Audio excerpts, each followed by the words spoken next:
这乱世，生命如草芥，要想终结这乱世，总该有人要站出来。吾等此家破贼，不孝弟狗，誓不还。东家曾言，男儿何不带吴钩，收取关山50州，以死谢苍生。吾等皆不做匹夫，敢去否？同去下。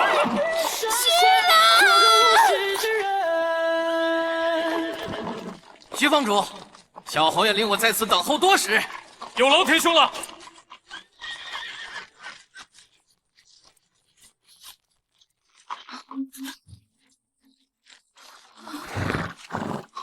生活在太平时，谁愿自家远行？但生在这乱世，谁又能独善其身？勒紧马步，天亮之前，必须赶到下一个镇子。东家，我有点看不下去了。先走，东家，我说了，天亮之前必须赶到下一个镇子。上！上！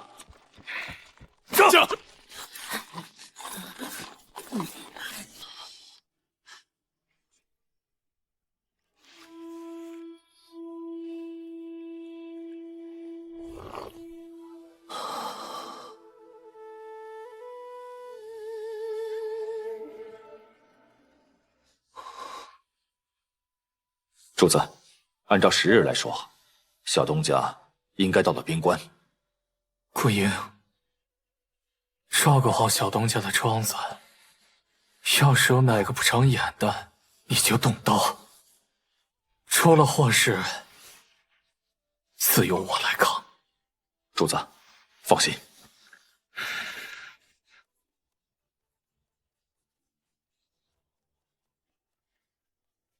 少爷若想去送，该早些的。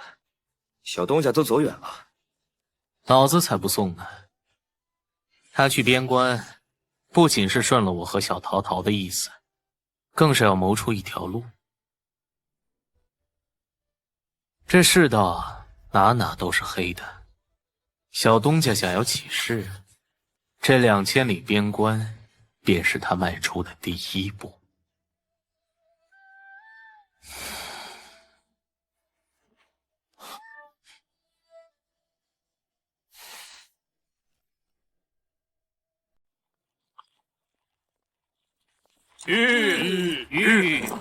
东家，这儿就是梅子林了。这里应该就是长四郎说的地方。哥儿几个催马，继续向前赶路。东家，有些不对劲儿啊！该抬刀了。江山雾笼烟雨遥，10年一届，斩黄巢。是小东家吗？正是。可有公证？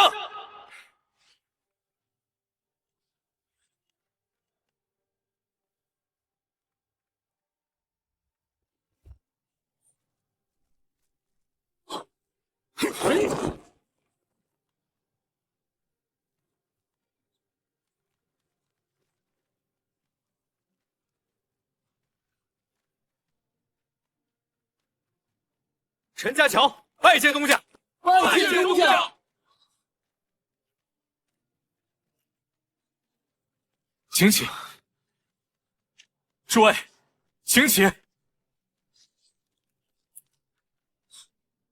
东家这一轮来的正是时候。内城那边的消息是从西北疆召回来的10万骑卒，开始支援边关。当初小侯爷说过，当10万援军开始奔赴边关，便是我出骑兵的时候。西北边疆还有兵，但都是一些头发花白的老兵户了。还有就是一些流民和牢犯，这些人即便有心，也打不了什么硬仗。但好歹也有10万的人数。若是按照我自己的意思，我定然是不想帮着烂疮朝廷。但常少爷说，我等并非是救朝廷，而是在救民。与其去杀10个贪官，都不如救这一轮的边关烽火。常少爷倒是个妙人。怪不得你们愿意给他卖命。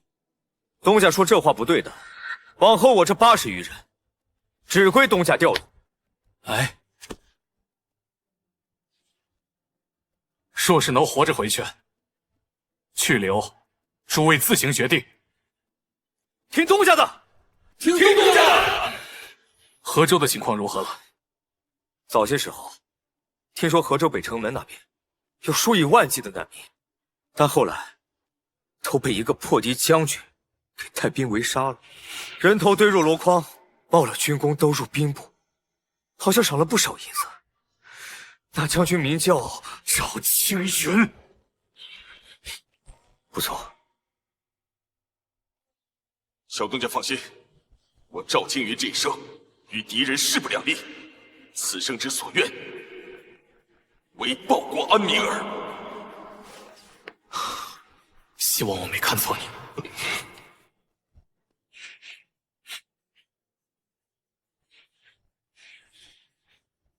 诸位，我等出边关，生有所去，死有所归，也不枉英雄一场。愿将腰间3尺剑，烽火萧萧斩北敌。诸位，且随我往北去驼头山。好。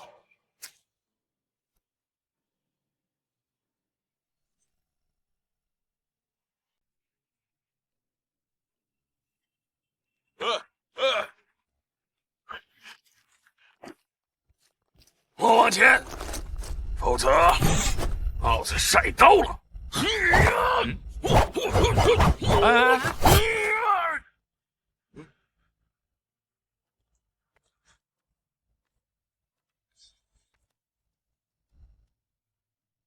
晒了刀，莫不是真做老匪了？敢问一句，是哪家大王？袁家的，找一位叫风秋的人。可有公证？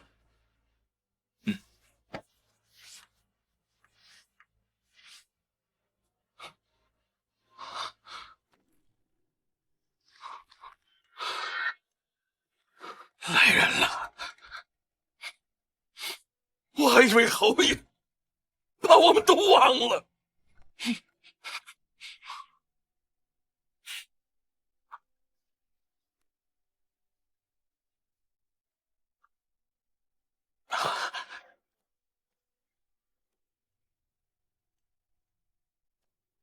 各位，请跟我来。走。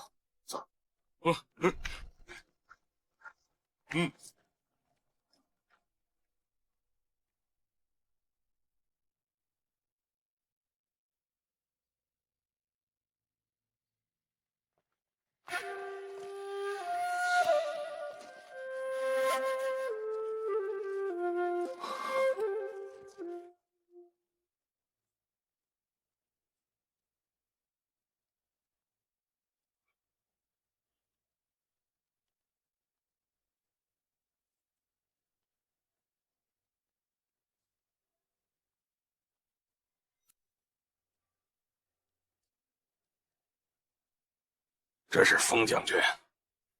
内丞许穆拜见将军。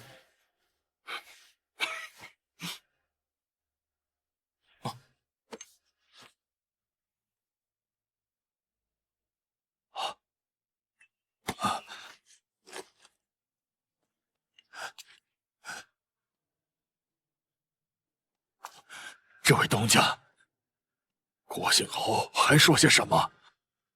他说你们都是调卵的好汉，这一轮便让你们跟着我。小东家有所不知啊，当年郭兴侯离开边关，我等这3000人，真恨不得随他同去。幼帝登基，朝堂内乱，朝堂怕郭兴侯改朝换代，早去了他的兵权。我们这3000人也同样去了官家的身份。如今就像丧家之犬，无根无凭，蛰伏在这边关的大烽火之中。我现在不是将军，少东家，称我冯丘便可。今后，您才是这青龙营的将军。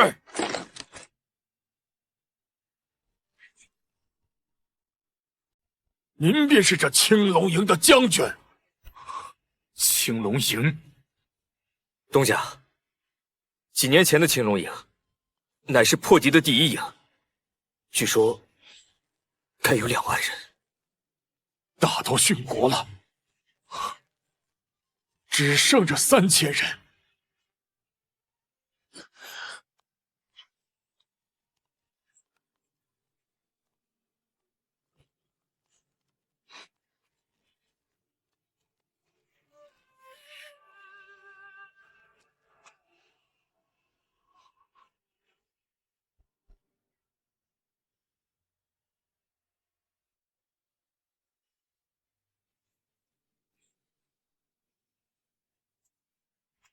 他们的身体，有的被马箭射碎，有的被崩石崩烂，有的被敌人抓去喂了狼，还有烧成了炭粒。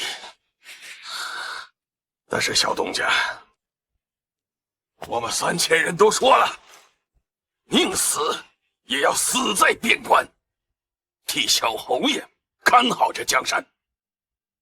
小侯爷说，若铮铮结果，且万死不辞，我等就是大计的长城。侯爷告诉我等，大计风雨飘摇，我等身为士卒，若守不住这江山社稷，还有何脸面回到内城见我们的父母妻儿？如今3000青龙营早已一无所有，唯有舍生忘死之志，无所匹敌。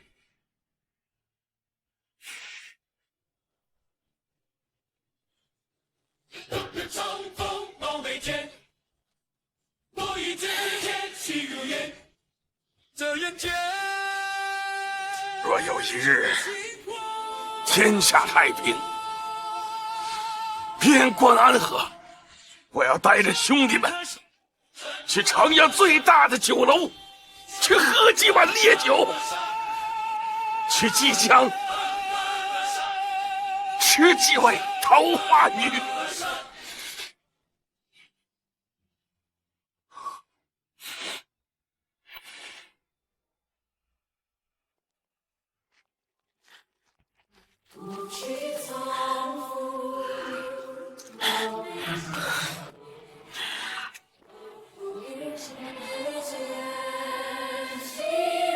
拜宋，拜宋！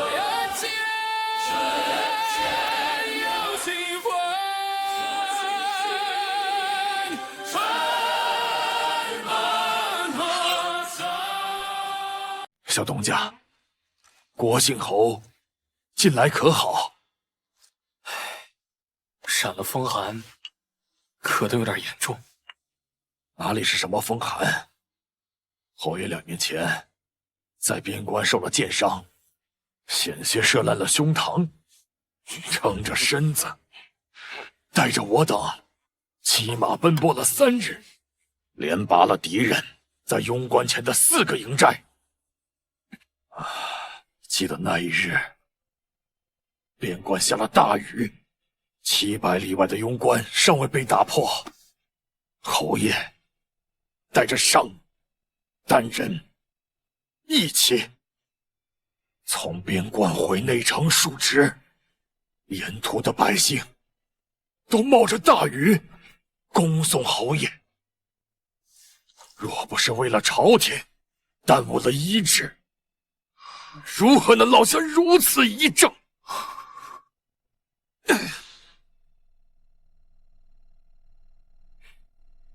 对了，方丘，如今边关的局势如何了？那个破敌将军还算有些血性，并没有弃城逃走。如今敌人大军已经增至13万，河州的守军加上民夫，总计不过4、5万。再过几日，西北疆的10万老兵也能赶到。唉，即便是如此，我估计河州也守不住了。北地节节胜利，士气会越来越高涨。反观河州那边，未战先起，顶多是靠着一股怒劲仓皇而守城。有无办法越过河州去望州？我等不是要驰援河州吗？我等去河州守城，不过是杯水车薪，顶多是作为炮灰使。侯爷说了，我们的作用是做一支骑兵。我们的作用是做一支骑兵。那小东家打算怎么做？越过河州，到敌人的后方做团战搅屎棍。就凭我们这些老东西？苦心人，天不负。你们在这边关卧薪尝胆，我相信3000老卒可吞敌。有志的人，事情终能做成。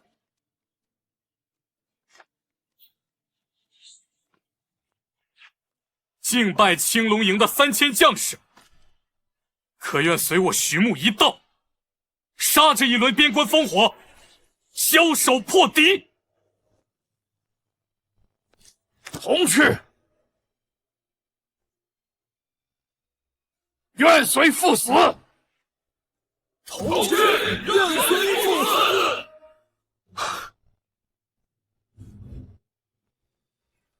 魏将军，地图，请。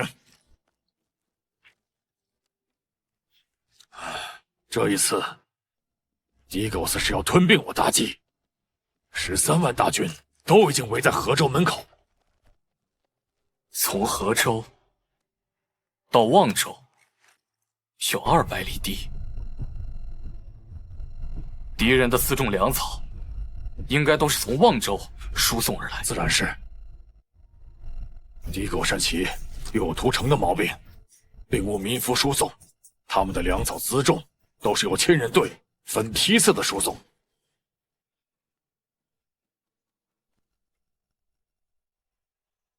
凤秋，劫粮道如何？劫粮道，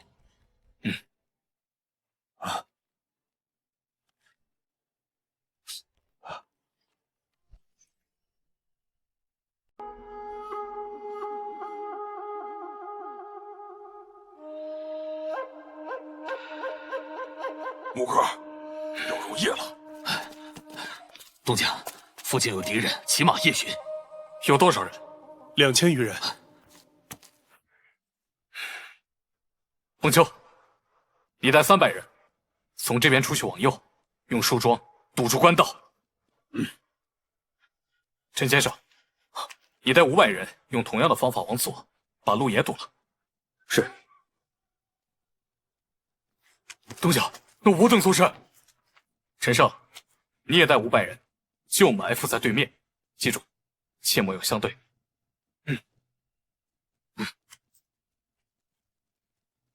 东家，你猜的果然没错，他们定是携带了粮草辎重，不敢走官道，朝这边来了。周孙，陷马坑挖好了吗？回东家，两边都挖空了，马车一过便会塌，能陷4、500骑。坑里摆了400根地锚，人和马都跑不了。听我的口令，一旦陷马坑塌了，立即动手。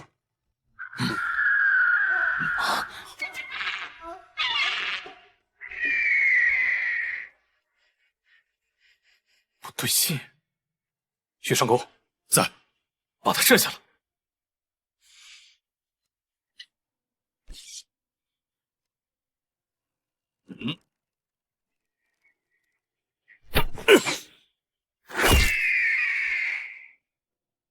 好，好，可以。真怀念当初攻打望州的时候，城门一破便入城门烧杀，那些嫩花花的弃人女子，奸的奸，杀的杀，剩余的老弱病残全部为了我的鹰。知道为什么我的鹰会双眼如炬吗？都是全部吃了弃人的眼睛。哎，我的声音呢？想必是去吃人了吧？不对，我怎么感觉背后凉凉的？这100多里路段，弃人都被杀光了，都侯莫要担心。这一次，合着的继人很麻烦，小心点儿。嗯，你去前面探查一下。是，这。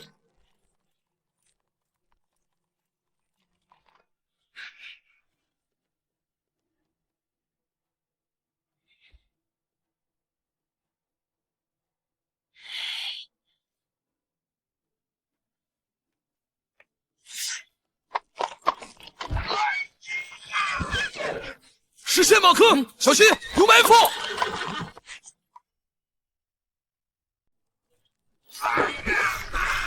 就是现在，上！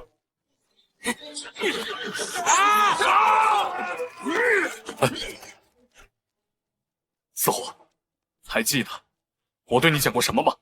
小的，吾乃大计之虎，最大的军功是我的呀！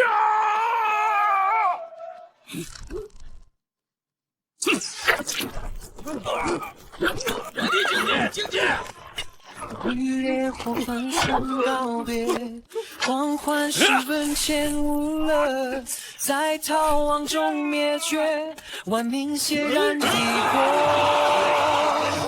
游离在荒野，人在难挣扎，绝望的太多，希望永远请点燃。看谁不再忍受沉默，心难和正在沉睡的我，冲撞随命运枷锁野火，烧尽残破。看谁不再能忍受沉默，心难和正在沉睡的我，冲撞随命运枷锁野火，烧尽残破。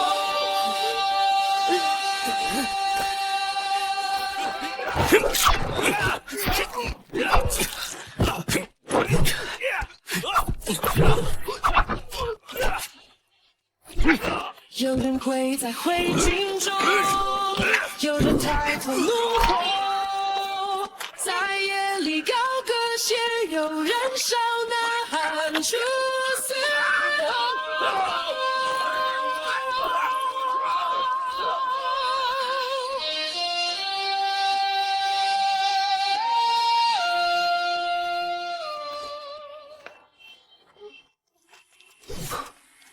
老将军，战子如何？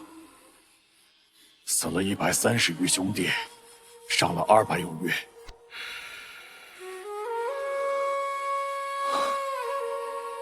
天兄，稍后清点马匹。东家，若不然，我等再劫杀一轮。不行，我们在此劫杀已然是暴露了。小东家，不如取了马匹，立刻远遁，之后再找机会。什么味道？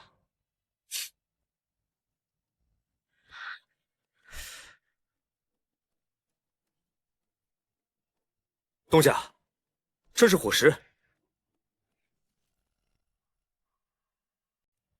东家，这是伙食。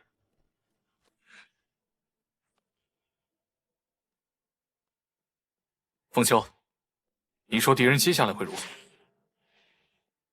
我们动了辎重队，敌狗一定会派重军前来绞杀的。每人骑1匹马，换了敌人的袍甲，再带上5车伙食，余下的伙食、辎重、粮草，全部推到官道上烧掉。小东家，这是为何？诸位，我等只有3000人，若是参与河州守城，不过杯水车薪；但若是我们趁此机会拿下望州，便可以将10几万的敌人大军堵在两头中间。待10几万敌人大军粮草用尽，定然会军心生变。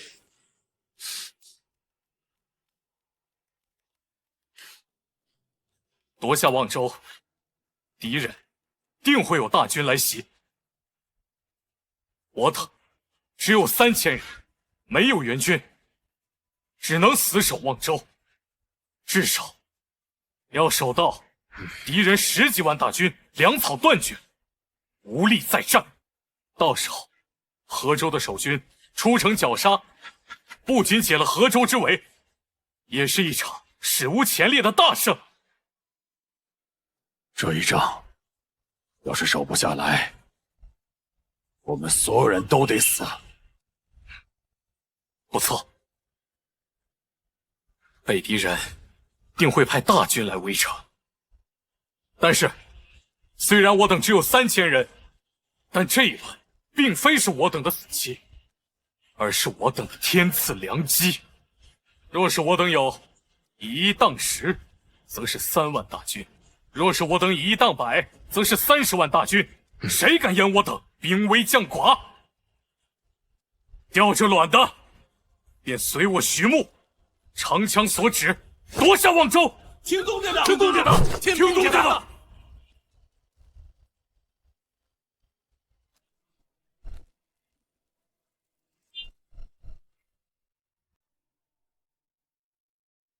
恭喜破敌将军又立不世之功啊！走走走。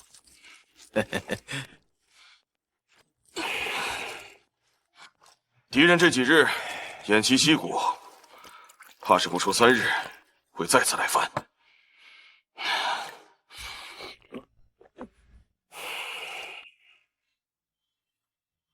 我等还是不能松懈。要是再打几场胜仗，这破敌将军说不定要封侯啊！破敌，赵将军无愧此名。我等驻守河州，为的是报国安民，至于什么封侯拜相的，我没想过。将军，酒都温好了，你看这个，刚养了半月的牛犊，给您下酒。破费了。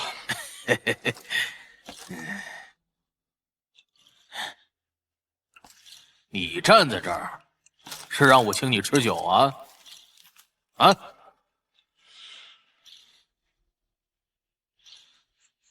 我率10万兵回营，助你们守河州，3日不到，损失2万。你们萧峰阳喝酒吃肉我不管，为何不给我等开军粮？想让我等死吗？朝堂有言，若是尔等立下军功，便能迁去内城，恢复济民身份。连将军怕不是忘了自己是何等身份？要想摘掉最沉的帽子，你得立功。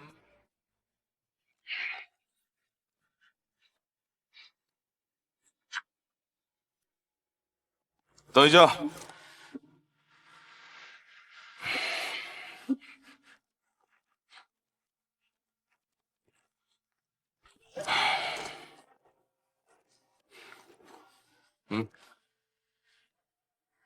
这几日你们也算有功，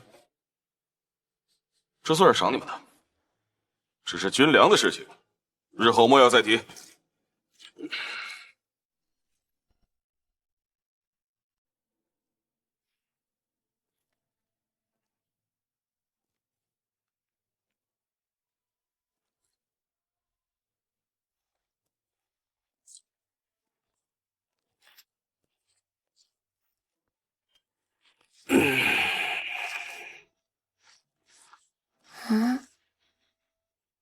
娃娃，你叫何名啊？我叫喜弟。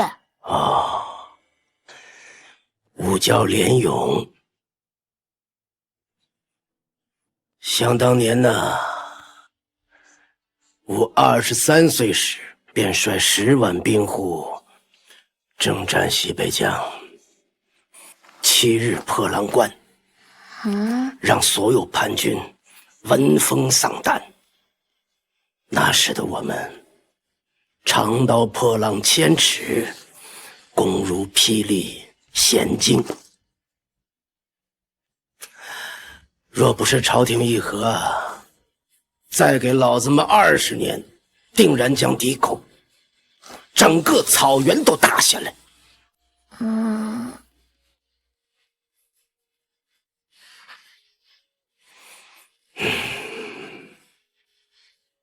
可如今呢，人老了，刀也朽了，这大计的江山也是风烛残年。我就想不通，这从什么时候开始，咱们大计便经不起打了？我看爷爷刀老人未老。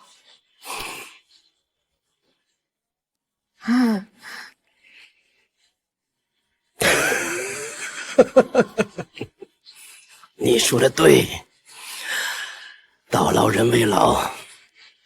我呀，19岁开始立志报国，倾尽博采铸就了这把刀，销售破地。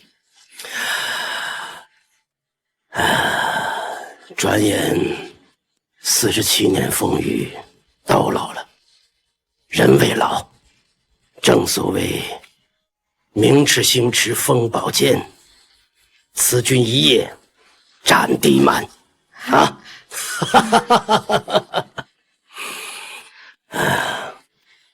来，这是牛肉，爷爷送给你。如果有一天爷爷战死了，希望你能记住这个牛肉的味道。想要天天吃牛肉，就要将敌口赶出去。阿弟，还给将军。哎，无妨。我连勇一把年纪，其实难得跟孩子吐露心声。你呀，将这肉给大家伙也分分，尝一尝啊。将军，我这里有找来的药草，可治痢疾，送与将军一些。一介村妇，难得失礼。我东家教的，做人切莫疏恶，也切莫忘恩。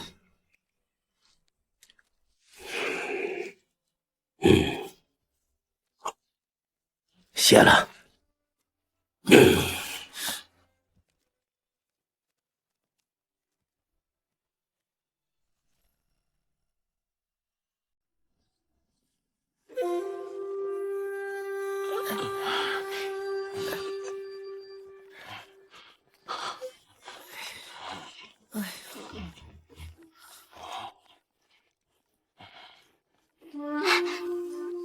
大人，能否再赏一碗吃食？去！一天天的就知道吃，等敌人来了，你们全部都得死！所有人，无论老少，都给我补上强去！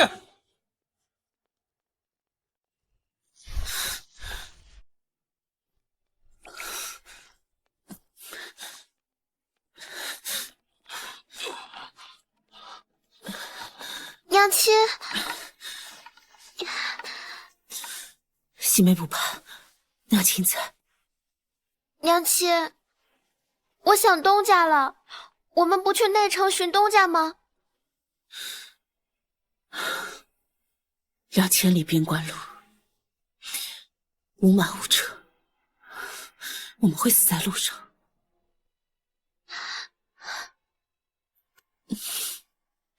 你还记得东家说什么吗？记得，东家让我等莫忘了，我们是徐家庄的人，男的带卵，妇女卑躬，我们要靠着股狠劲儿活下去。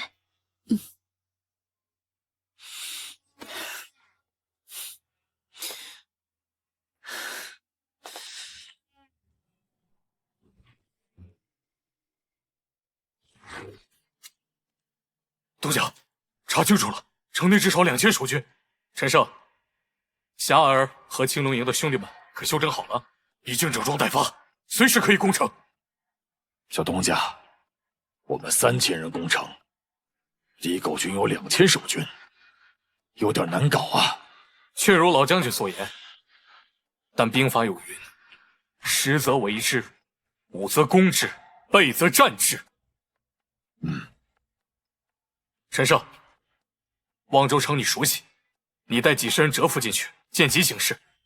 东家放心，我等定会里应外合。我也去。胜哥，侠儿们轻功好，送你们一程。此去凶险万分，若是势不可为，立刻翻城墙逃出来。我会把所有的马匹都放在林子里。东家，我等既随东家来了边关，便不会逃。就是啊，好。好，就等你们这句话。你记着，若是今夜无雨，便用火箭烧城。我记得那城南的油坊有一处地窖，那里边应该藏有火油。你点火，我们攻城。东家，我城内的家中尚有一瓶好酒藏在地窖中，等我发了黄，在城内等着你们，与你们畅饮。好，在荒野，人在难有杀，已绝望的太多，希望永于心之看谁不再忍受沉默，心那单就在沉睡的我，冲撞随命运枷锁野火，烧尽残破。看谁不再忍受沉默，心那更一定要活着回来。冲撞随命运枷锁野火，烧尽残破。兄弟们，怎么共赴国难？日后有人提起，一定会说，青龙营和徐家庄的人都是调卵的好汉。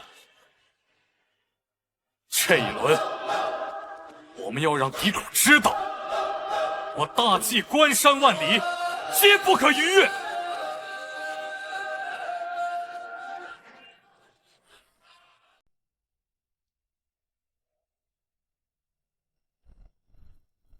东家，人手已经布置好了，让我等先上吧。陈先生，你们只有50人啊！人虽少，却有破阵之志。东家且看好。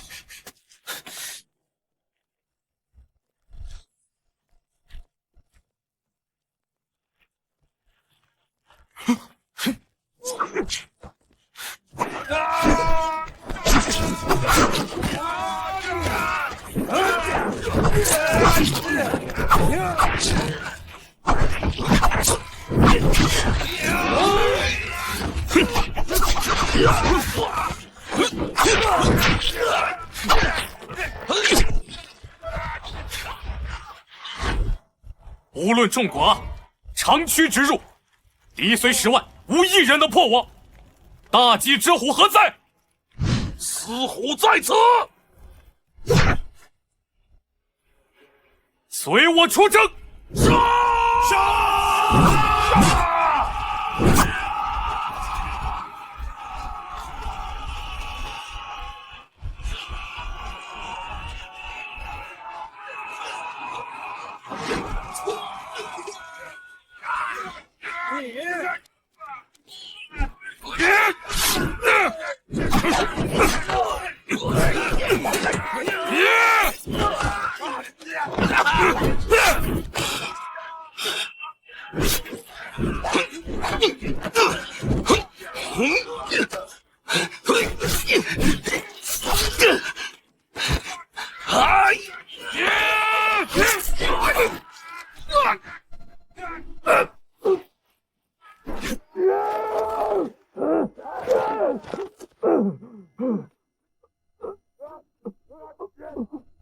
女人跪在围裙中，有人抬头怒吼，在夜里高歌血肉喊出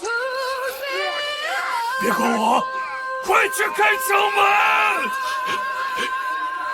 所有人，快去开城门！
在逃亡之间，一些人迷惑，有理在荒野，去死吧！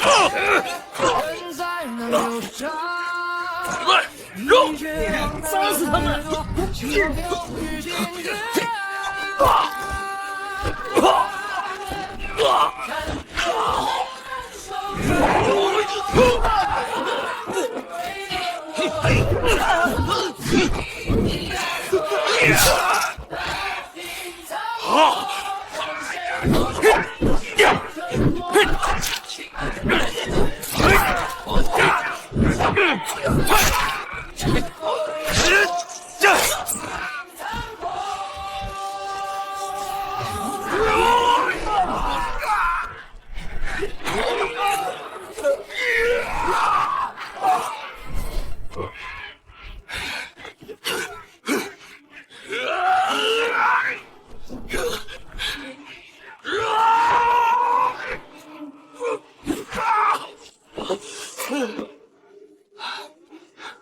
木哥，这城门打不开啊！啊！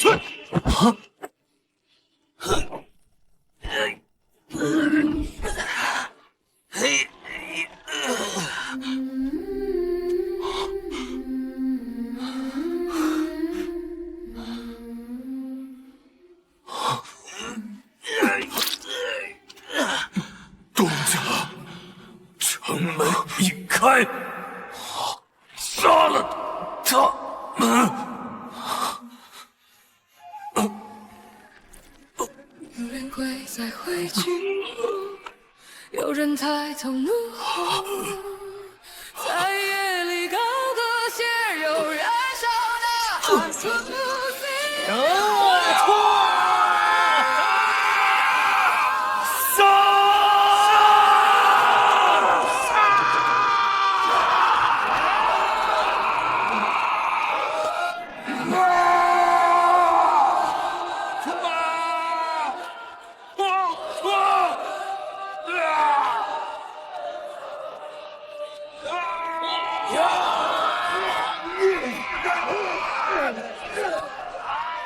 陈哥，陈哥，陈哥！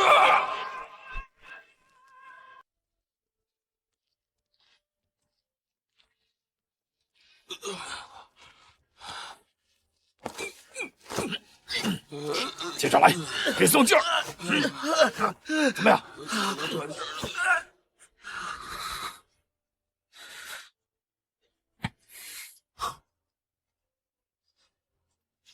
当初老官差赴死在北城门，大姐的旗帜不能倒。诸位，开战吧！而田松为死离开望州，这一轮更像是一场救赎。田兄，我们打下望州了。我们打下望州了。列位，我们打下望州了！我们打下望州了！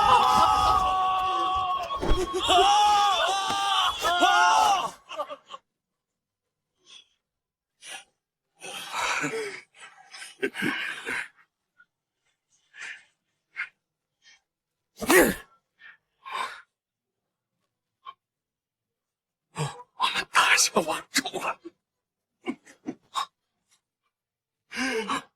打下望州了！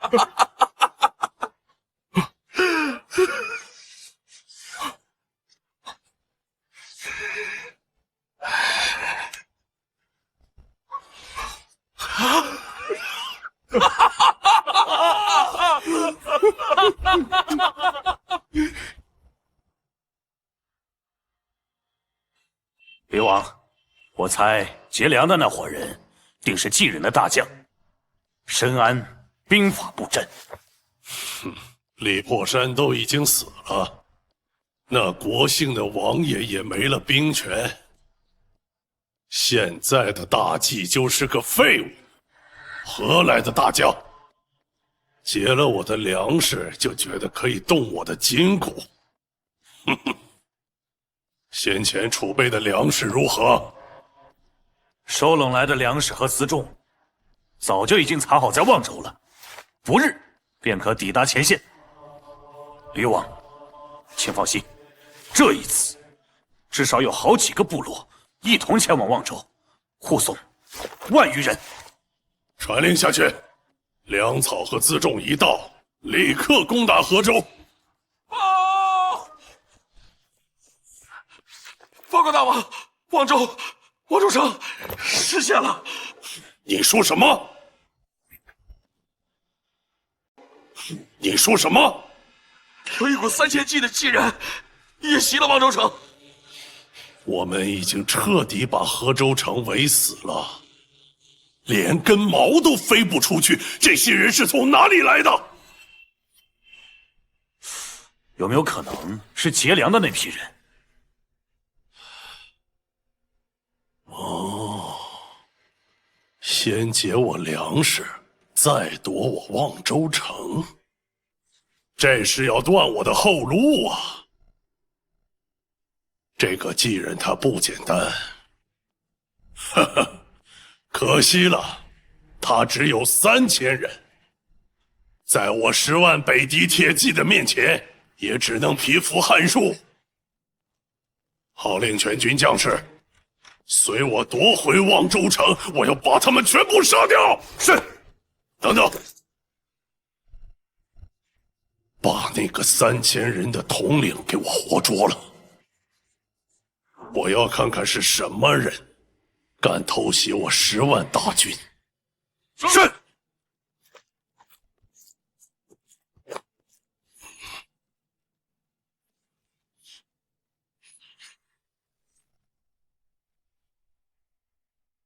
小东家，昨夜这一战，殉国者至少500-600人。如今我等只有2000余兄弟驻守着望州，若想打赢这一仗，恐怕还需要河州的驰援。陈先生，河州情况如何了？东家，河州已经绝粮了，很多民夫和百姓都被活活饿死。若没有那些老兵户的支援，河州早被打烂。那赵青云只会拿民夫填成河。小东家，若是再遇见他，还会拿他当故人吗？小东家，若是再遇见他，还会拿他当故人吗？我等已不是一路人了。若是再遇见他，我一定狠狠地揍他一顿。东家，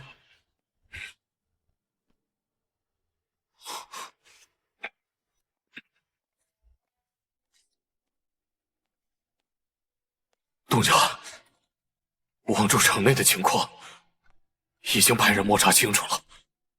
望州城内竟然储存着大量粮草。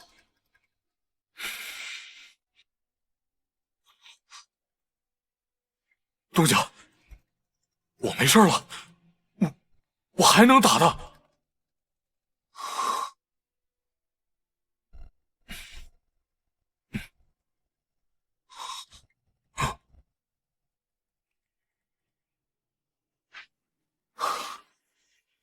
凤秋，我们只要守住望州，就是断了敌人的后路。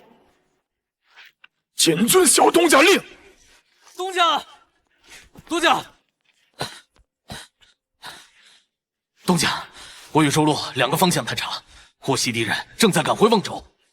东家，河州之围是假，但我们怎么办？怎么办？蓝青人手10万大军，徐牧啊，徐牧啊，你说怎么办？诸位，敌人已经弃了河州，直奔我望州而来。虽然我等只有3000人，但若是河州的守军出城追击狼狈不堪的敌人，定能反败为胜。周孙，这一带你熟，你带几个少探前往河州求援，记住，一定要保护好自己。是，东家。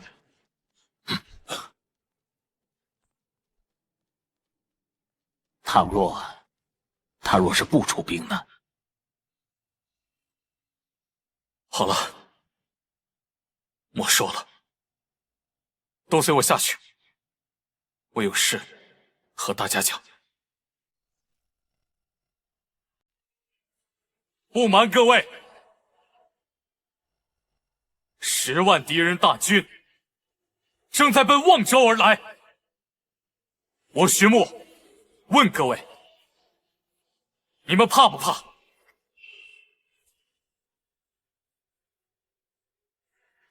此有何惧？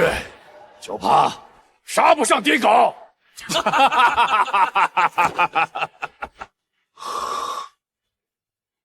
可是我怕。我徐牧这辈子最大的念想，莫过于有一日赚够了银子，做一个富贵的安乐公，带着我庄子里的人平平安安的过好日子。但是这混乱的世路，偏要举起了鞭子，把我等鞭得体无完肤。既然活不下去了，那便战。这一轮，我等2000余人，可能是有去无回了。若是有家眷的，便留封家书吧。但是你们记住了，这一轮不论输赢，你等皆是救国的英雄。是随从的，是随从的。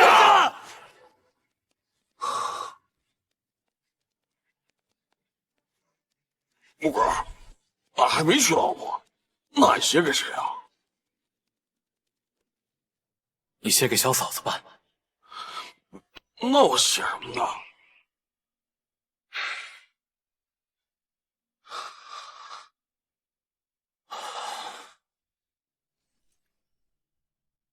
河州城报，望州喜报，望州城已经克服，望州城已经克服。报，将军，望州城已经克服，望州城已经被夺回来了。你他娘胡说什么？信不信老子砍了你！将军，望州失地确实已经克服，先前北敌10几万大军停战，也是他们劫了粮道，解了河州之围。若是这样，岂不是说这破敌的头功实在是另有其人？将军若不信，可以生一道狼烟。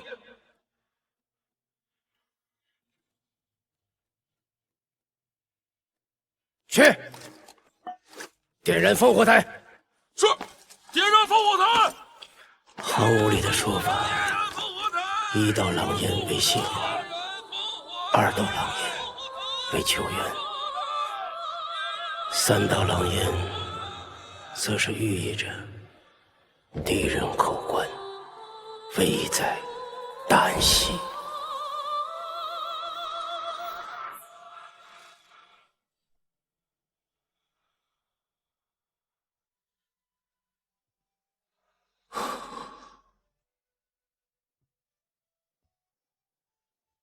主子，边关的军报。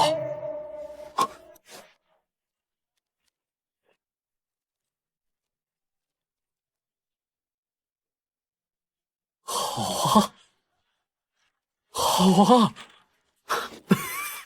主子，这是什么喜报？小东家打下望州了。啊，北敌10几万大军，尽数被我大计围堵于2城之中。北敌大军却粮草四处，要不了多久，便会击溃兵变，士气崩塌。妙啊！小东家真是妙啊！他赵青云又是不傻，军事后便知道要配合望州的小东家，趁着北敌人势弱，出城围杀一波。这不仅是驰援望州，更有可能是我大计100年来最出彩的一次破敌。吴英，我从未想过小东家会这样选择。主子怎么说？如果我没猜错，北敌大军在惊变之后，那位陆地王将会带着大军折返，复而攻打望州。主子也就是说，小东家要带着不到3000的老兵，去守住10几万大军的攻关。确实。赵青云那个狗妇，若是误了这一轮大事，我誓要杀他。不行，我要入殿启奏齐本，让兵部催促赵青云速速出军。主子不急，这样做，朝中的老狐狸一定会参你。参吧，我袁桃能死，但大计不能忘。撤离河州，支援望州。我守了这么久的河州，驱逐蛮夷的头功本就应该是我的。将军，望州斥候来报，请求河州支援望州。而且我听说，这次打下望州的骑兵曾是您的故人，名字叫徐牧。居然是他！但朝廷并未告知于我等，莫非是义军？将军，若真是义士，何不让那帮老兵替我们卖命？张都尉，说来听听。若真如将军所猜的那样，他们这次出兵定无身份。若是战事失利，他们就是替罪羊；若是胜了，军功就是我等的。话虽如此，但朝堂并未下令让我等出兵啊。要是朝堂上面怪罪下来，该怎么办？若是那帮老兵私自出兵，那就怪不得我等了。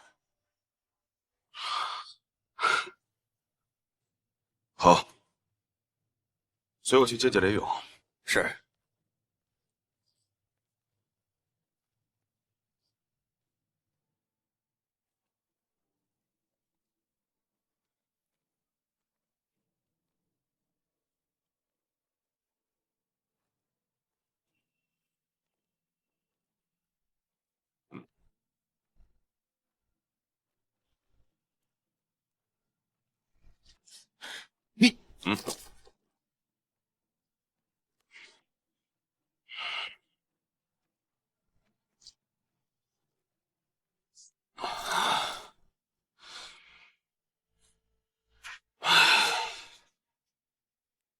连将军，你说这北狄10几万大军被困在2城中间，敢问老将军有何高见？出城杀敌。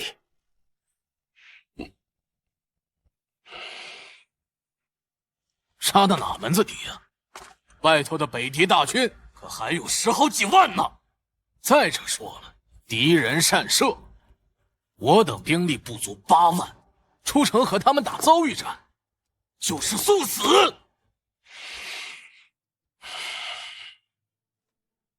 敌狗没有打河州，说明他们粮道未竭，辎重缺失。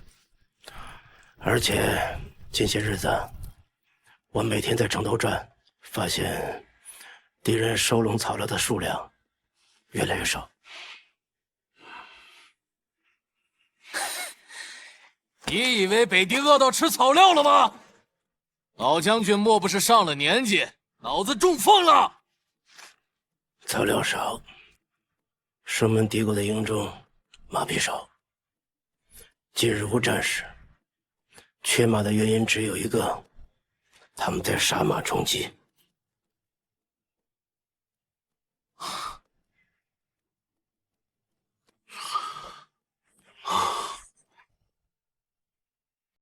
缺马的原因只有一个，他们在杀马充饥。老将军，这样如何？虽说朝堂并未下令让我等出兵，但此举乃是大破北狄的大好时机。我赵青云封你为先锋大将，你可带着本部人马出城迎敌。若是朝堂怪罪下来，我自会帮你说情。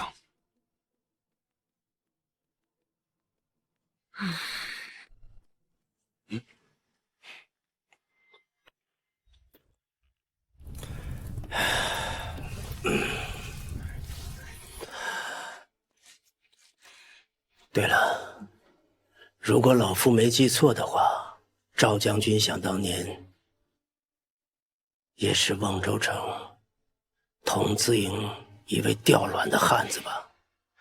童子营啊，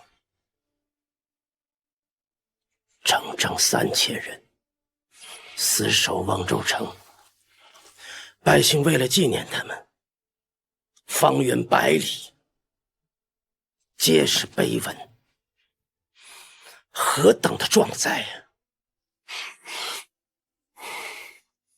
赵将军不愿去，那连某便去吧。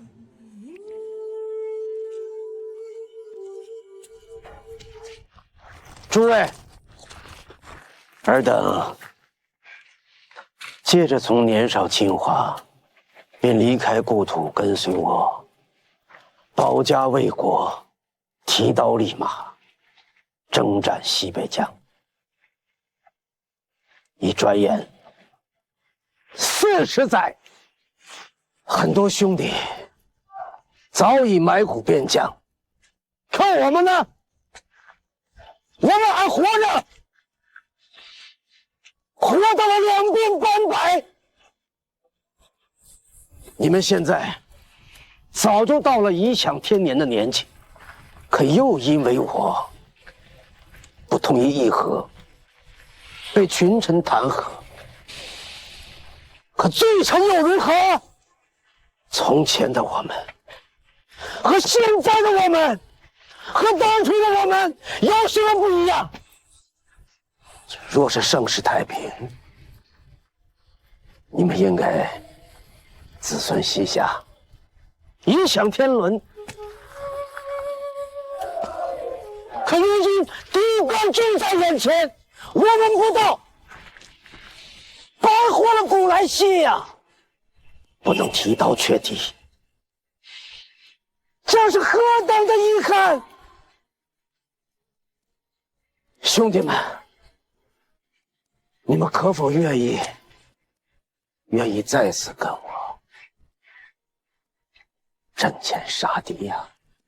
愿意！杀！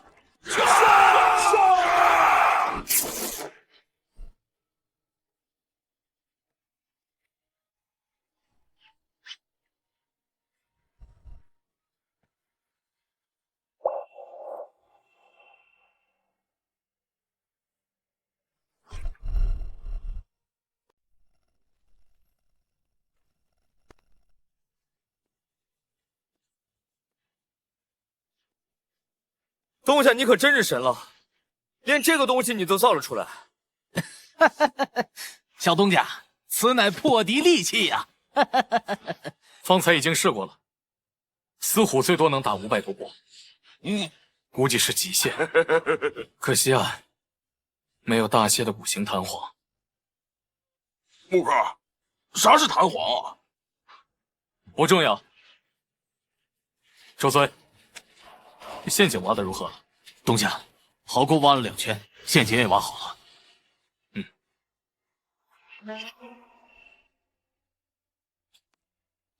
只有最后的2000人。说是赵青云不驰援，哪怕死战不退，几乎是守不住。只是时间长短罢了。杀！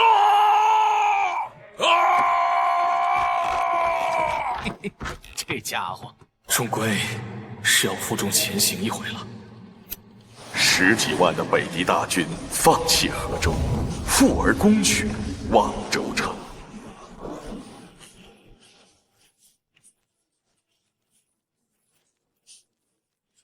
全军攻城！进，去给我上！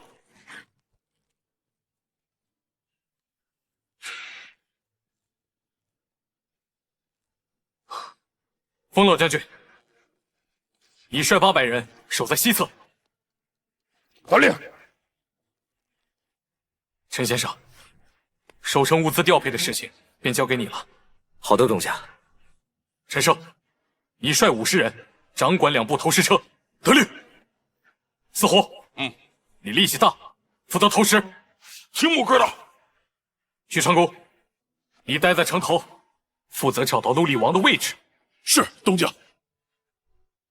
天修、魏峰，你们2人率部攻守，守在城头，不要让一个敌人踏上城墙半步。是。东家，东家，敌军马上到城头了。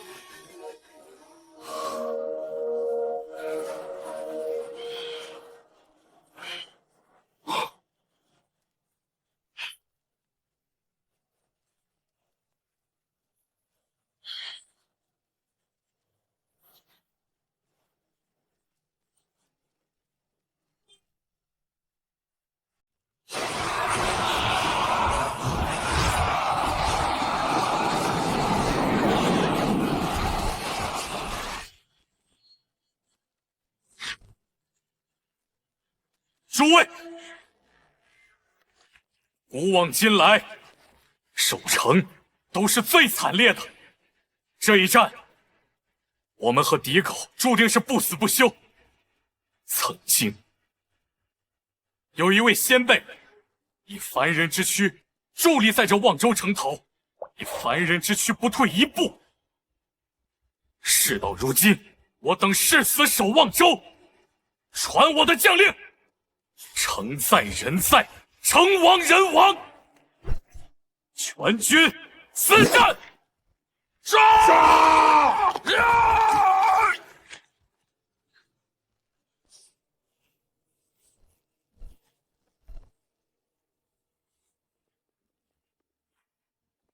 腾格里，苍狼白鹿，草原子民的帝国。出击！碾碎他们！出击！碾碎他们！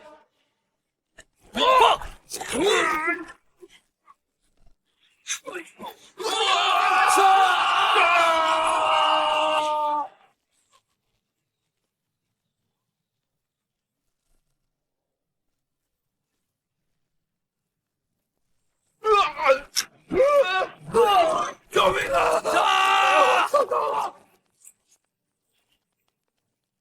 虎哥，东北方350步。注定，东北方350步，快！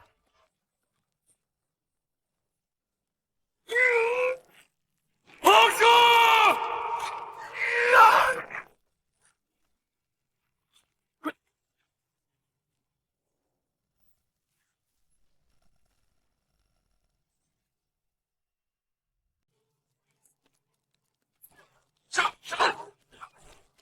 快！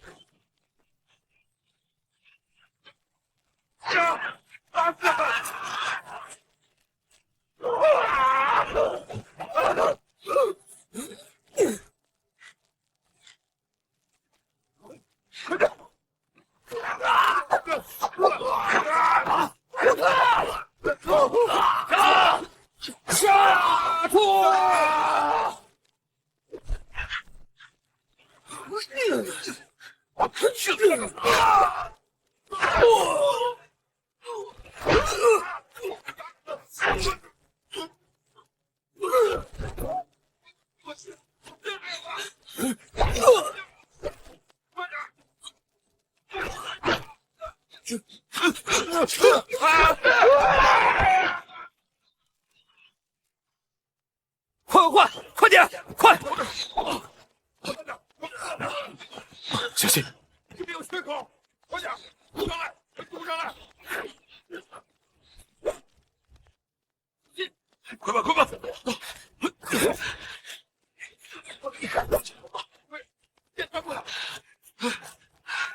东家，城头上的烽火台已经燃起第9次狼烟了，可是河州的援军迟迟不见踪影啊！继续坚守。是。成功。看到北敌的陆力王了吗？东家，我看不清，人太多了，一定要找到他。只要杀了他，北敌大军定能大乱。东家放心，一有机会我定然会射杀他。弟兄们，坚守城头。是。陈胜，放包火石。火哥。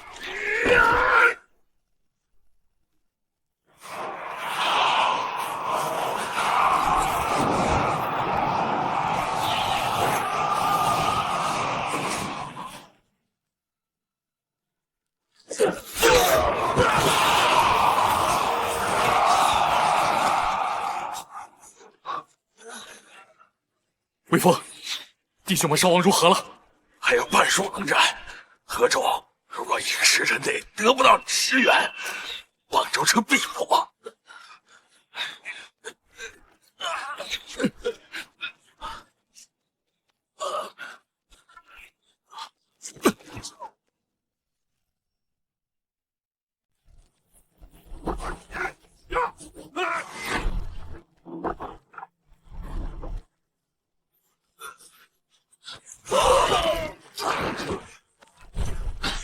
敌人得手了！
东家，小东家，爬上来的敌狗都已经杀光了。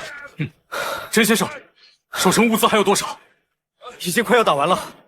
之前那一车的伙食，还有那些浦东的碎石都打完了。胜哥那边的投石机，现在只有些散士能打。木哥，要不然我出去杀一波？不行，下面有10万敌军，你一个人能杀多少？东家，敌狗的巨型投石车又要攻过来了。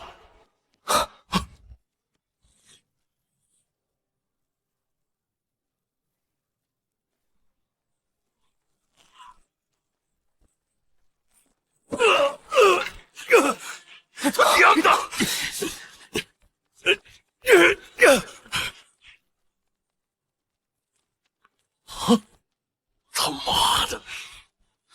东家，这边被炸了，敌国又从这边冲上来了。铁松，把滚木都推下去。小东家，滚木早就用完了。东家，所有物资都已经打完了。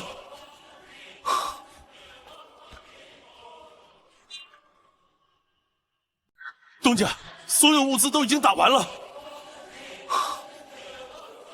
小东家，我等尚有手中刀剑，可以与之一战。这些敌狗会如此便能攻下望州，闻过我等手中刀剑否？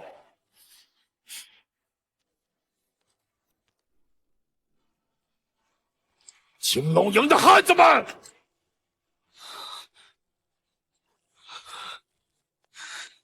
眼前不过是数丈高的城墙，城墙之下便是要将我等屠戮殆尽的敌狗。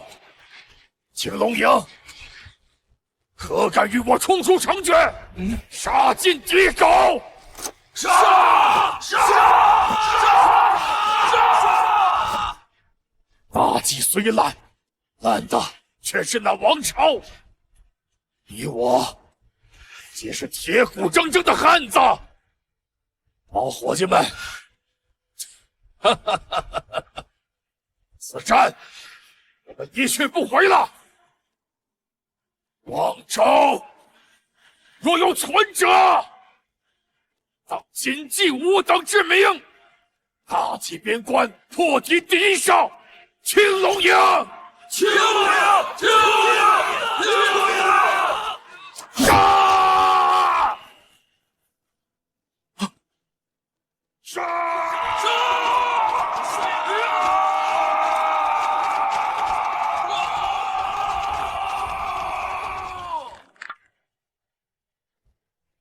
所有人都去射箭，支援风老将军。是，东家。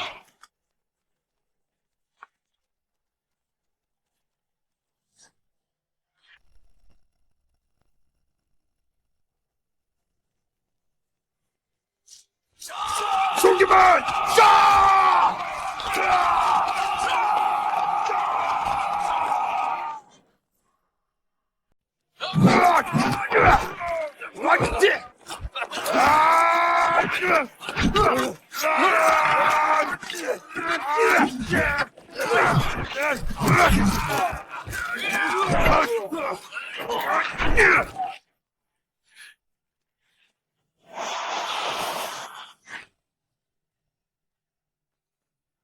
皇上，印象中晋人懦弱贪生，只会躲在内城一带。但现在100余人从城内杀出的晋人，居然舍生忘死，赴死为国，这怎么回事？这些晋人怎么回事？一人一城不可怕，可怕的是整个冀朝的觉醒。把那个投诚的给我带过来。滚过来，让他滚过来。走。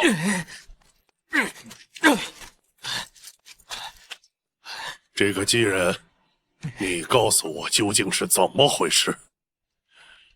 当初定边8营都没有这样的骨气。那守城的将士是什么人？陆离王，属下不认识，属下不认识啊！给我打！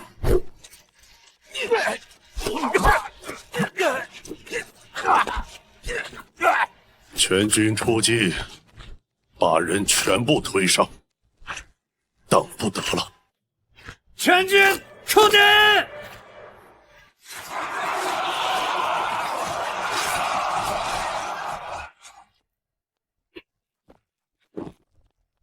东家，敌狗的大军都要冲过来了。魏峰，东家，河州的援军可来了？3个时辰了，我们的人都快打光了，援军迟迟不见踪影啊！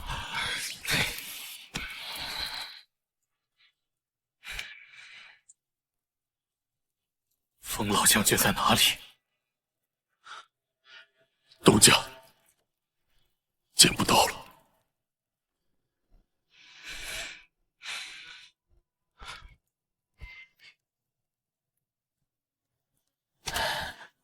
东家，不要放弃希望，哪怕多坚守一刻。若是河州前来驰援，我们亦有机会守下望州城。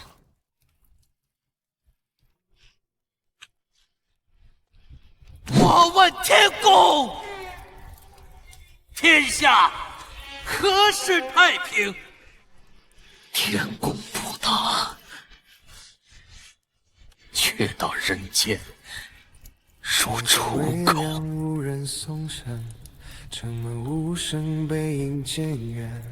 徐房主，若有一日天下太平，请来某家的坟前敬上一杯水酒，与我说个一二。我田松是个脏人，但老子的血也是骄阳一样红。若有相随者，与我就城门杀！结束，同志，杀！五哥，我先走一步。走，虎哥。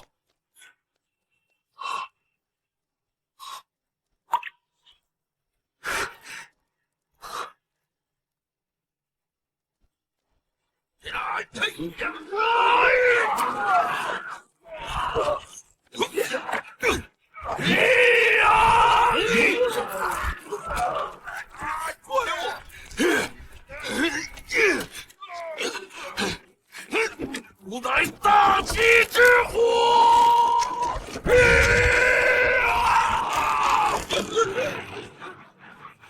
有一个人！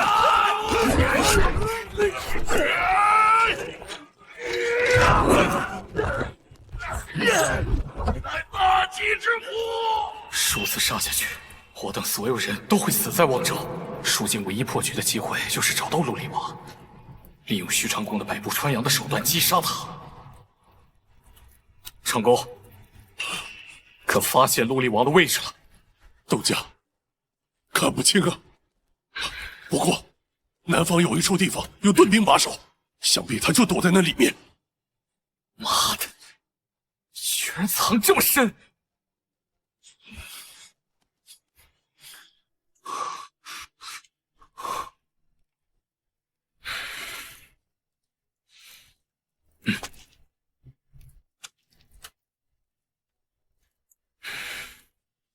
长公，稍后我会带城头上剩下的人去冲击敌人大营。若是找到陆离王的位置，一定要射死他。是，东家。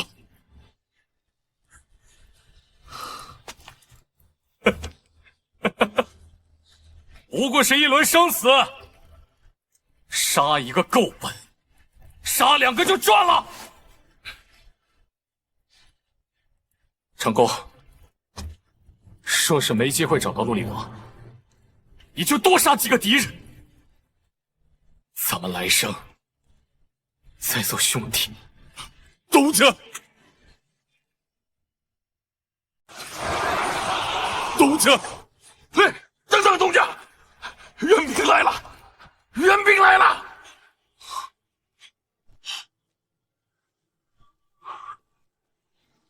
小子们，大计西北乡6万兵虎营前来驰援，此一去如打一场英雄，为的是我们子孙后代盛世开天。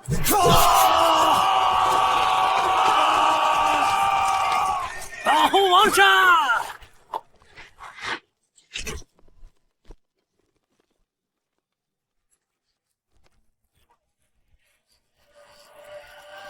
都是白发苍苍的老兵虎。河州的守兵没来，反而是这些老兵户来驰援望州，怪不得他们会误了时辰。虽然有几万人，但是行步艰难，他们是来赴死的呀！河州这些没卵的，贪生怕死，上这些老兵户来！哼，保国安民，跑的哪门子的国，安的哪门子的民？诸位，便随我杀下去，杀了那个北狄陆厉王，让河州的那帮狗夫们都看看，谁才是大计的脊梁！随我杀！杀！杀！杀！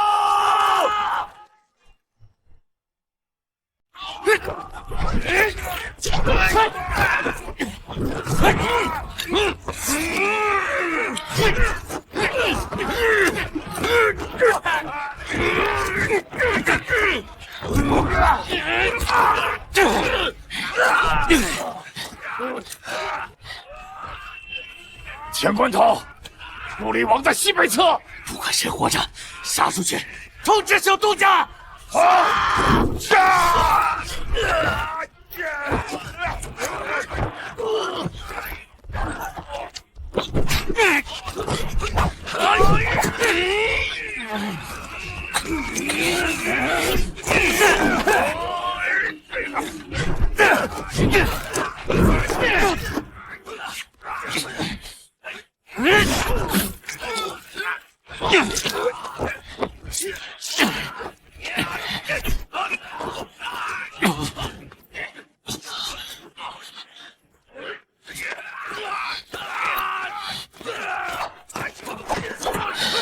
天兄，小东家，快去！陆厉王就在里面，记住是西北方向。天兄，你的伤，莫管我，快去杀了他！快去！四虎成功。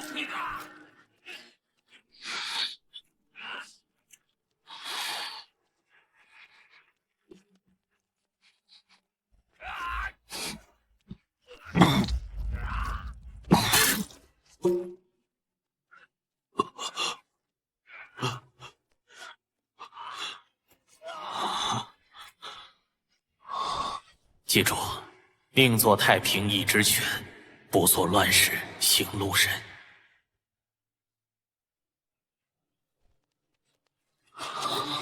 长风到北间，我一指天气如愿，这人间有星光。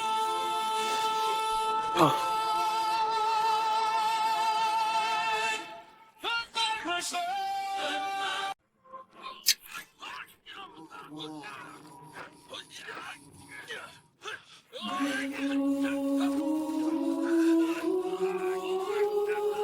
小东家，我以为你撕开一条活口，陆厉王就在身后，打了一辈子仗，我死是累了，剩下的就交给你们了。军中有人抬头怒目，在夜里高歌血肉燃烧的喊出。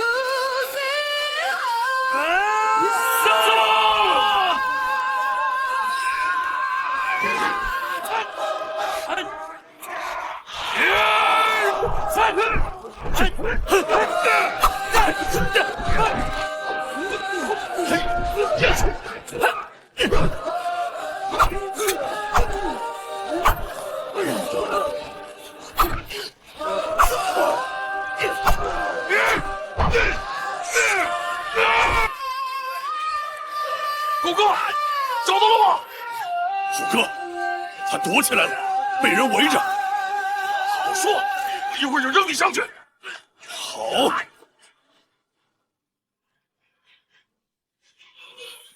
与烈火翻身告别，狂欢是风前无恋，在逃亡中灭，亡灵血染帝国。天生是个农人，下只眼又是个矬子，以后怎么活呀？生来彷徨，不若投井死了吧！看他抓锅，连力气都没。他叫全人入山打猎。下雨练，下雪也练，他的手都聋了，瞎了只眼看得清。哎，哥，给你一块松饼，你学狗来教啊！啊！生来彷徨，便应该做随死的。自今日起，他便随我姓，也姓许，等同于我的族弟。以后便叫你许长公吧。许长公，老子叫许长公。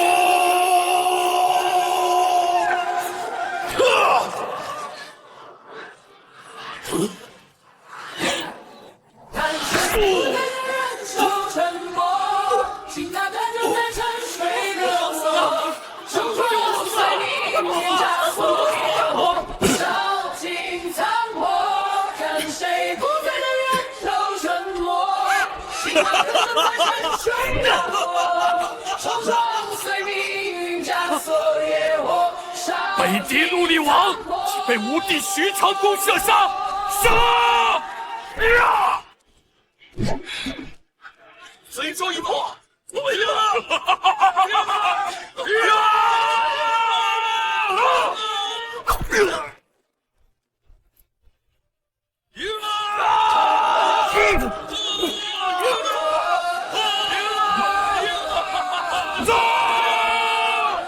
陆厉王死了！陆厉王死了！快跑啊！快跑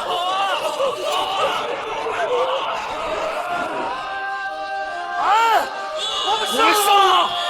我们胜了！我下来了，赢了！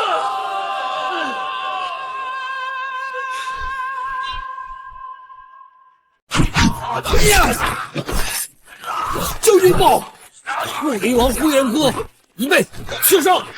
什么？陆离王呼延哥已被刺伤。田将军，敌人败了，都败了，败如山倒啊！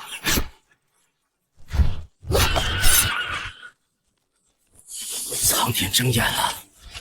苍天有眼呐！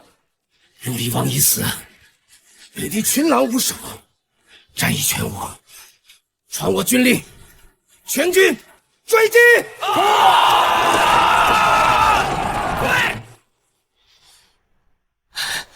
将军，6万老兵虎与王者手决一刀，大败北狄13万大军，北狄陆离王被射杀于乱军中。什么？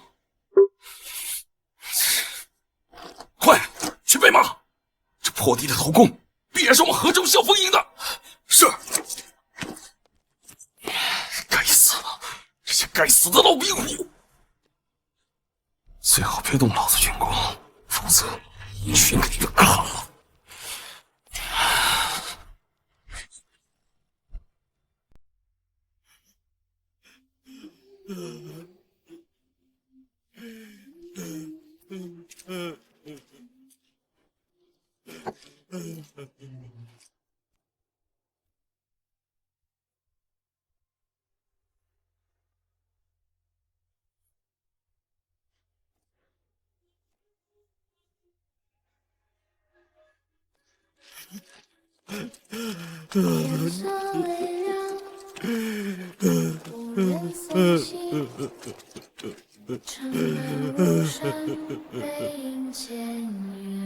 敌人退了吗？东家，事后来报，敌人的几个都侯试图重新集合大军，奈何士气崩碎，他们无力回天了。东家，我们赢了。是啊，我们赢了。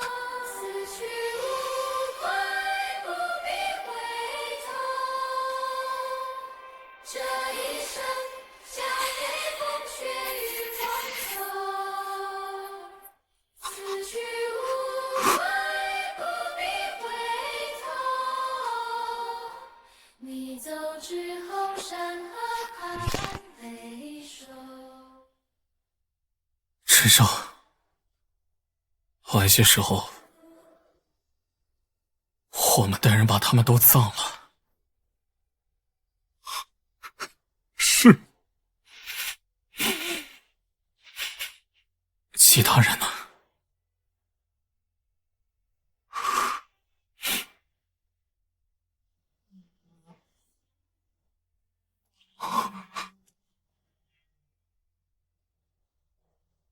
陈先生，小孩们呢？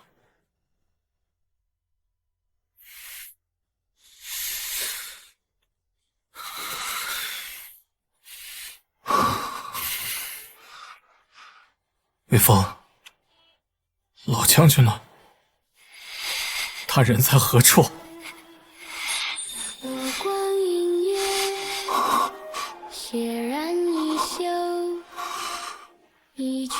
田兄呢？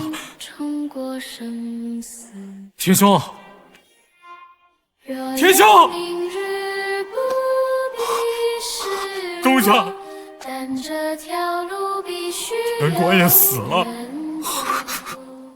风老将军也死了，很多人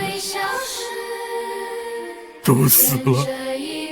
哇，3000青龙营，只剩400人了。东家，先前的80姓。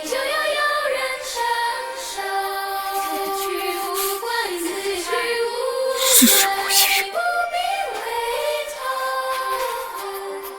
你走之后，人间低头。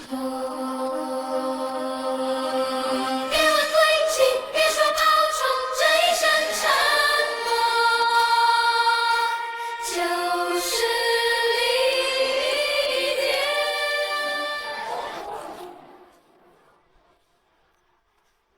不去从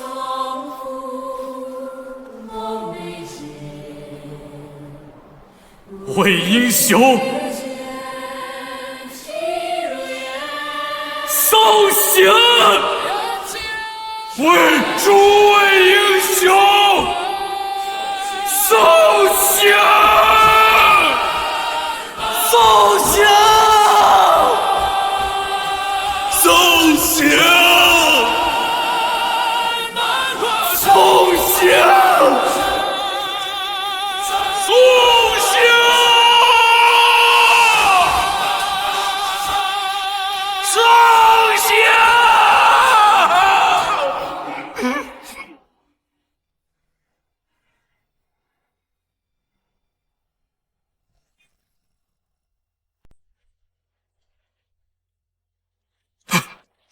东家，河州支援的老将军来了。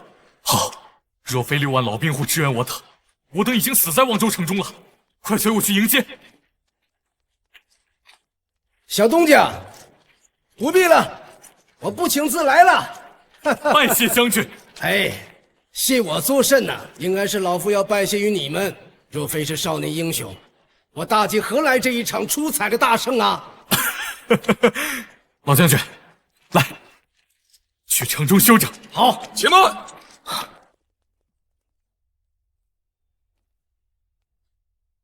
徐兄，我早该知道，定然是徐兄，真是太好了。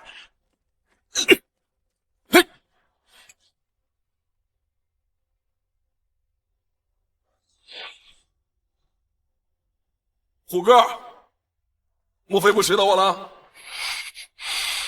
胜哥。你的手，闭上你的驴嘴！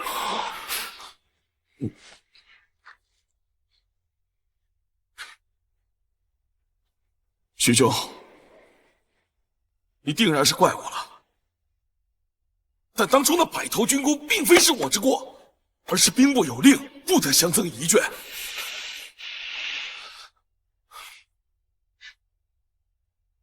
要恭喜徐兄了，这破敌的偌大军功。将来指不定要封侯万相了，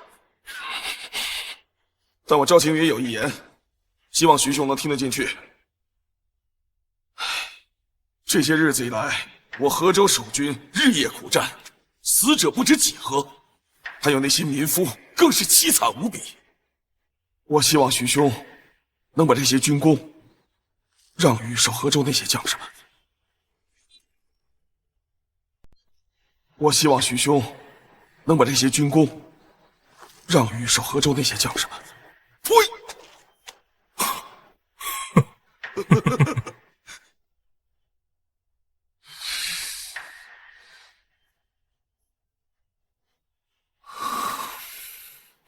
这一次，你是以义士的身份入的边关，要是侥幸打赢了，这份军功你不能取。朝堂上的争斗是明枪暗箭的游戏，现在还不是你取军功擢升的时候。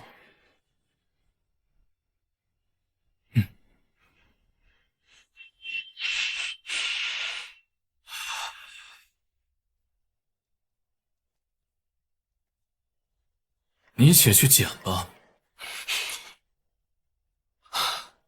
你快带人去拿。是。哦，徐兄，那陆离王的尸体呢？哼，他的尸首被敌人带到了溧阳镇去了。赵将军若想要，自可去攻他。老将军，请去城中喝口茶解渴。徐兄。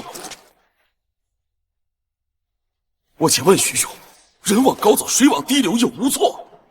我赵青云日后若是封侯拜相，也必会带着大军死守边关，驱逐敌口蛮子。徐兄，你不懂这个世道，要活着，要筹壮志，便要先爬上去，明白吗？只有先爬上去，有了实力，才能谈其他的。给老子闭嘴！他们给我死他妈！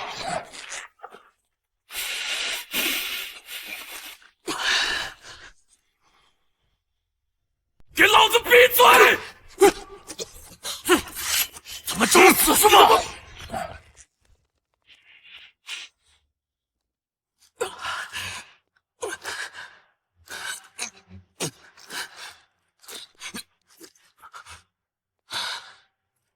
都给我推开！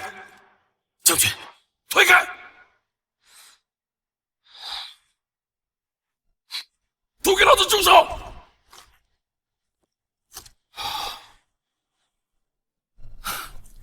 我且问徐兄，我有无错？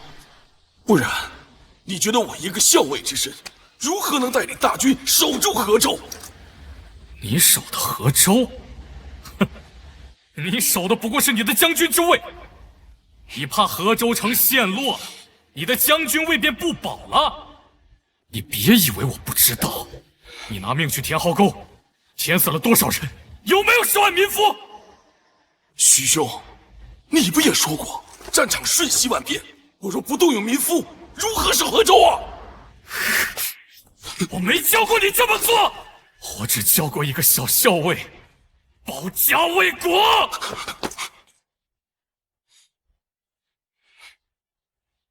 当初，你骑着马站在我徐家庄前，望着望州城破，痛哭流涕。我以为你和3000筒子营一样，是掉卵的好汉，但你不是，你只是一个贪功的狗。徐兄，我们只是路不同罢了。做你的破地将军吧。坐稳了，徐兄，当真做不得朋友了？我不和狗做朋友。老将军，请。请。呸！呸！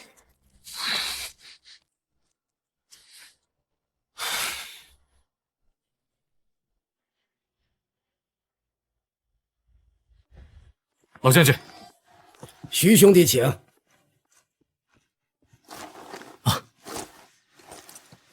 徐兄弟和赵将军是旧相识，以前相识，现在不识。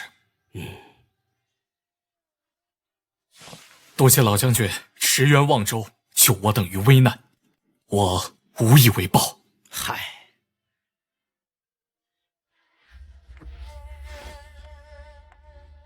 这一物送与将军。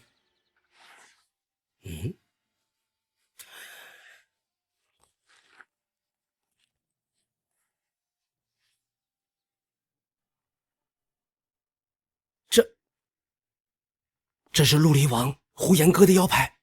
他的尸首，我埋在了望州城南老树下。这是陆离王呼延哥的腰牌。他的尸首，我埋在了望州城南老树下。徐兄弟，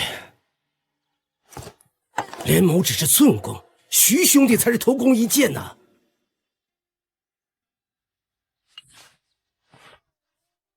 老将军，我不宜入朝堂，这一份军功，老将军拿着最为合适。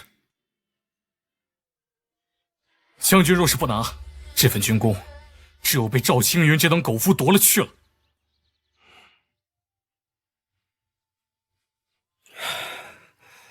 我身后的那些老卒，跟随连某风风雨雨，战死沙场，从年少轻狂到两鬓斑白，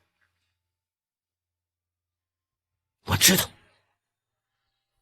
他们以此为荣，但我更知道，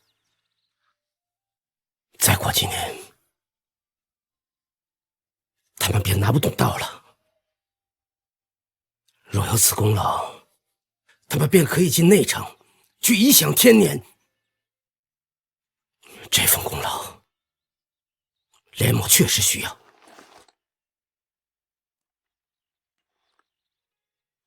醉将连勇，拜谢徐兄弟。老将军，请起。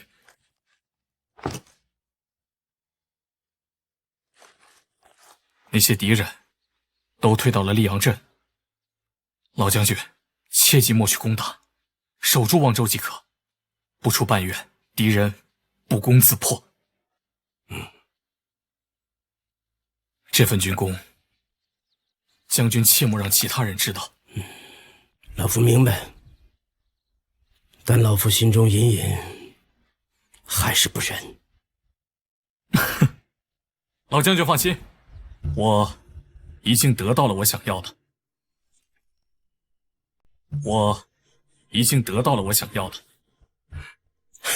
将军，将军，将军，事后来报，原大计定边营清风营营将黄龙率3000人，特来请降。黄龙，想当年一代名将李破山率6000人战死永州，就是因为定边八营给他卖了。整整6000城下谷，人人皆是大丈夫。清风营的叛变，就是烂在泥里了。当初望州城破的时候，我就觉得奇怪，定边八营个个易守难攻，怎么不出几日的光景，便被北敌临破8关？说是大计的人，都当叛徒走狗，有多少兵都救不了。走，许兄弟，我们去看看这个走狗长什么样。走。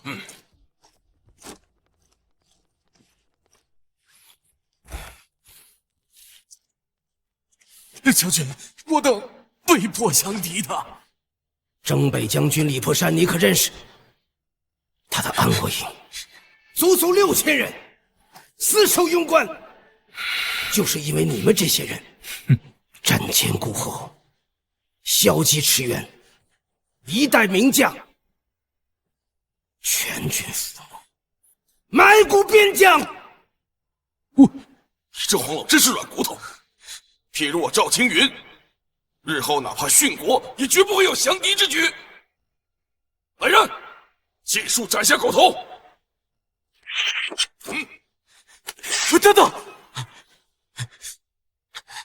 我知晓北地草原的地图。另外，征北将军李破山或许并没有死。你说什么？我有草原的地图。下一句。征北将军李破山死是未死。我在敌人军中亲自巡了好几遍，并没有发现李破山的尸体。当真？他定然是个狂人。说，继任大将的尸体落到敌国手中，向来是要被羞辱的。说，赵青云，叛将黄龙已被我赵青云于乱军之中斩杀。动手！徐兄，我赵青云并非是狭隘之人。我等生死一轮，我自知有错，但我至少也守住了河州。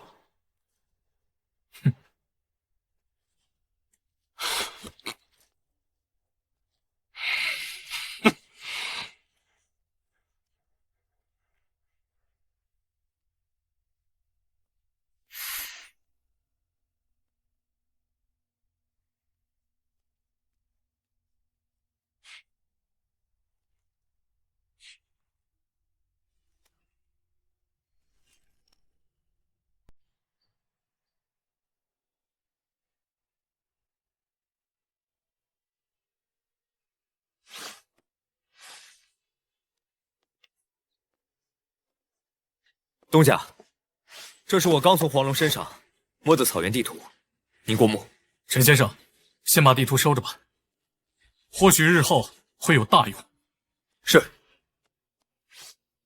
东家，东西都准备好了，可以回内城了。列位，此一次我们劫粮道，破望州，杀敌王，尽是大功。这些金银财宝，我并未足额数过，我只留下一半作为抚恤，剩下的还有那些马匹、袍甲、武器。若是有好汉要归乡的，亦或者就地参军，皆可自行领取一份。日后若是有空来我徐家庄，我徐穆必奉为上宾，设宴洗尘。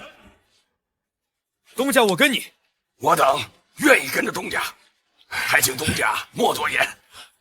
今后跟着东家，若是不管饱，我们就揪着虎哥打。问我毛事儿？木哥每人给我20个馒头，大不了我少吃几个，都送给你们啊。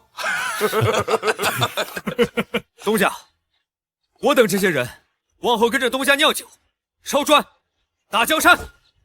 好。陈先生，你若跟着我，长四郎那边……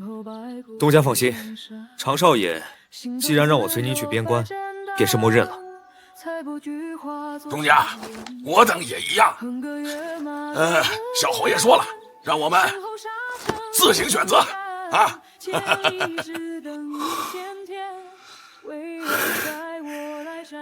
好，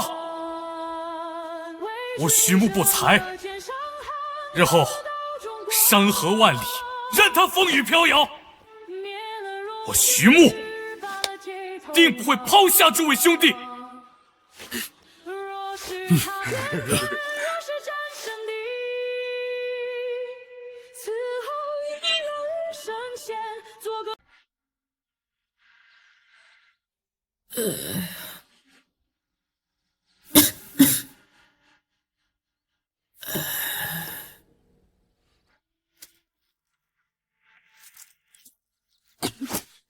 这帮吃人的官兵，用我们的命去堆城，活下来的连口饭都不给，我等是活不了了。他们看到城里的姑娘，便拖入营帐。若是听话，便赏一口粗米；若是不听，便事后动刀。诸位，我等是活不下去了，左右都是个死。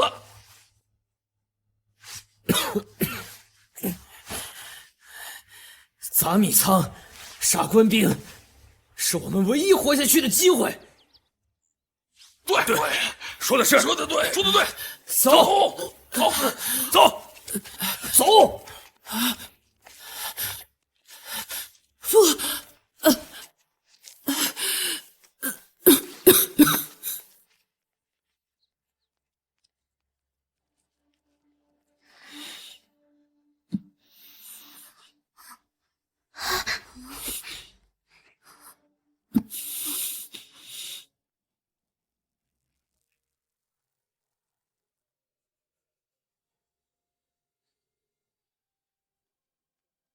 东家，我等带着这些军饷出城里砍，会不会有问题啊？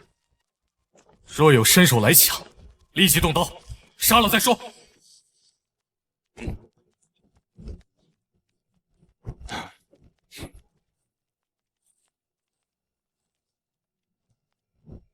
徐兄可是要回内城？会在河州设宴，还请徐兄多待2日。到时候朝堂上来的天使，我会为徐兄引荐，入得朝堂为将。小东家，连某军务在身，便在此恭送小东家。小东家一路保重。老将军，他日去了内城，有空的时候去徐家庄寻我吃酒。一定。我若是有空，一定去徐家庄拜访。来了，打断你的狗腿！大胆！我看你就没胆。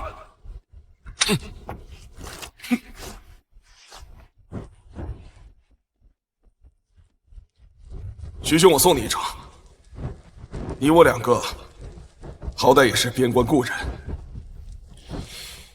我方才想了许多，只是觉得我们之间应当是有了误会。我知道，徐兄定然是看不起我，虎哥、胜哥几个也看不起我。我当年只是个望州的小校尉，有着一副好胆，敢带着2路人马护送10几万百姓逃出2里之地。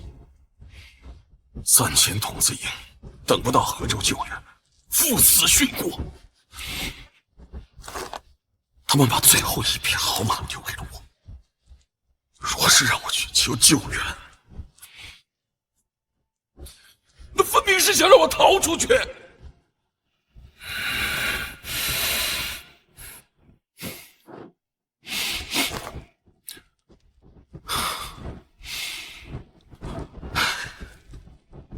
徐兄，你我并无对错，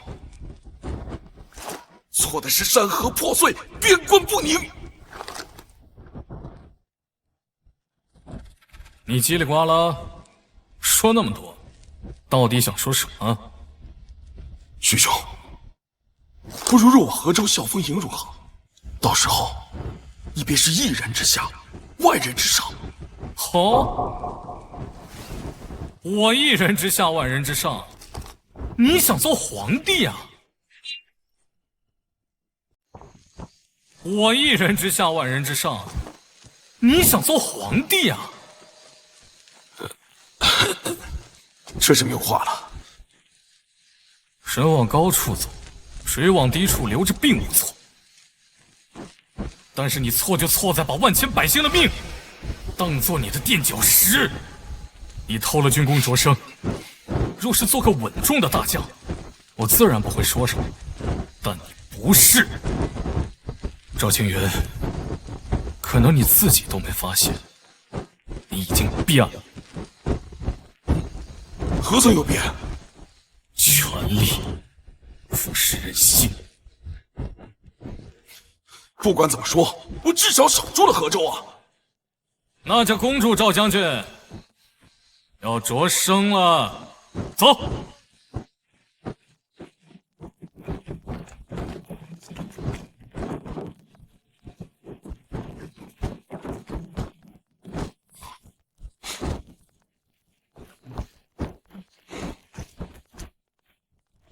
哦，都头，那些难民造反了。什么？谁要造反？是河州的那些难民，说是活不得了，便杀了官兵，抢了辎重。他妈的，找死是吧？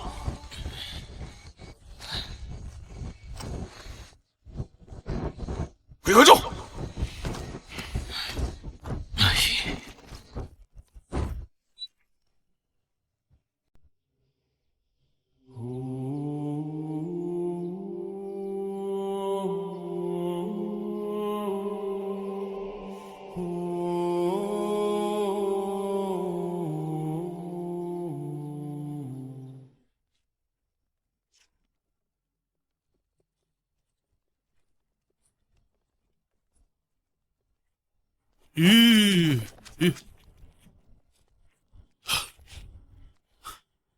东家，河州起烟了，会不会是敌人寇城？应该不会吧？这8万敌人不可能这么快到河州啊！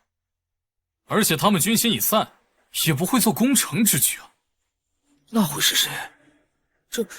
这总不能是几处地方同时起了火灾啊！我也不知。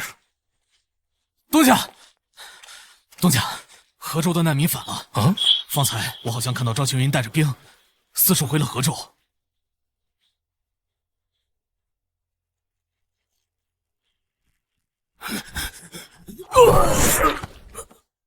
黄泉路上莫作饿死鬼。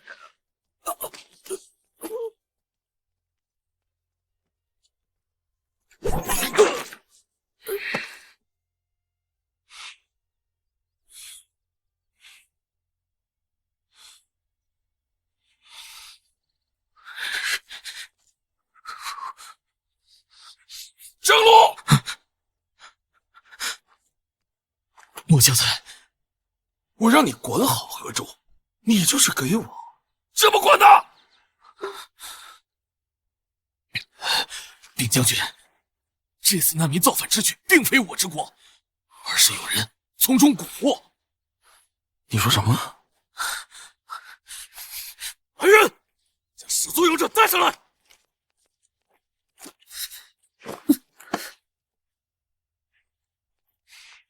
就是他，他就是贼首。我等去望州驰援，趁守军人少，他便鼓动难民去造反。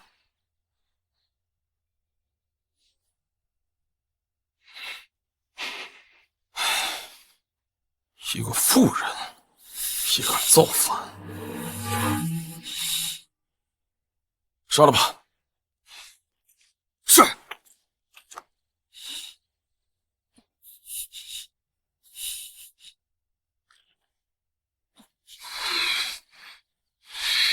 住手！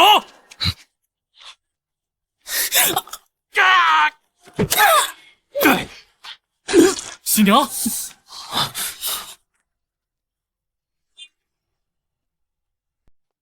喜娘，陆家，没事吧？没事吧？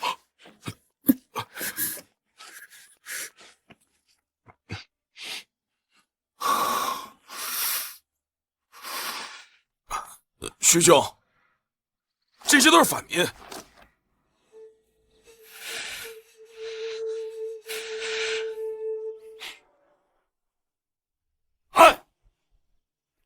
论身份，我是都统，你他妈一个边关义士，顶多就是一介布衣。老子忍你很久了，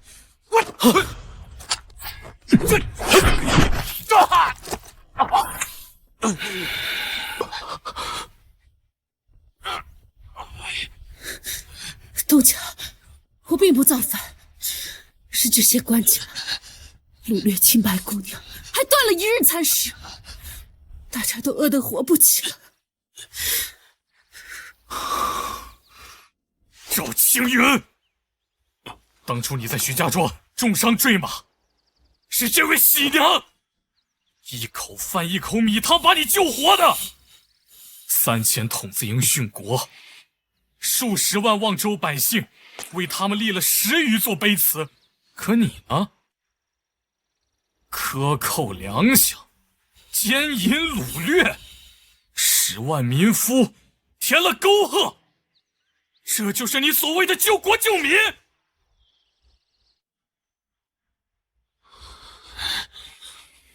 还命！将军，将军，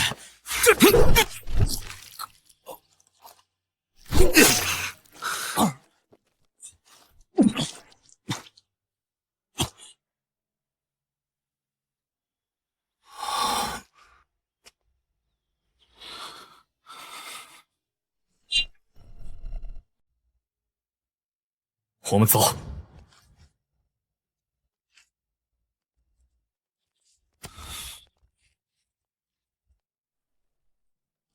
东家，当初村子里有好几十人，但来招民夫的官兵就有几百人，入屋了就抢，抢完了就杀人，大家都没法子，只能逃出村子。一路上又遇到了几波发疯的难民和官军，死了好多人，到最后就只剩下我们几个了。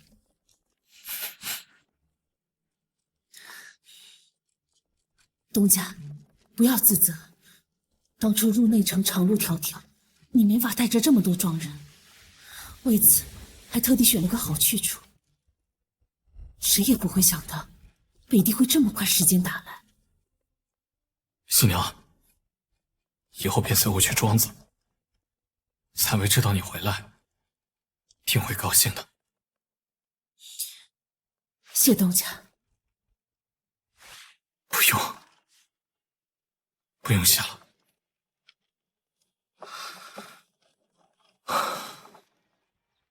喜报！喜报！破敌将军赵青云与10万老兵户神威不挡，大破北地13万大军。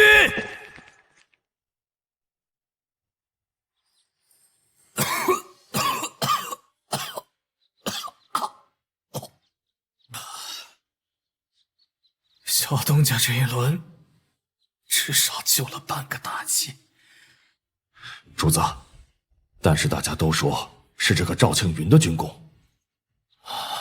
说是他想要军功，想要登堂入相，他早就去了。主子的意思是，他是个很聪明的人，知道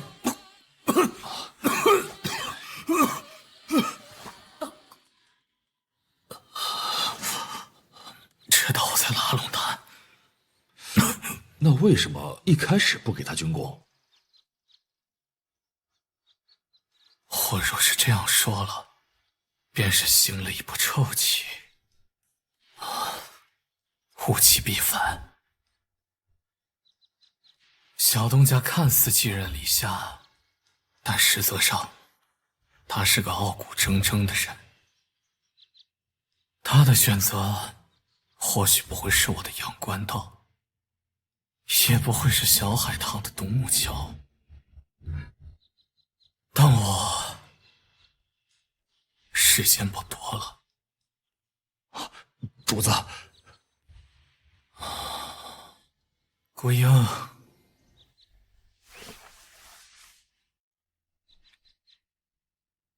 我中毒了。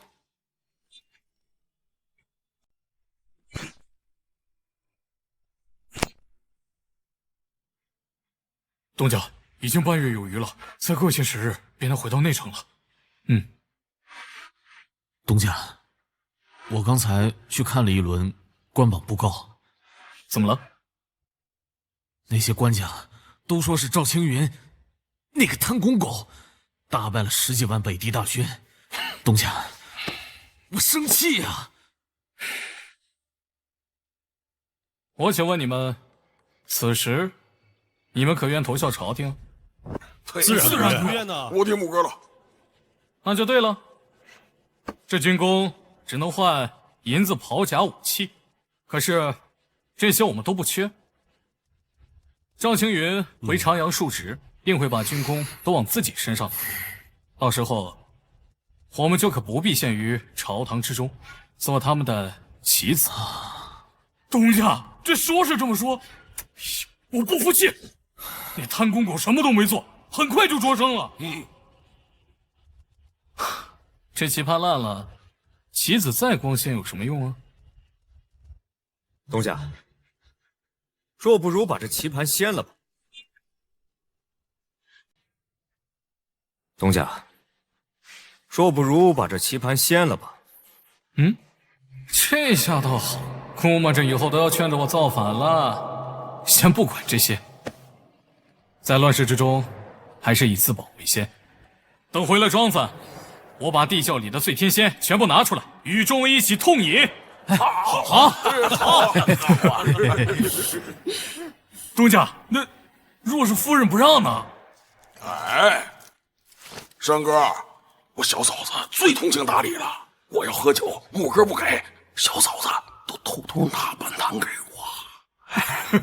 木哥，喜娘也回了，这回不仅有好酒，还有好肉吃啊！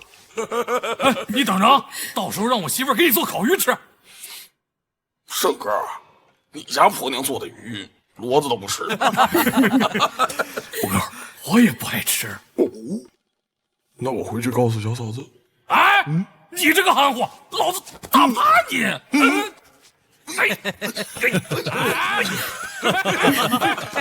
不讲武德！你不讲武德！紫薇，你现在如何了？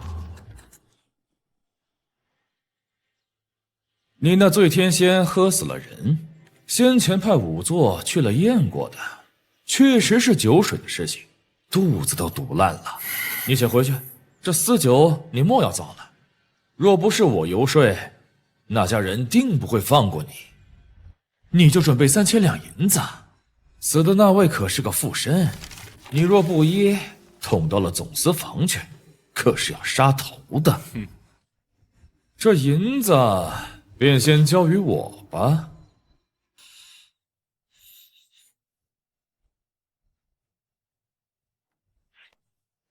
哼，怎个意思？你再胡闹，是要真杀头的？哼，这年头，妇人是最不经吓的。你把刀挂出来，小村妇都要抖3抖。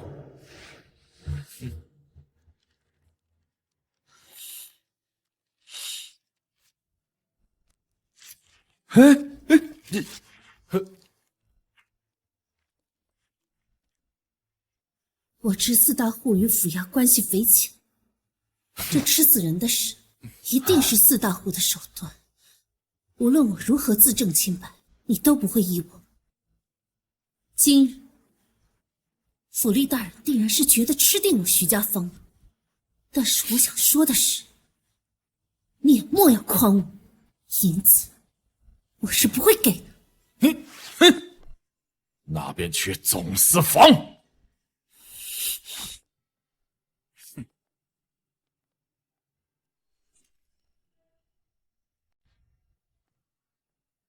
一个弱女子，男人没准都死在边关了，还在这装什么刚烈？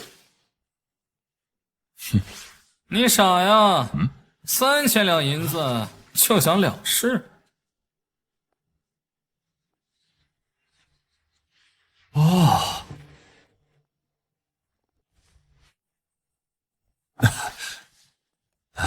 卢公子，莫急，明日多找些难民，毒死了堆在一起，再多找些人闹上他几轮，我再派人把他们抓起来。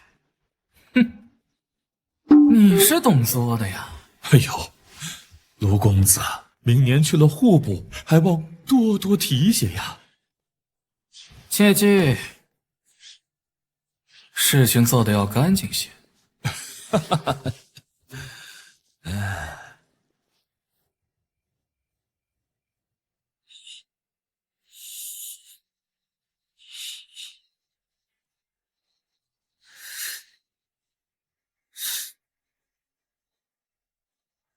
夫人，马儿被害了，一定是那些人干的。这些个狗官，便只会欺负老实人。东家怎么还不回？夫人，你受委屈了。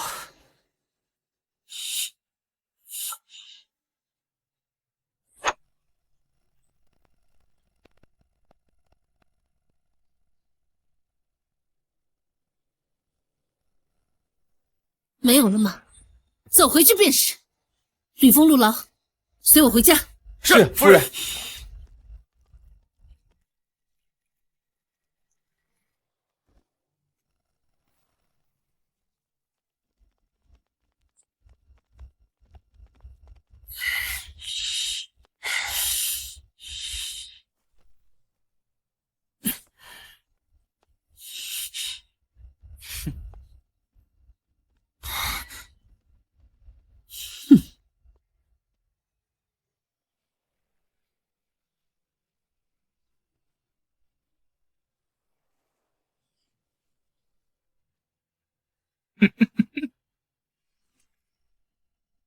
挺俊一姑娘，却跟他的狗男人一般，这般硬骨头是要做给谁看呢？小东家说不定早死了。王丽，找人的事情无问题了吧？自然无问题，并未提起卢公子的名字。本公子到时候可不想惹一身脏水，且记着，我今日并未来过汤江府衙，是在屋里头温书的。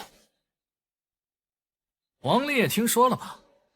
明年我要入仕户部，是要做官的。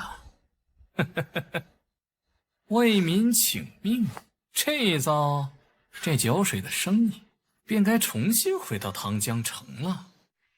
州府大人嘱咐过，切莫要动了小东家。此举会不会发生什么事端？哎，小东家去了边关，就算他是国姓侯那面的人，又如何呢？这出戏演得很好，查不出的。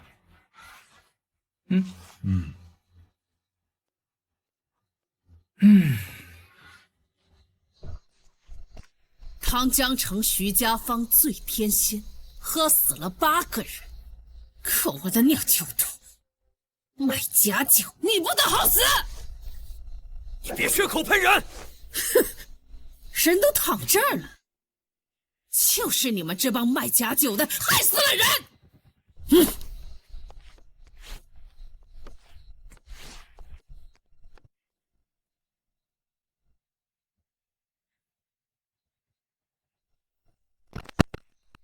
徐老，我们不过是想好好守，为何总有人来欺负我们？豺狼不管恶不恶，都会吃人，因为畜生是不讲道理的。我们能做的，只有握紧手里的武器。如果没有路，我们就自己走一条路。如果这世道没有路，我们便自己造一条路。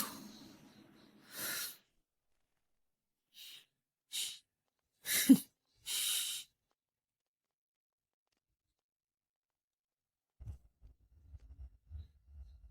官爷，这是何意？你们私人恩怨，官府概不干涉。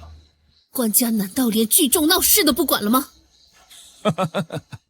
我先前跟你说了，只要你交出3000两银子，再把自己的酒坊庄子都关掉，便当是破财消灾了。现在这局面也是你自己造成的，况且今日又死了10人，你这个女娃娃，硬起个脾气给谁看呢？当家的说了，做人莫看世道，全看自个的良心。狗玩的尿酒徒，你今日走不得了。夫人，我们怎么办？动不动刀？若是现在出刀，后头的这帮子官差定会借刀杀人。哼！不要忘了，当初我们是怎么走过来的。对，我吕凤本就是一介棍夫，一个烂到泥巴地里面的棍夫。夫人，站在后面即可，莫要伤到身子。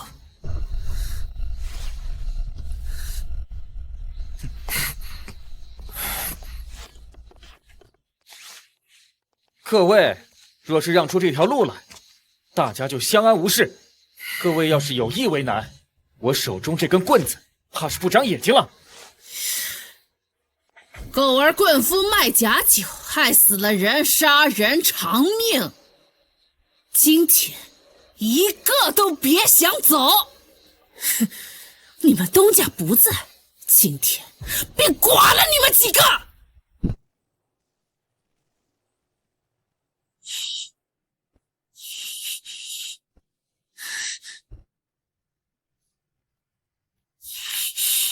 开！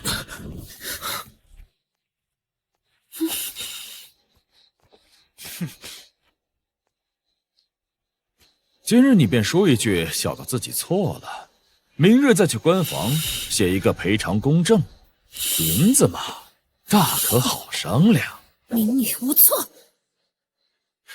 尔等记得，今日欺我家夫人，连一个都不饶！哼，还有你，为官不仁，等我东家回来，一定不会放过你的。哼，你们的私人恩怨，官府拒不插手。给我挑了他们！是。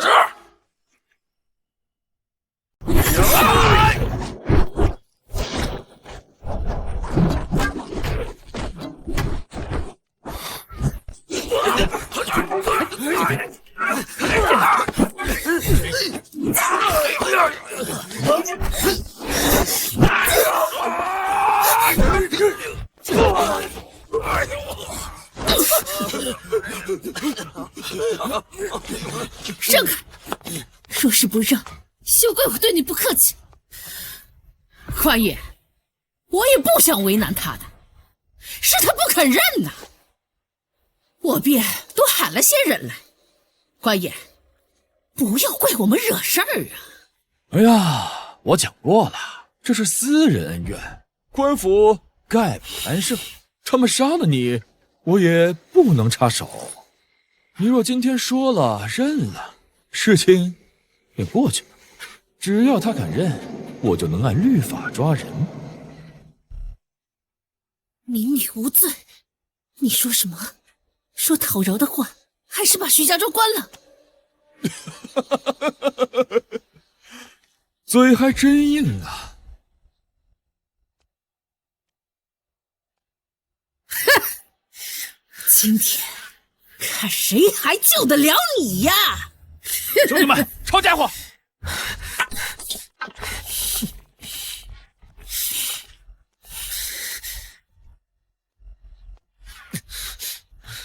你今天必须给爷磕一个，你磕也得磕，你不磕也得磕。一群欺软怕硬、助纣为虐的狗妇！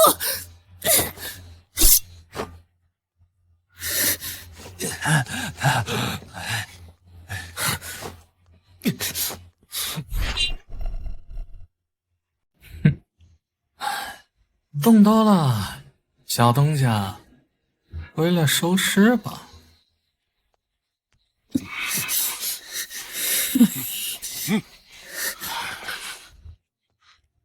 动刀了，待会儿洗地可要洗干净了。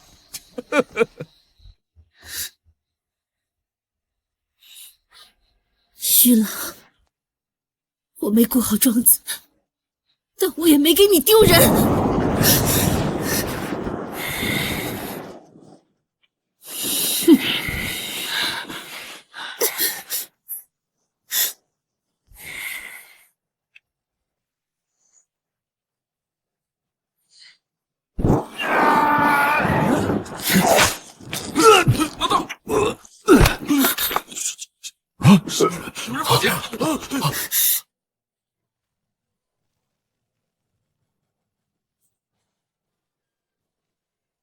他妈的，敢在我的地盘装神弄鬼！兄弟们，动刀，把他给我杀了！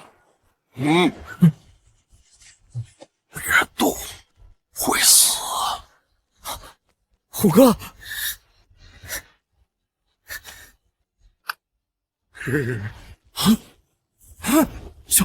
小东家来了，不行，我得走了。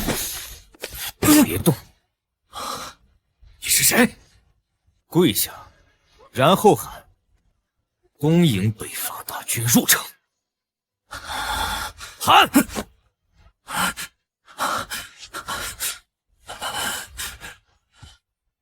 恭迎北伐大军入城！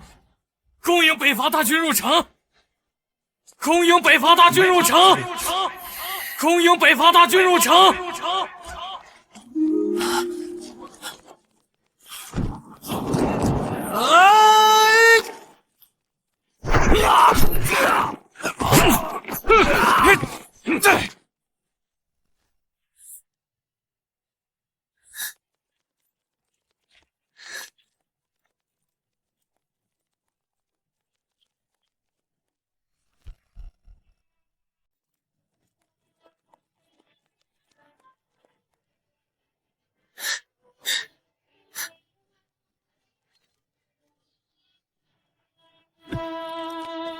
铿锵立马在江边，身后把路已成山，心中自有百战挡，才不惧化作青烟。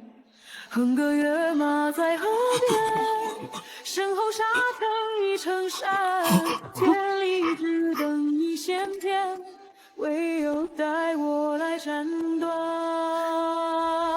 为君折了剑伤，我不管你是谁，是你先杀了人，闭嘴！灭了荣心，只罢了这份光。若是他变天，若是天生地，不是吧？大人对你说的话你没听到吗？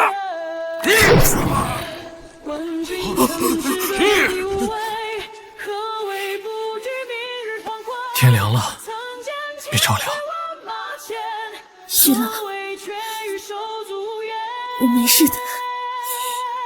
这些人欺负你，对吧？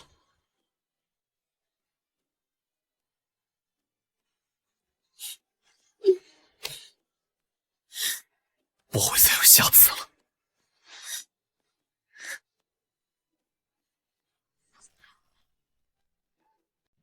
你是何人？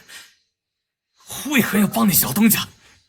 江山雾笼烟雨游，若10年一见，斩黄巢。10年一见，斩黄巢。走，跟我去见小东家。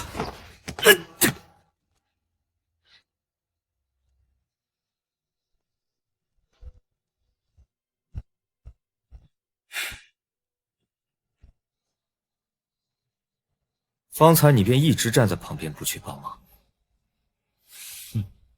你好像又要帮忙。要是小东家没回来，定然杀了这几个狗官刁民。可是小东家回来了，这一轮只能靠小东家自己了。哼，你猜猜小东家会不会杀了这几个狗官刁民？不知道，但我家少爷希望他杀，这样便没了退路，就能安心跟我家少爷造反了。主子虽说要逼一逼小东家，并不想他杀，因为他有更重要的任务要做。你说我庄子的酒喝死了人？是他们这些刁民和棍夫谋害难民，嫁祸于你，我等也是被骗的。所以这些人不是棍夫，而是罪人。是，他们该死。陈胜，把这些人都带到城外去，签字画押，一个都不要放过。日后去总司法补个公证即可，就用他袁桃的名字。是，东家。小洛，给袁桃写封信，告诉他，大纪的官为官不仁，这样的官是杀还是不杀，让他自己决定。但若是再让我看到他，就别怪我不给侯爷面子。这件事我一定要个说法。是，东家。陈先生，把这个狗吏给我调到城楼上，我要让汤城的4大户还有这帮狗吏们都看看，惹了我徐家庄的下场。再有下次，我必杀他们。是。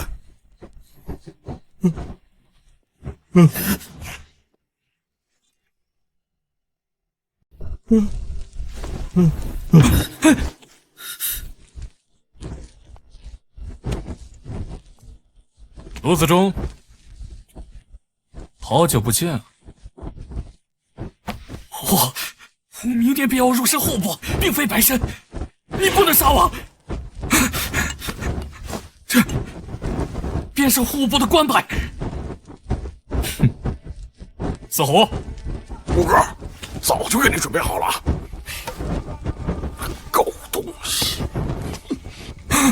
卢子忠，我有说过，再让我见到你，我便抽死你！哎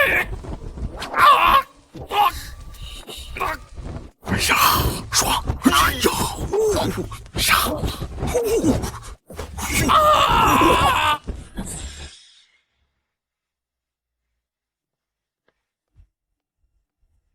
主子，情况如何了？卢子忠被抽成烂粽子，差点死了。其余的刁民被杀了，但是小东家一定要总司房报备。不过用了您的名字，还有这个狗官，小东家吊在城门上，冻了1个晚上，他还不解气，说要主子决定留不留他们。还有吗？还有，小东家说，主子说要帮他看着庄人，你食言了，他很生气。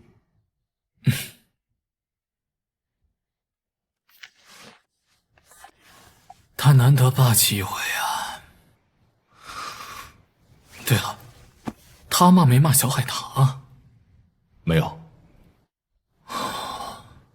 小海棠也说帮他看着庄子，凭什么只生我的气啊？主子，这个事情会不会太大了？在边关生死一轮，救了大计半个江山，如今回到内城，却发现自家的盘子差点被人摔了。那几个狗差跟杀人越货的流民本就该死，他要是当街杀了，我也保得下他。但若如此，他会被朝堂的人盯上。我没看错人，他不是个杀人眼红的狂徒。主子，暮云州的神医李望儿，过几天会来这里为您治病。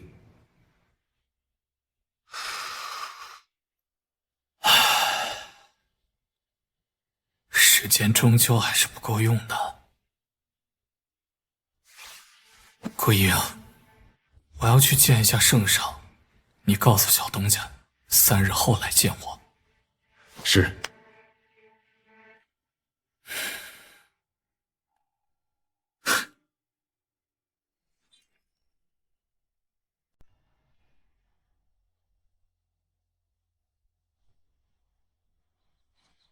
我儿，哎呀，我来呀！哎呀，老先生，我儿，你总算是回来了啊！老先生，可是打了胜仗了。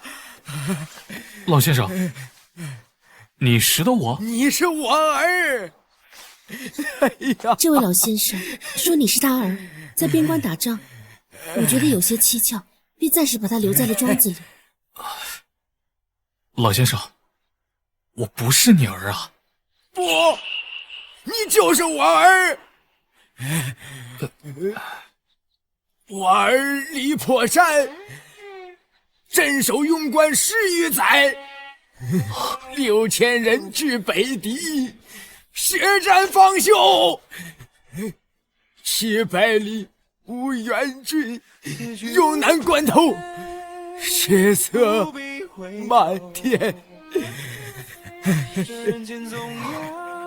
灭我大计者，并非北敌人，而是我晋朝人心中没有了长城。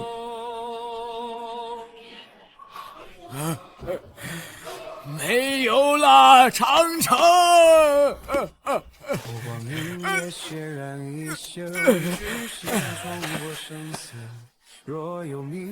三位，这是？他爱喝酒，尤其是爱喝醉天仙。每每喝醉了，就爱讲述这边关之事。我听得久，便觉得他口中的人似与你相似。紫薇，我们把他留在庄子里吧。徐郎，边关如何？大家都还好吗？怎的，就只见你们几个？这一轮边关，我带回来400营兵，还有一些新的朋友和故人。哎，走，可是饿死我了，待会儿要好好吃一顿。喜娘，夫人，太好了，喜娘，日后你就一直跟着我们，这次我绝对不会让你离开庄子。夫人，我没事的，喜娘，回来就好。阿弟，喜妹，你们都长这么高了。夫人，哎，喜娘，你带着孩子们去歇息，稍后我做好饭，你们便一起来吃。喜娘，来，我们带你们去。来。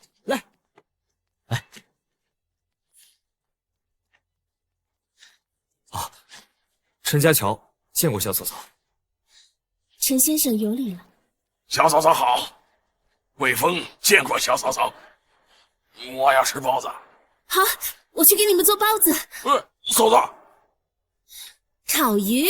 哎，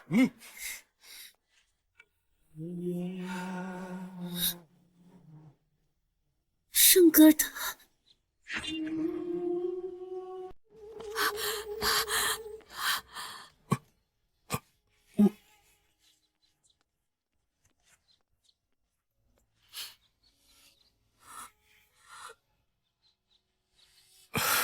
我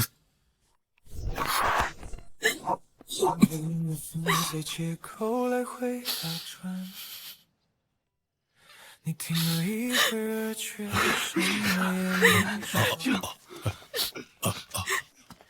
我知道你想解释，也知道你不能，所以那些话只能留在你看，不打紧的。等一等，天还没亮到尽头，你怎么哭个卵！这不回来了？我这不是怕你出来了。放心，死不了的。我这不还舍不得你跟孩子呢吗？啊！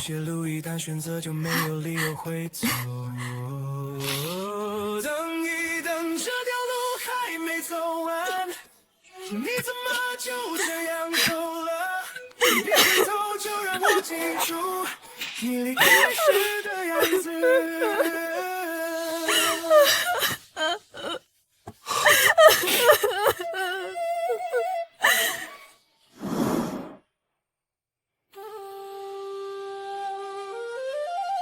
小薇，你今天在雨中的样子真的很帅。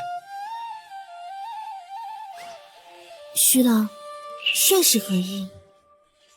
就是女中豪杰，英姿飒爽。徐郎，你去边关学坏了的，油嘴滑舌的。那没有，我是听吕封陆劳说了的。你把那几个棍夫流氓打的是满地乱爬呀。男儿离家打天下，总会有顾不到的地方。徐郎不在的日子，我总是想着徐郎说的一句话：在这个乱世，要想活下去，终究要靠自己心中有一口气。采薇，我现在是你的小迷弟。徐郎又说听不懂的话。我说真的，我对着月亮发誓。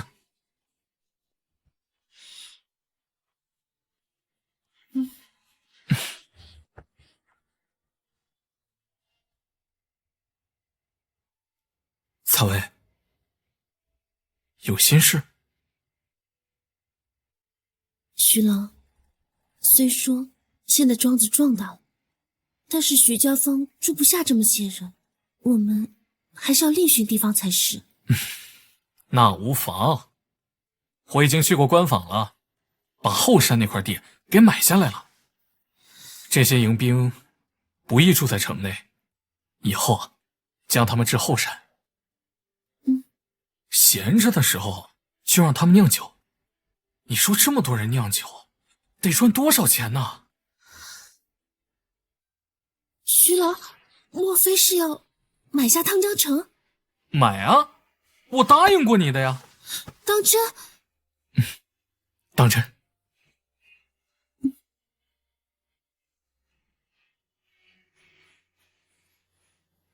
风在旧路间吹，带走未能说出的一杯，暗影深处埋着来不及回望的余味。是谁把心点亮，只为照见一线虚伪？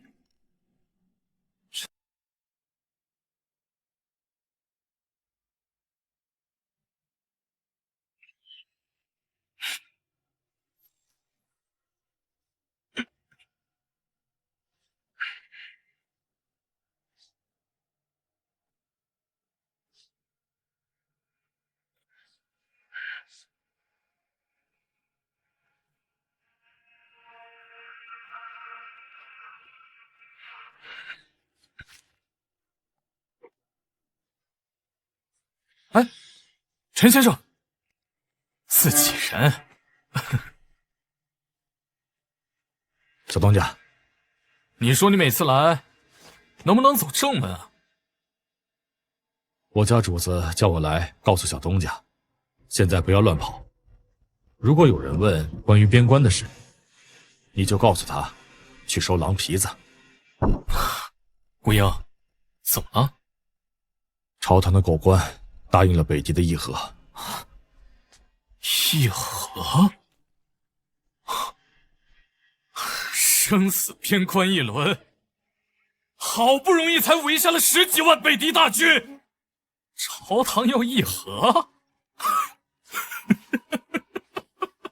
要议和？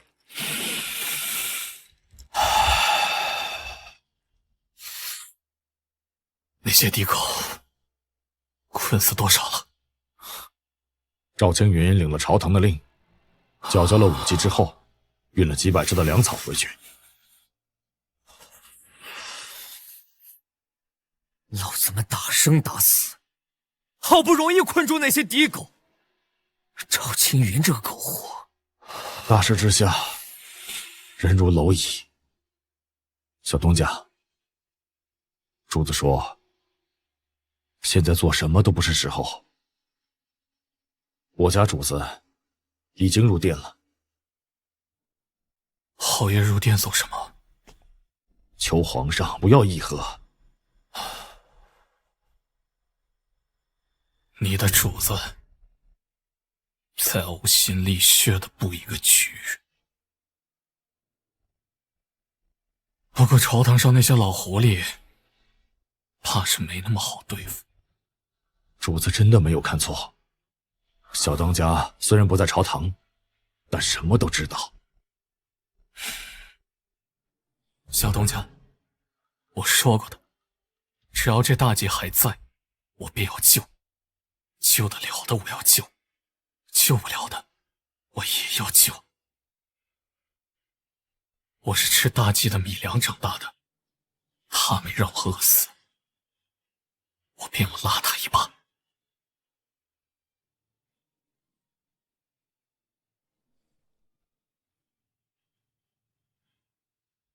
我家主子说，3日之后，请小东家去长阳，陪他下一盘棋。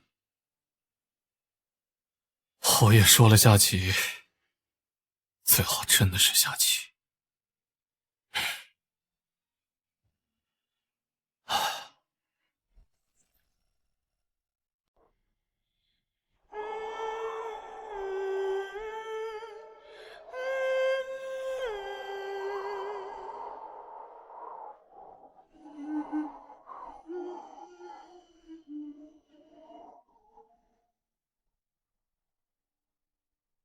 侯爷，咱们别亏着了。咱们回去吧，老奴替您不值啊！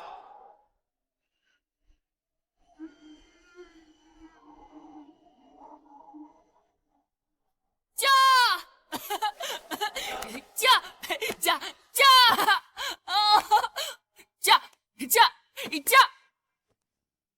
驾！驾！驾！停！相父，他还在跪啊！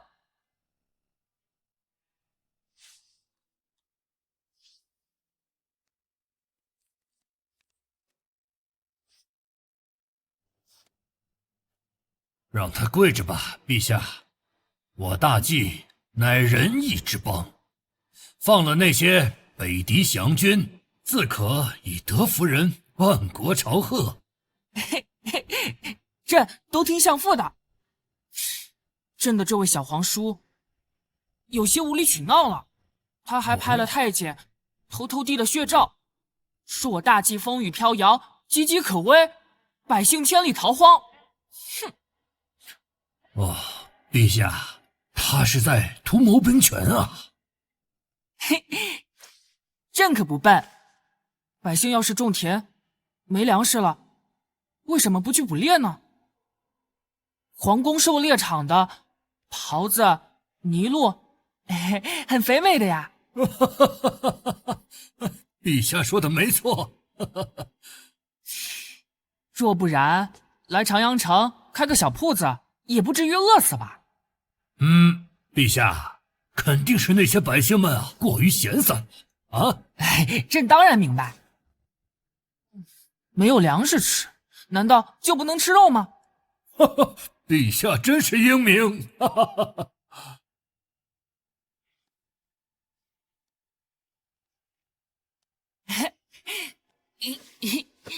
驾！驾！驾！驾！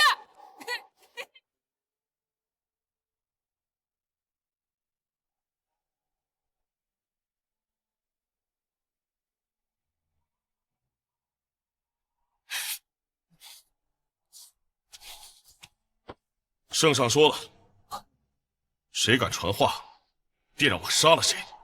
你虽是阉人，但为官一场，亦是多年老友，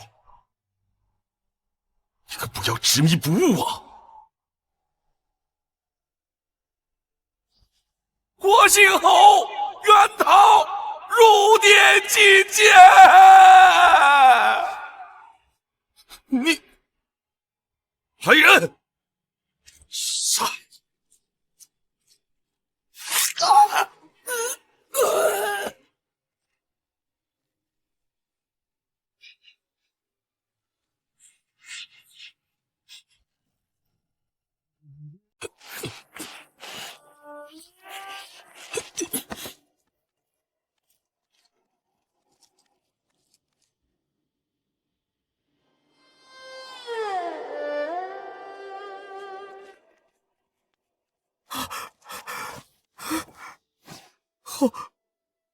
侯爷，大家都说侯爷是忠臣，去年之时还帮我等这些阉人谋了福，无人帮侯爷，我等来帮你。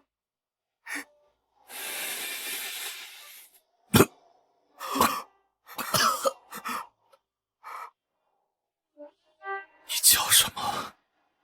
侯爷，奴叫小半路。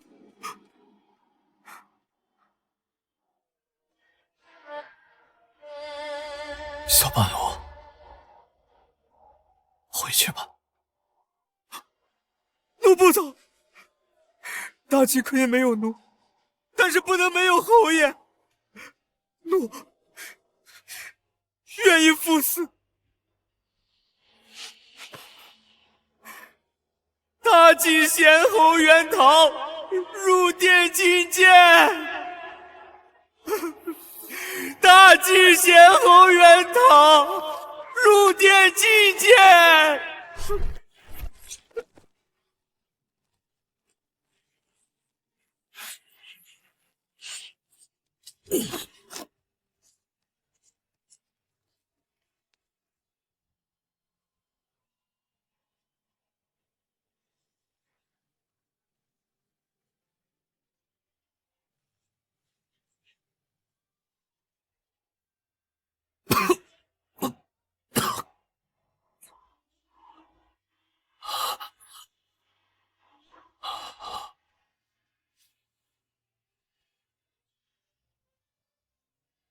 全逃拜见陛下。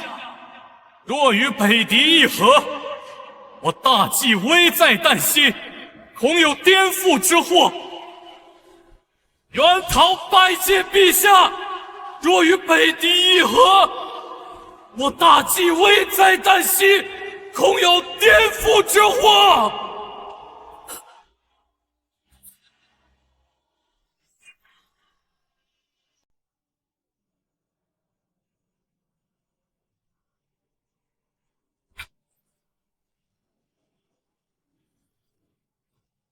亡命可抗，民心难伤。双髯鬓发，至未肯降。久见苍风，孤勇一枪，不求封赏，只愿民康。西飞灯，古围城，燃我热血照四方。西飞灯，古围城，守我家邦盼清光。西飞灯，古围城，半生孤勇负国殇。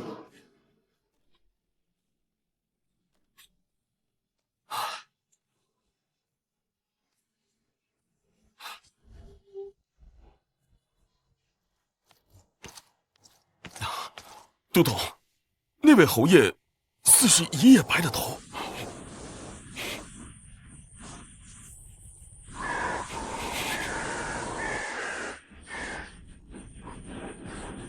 黑鸦起，天下休，这恐怕是恶事之兆了吧？少爷，往年也有黑鸦。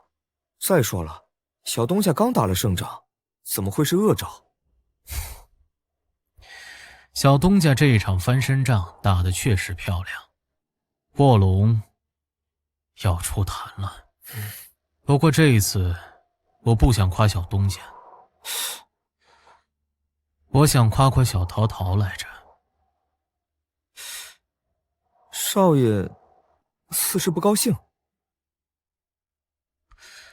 他深受其毒，他本是我大计最后的壁垒。他若倒下，我应该高兴才是。可一想到他一袭白衣胜雪，立在寒风之中，我怎么就高兴不起来呢？你说他这顽固的性子，一条路走不通，就不能换条路吗？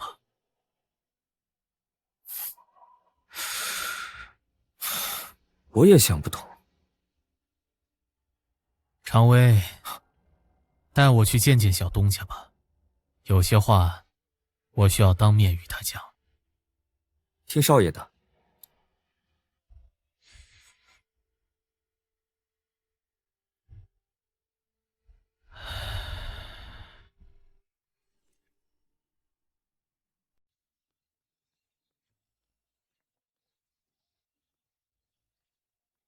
陈先生，你看看我这庄子如何呀？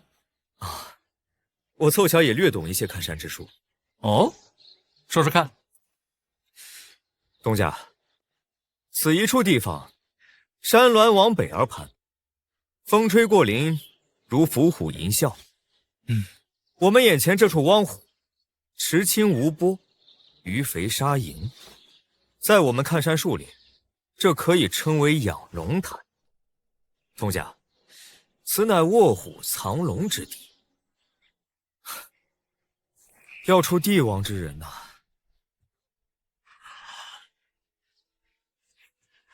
陈先生，这些话慎重啊！我知晓的。这陈家桥哪里都好，就是一开口便是造反。就！木哥，那卖米的又奇奇怪怪的等着了。你家少爷来了，要不随我去见见？先前已经见过了，少爷让我好好跟着东家。我是侠儿，平时不好露面的，东家自己去就行。四虎，骑着你的马儿，随我去见见那卖米的。好嘞，木哥，走，就。唉，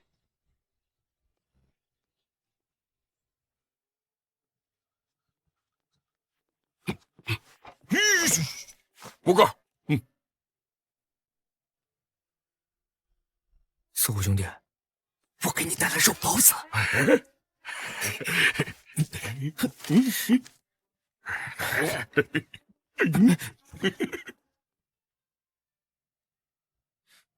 我知道你不肯见我，索性我自个儿在这等你了。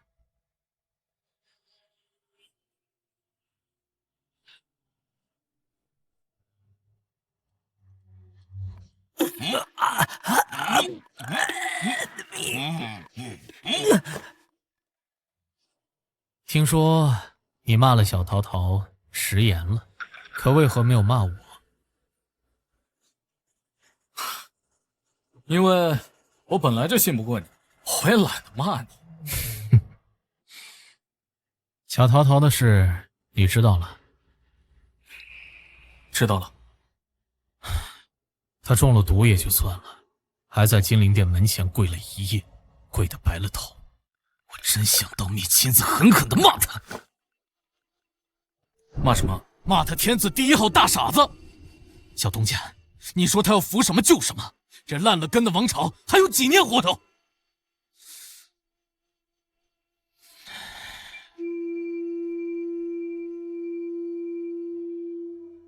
我倒是觉得侯爷忠义，我很佩服他。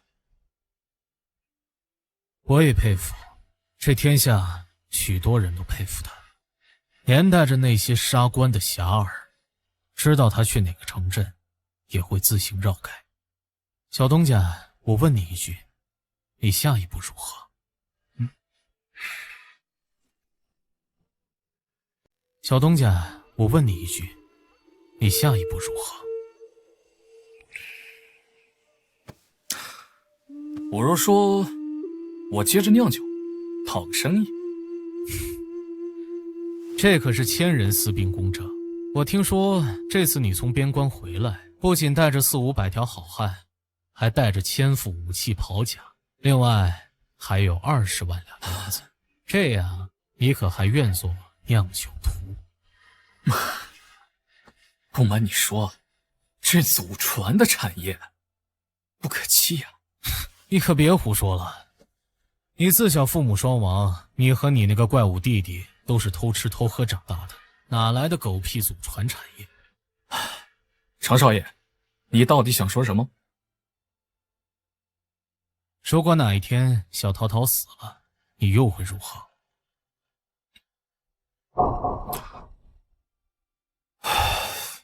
不如何？接着过我的小日子？你又在藏着掖着了。这整个王朝8个定边大将军，至少有6个希望他中毒身亡。你查不出，也查不了这个毒是谁下的。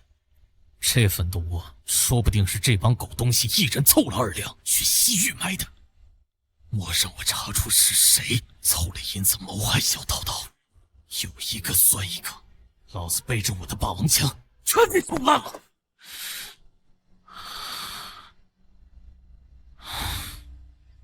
朝中那帮人怕侯爷，这怕的久了，便没来由的生了恨。这大概就是人性吧。小侯爷威名在外，只要他愿意，出了长阳城去西边疆，振臂一喊，也能再凑个10万大军。这朝堂上的人都希望他活着，又希望他死。那你呢？那你呢？我可没凑银两。我这辈子最精彩的就是有这位老友，道路不同，他想往前，我走了岔道。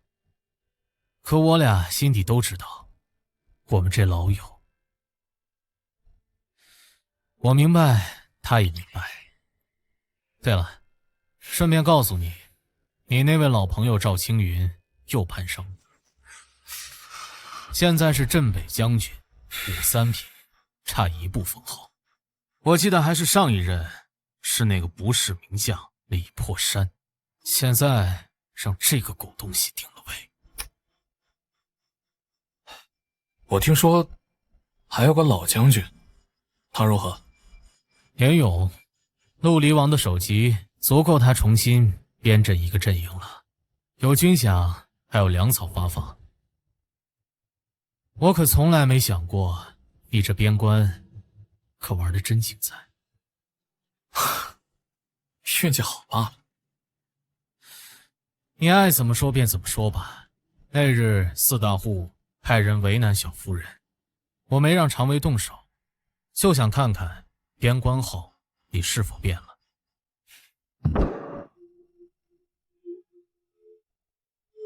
常少爷，我若说我一直未曾变，你信吗？我也不与你争了，小东家，替我办件事。这500年的老身来之不易，帮我拿给小桃桃续命，莫要提我的名字。我就是不说，侯爷也猜得出来。明日我便启程去长阳，你放心，东西我一定带到。我呀，不像某些人，去说话他不算话。小东家，你也别指桑骂槐了。小夫人的事，算我欠你一次，日后这种事情不会再发生了。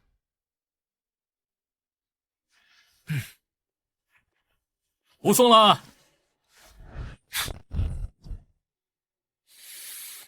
妈的！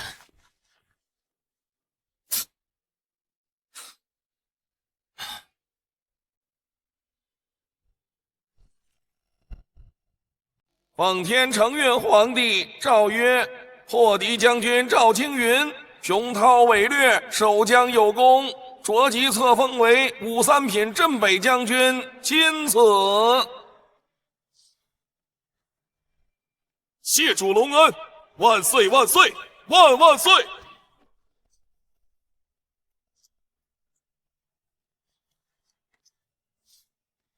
奉天承运皇帝诏曰：征北将军赵青云护卫河州有不世之功，赏夜明珠2对，黄金1000两，绸缎1000匹。麾下者效封营，拟为1等护国营，可自行征募兵丁。钦此。谢主隆恩，万岁万岁万万岁！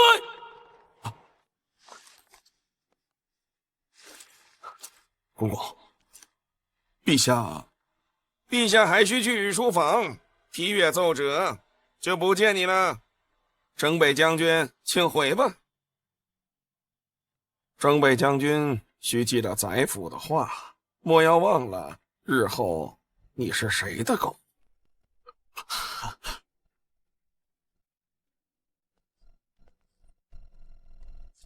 公公放心，末将记得。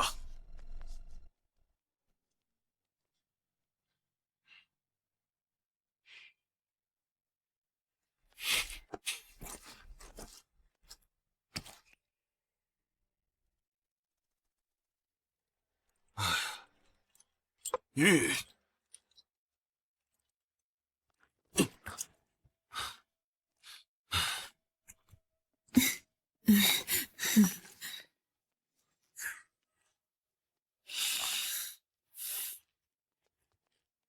嘿，弟妹，许久不见啊！这几日入都城述职，便想着来看望一眼。毕竟在边关之时，与你们可算老友啊。喜娘，我们走。喜娘，莫要躲！那日在河州城，若是知道你在难民堆里，我早该去帮你的。狗东西！虎哥，那日在老马场，我与你可是共饮一坛酒的啊！呸！造孽呀！虎哥说过了，你要是再来，就打断你的腿。徐兄，实属误会，我此番回都城述职，不过顺路探望。探望什么？自然是故人。哼，这哪里有什么故人呢？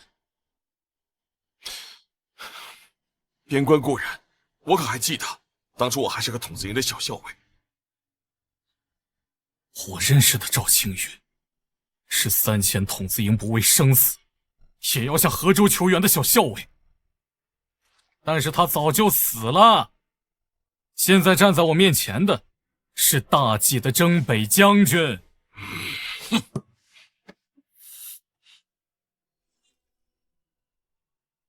现在站在我面前的是大计的征北将军。徐兄，我对你未曾变过。我知道，这发达了不回乡，犹如衣锦夜行。将军好不容易着生了，连个道喜的人都没有，来我这儿无非讨个口彩，那无妨。我徐穆恭贺将军高升啦！徐兄，你这又是为何呀？我讲过了，我并无错。我赵青云生来无权无势，我不想一生都是如此。更何况，当初我从望州跑到河州去求救援，那望州都快被敌人打烂了，可有人去驰援？可有人在乎？万千百姓在乎。你现在心中有的只是你的滔天权势，别扯那么多理由和借口。好，即便如此，那人往高走，水往低流，我一步一步往上爬，莫非也是个错？还是说，王侯将相生来便是有种啊？你若是一步一步堂堂正正的往上走，我徐穆自然无话可说。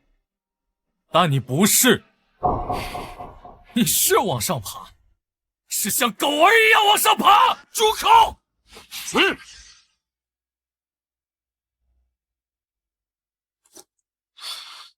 徐兄，你对我有恩，我赵青云并非是寡义之人。这次得陛下赏赐征北将军，也不过是想与你分享而已。赵将军，你走吧。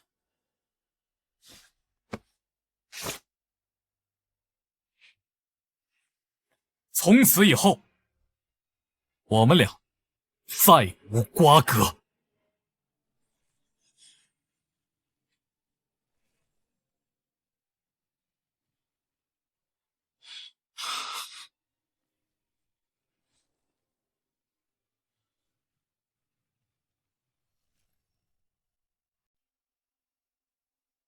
如此割袍断义，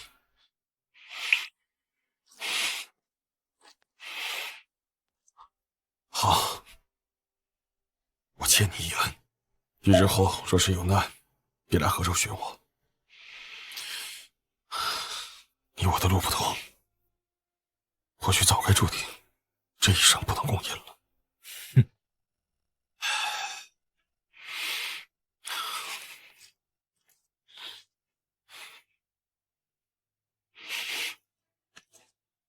但在我赵青云心底，你等同于无地。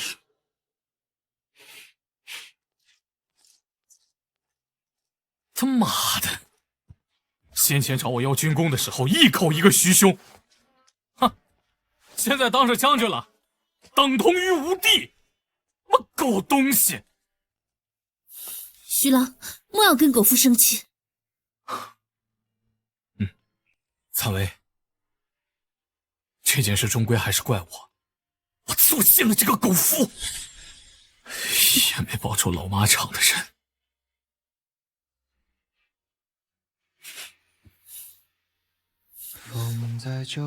徐郎，这世上有许多人都不懂你，有的人逼你造反，有的逼你入朝堂，但我自己心里清楚，自己的命终究要抓在自己手里。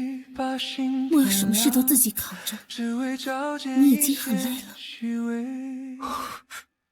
三位，我不敢。徐郎，我能做的就是帮徐郎管好庄子，念好经，多赚些银子。这世上有很多事都是如此，很难如人意的。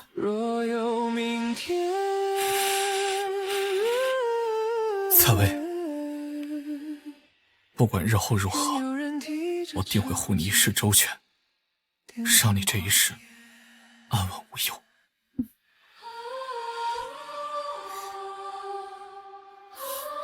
好了，徐郎，咱们的日子不是越来越好了吗？你猜，醉天仙现在有多少担子了？2000坛。是5000坛啊！常让那些官家和周边的富户喜欢的紧。上次有个掌柜突然留下了一张请帖。冤家宜解不宜结，有空一起喝喝茶。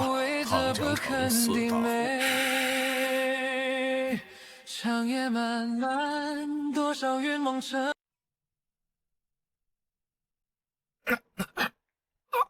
子忠，喝药汤吧。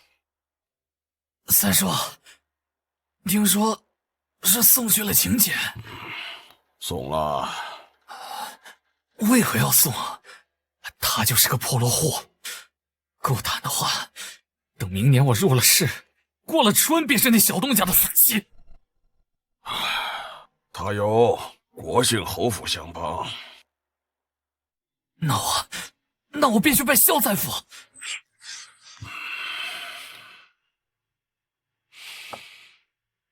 想要攀附当朝那位宰辅，以汤江4大夫底蕴是远远不够的。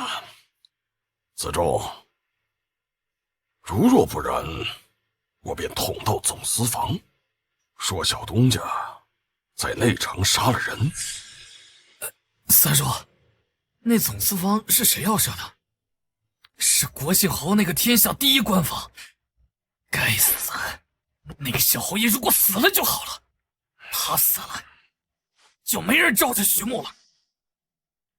那日暮云州的神医李旺儿从侯府出来，便被人拉着问了。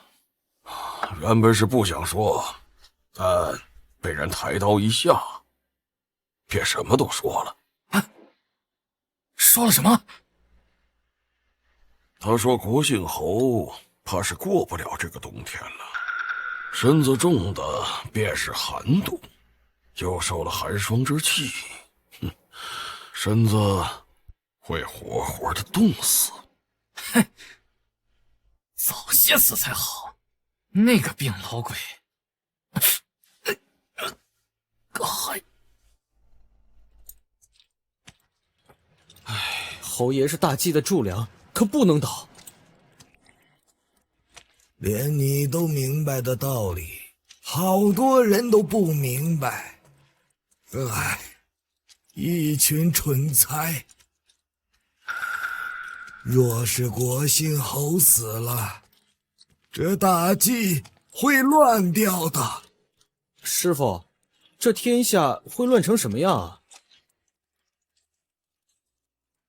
会乱成什么样？官吏们中饱私囊，百姓将苦上加苦。不出3年，北狄将吞并我们整个大计，异族来袭，继人将不再是人。师傅，我等该如何？侯爷不会弃天下于不顾，我们留在内城，跟着侯爷救天下。救天下？救天下，救天下！师傅，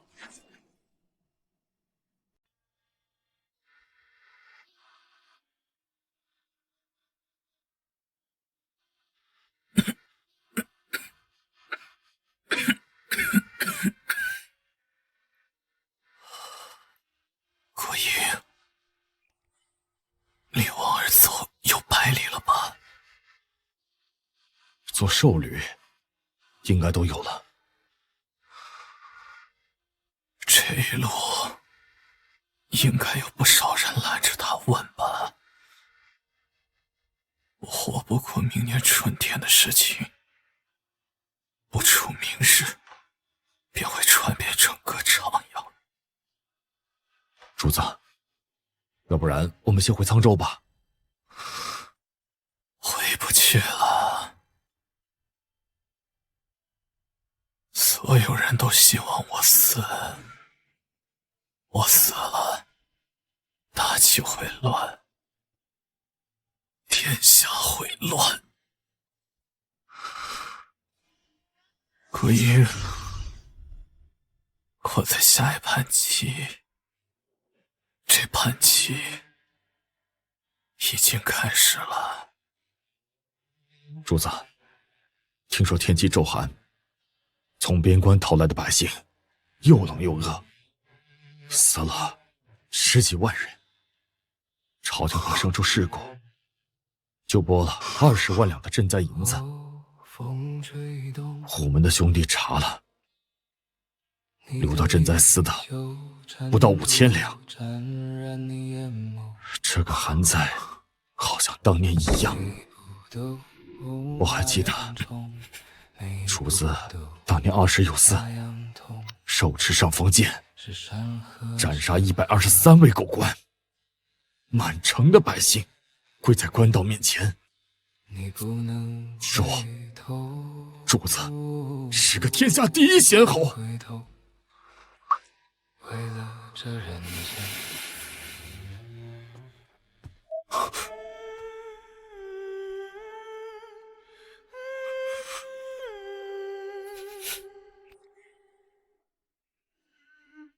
侯爷，小东家来了。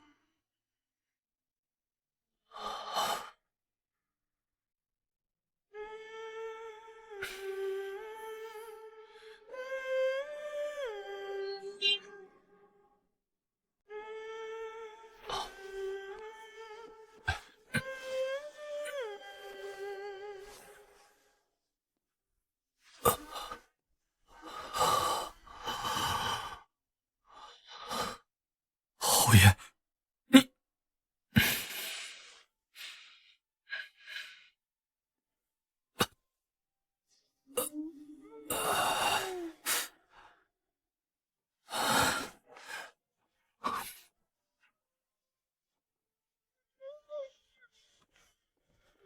小东家，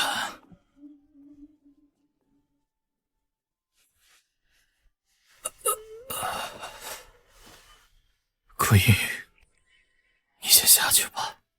是。坐。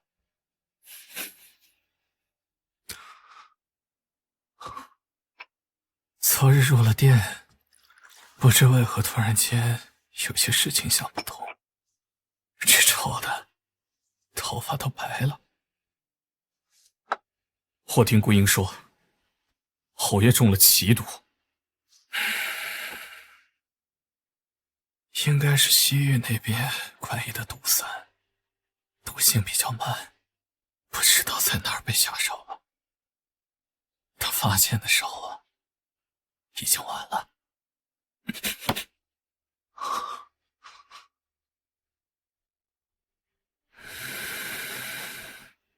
小东家，我在大计上有威望，不管是暮云州，还是沧州的定边营里，都有我带出来的军将。小东家，你那10万老兵户如何？我可是费了好大的力气，才把他们请出来的。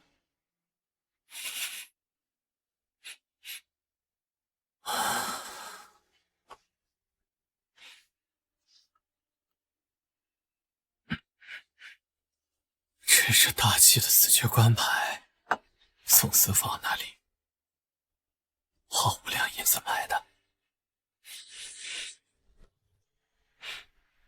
侯爷这是个侯爵，这死爵也能买，自然买得了。即便是给你买个伯爵，也不过20两银子。当然了，若是其他人要买官爵，单一个子爵位置，估计10万两也未必能拿得到手。能让我做这件事情的，小东家你是第一个。能让我做这件事情的，小东家你是第一个。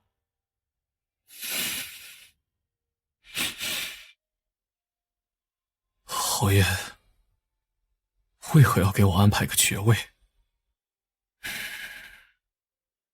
这不是爵位，而是一个身份。边关那一仗你打得很漂亮，只可惜在朝堂上我也无法左右。小东家，算我对不住你。这段时间暂时不要动，有什么想法都不要动。学小海棠，养兵4、5万，还是在买粮食。原来侯爷都知道。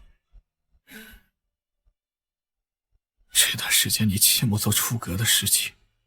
另外，我答应你的，便是给了你，莫说是整个内城，哪怕是整个大计，谁也抢不得。朝堂给不了你的，我愿讨给你。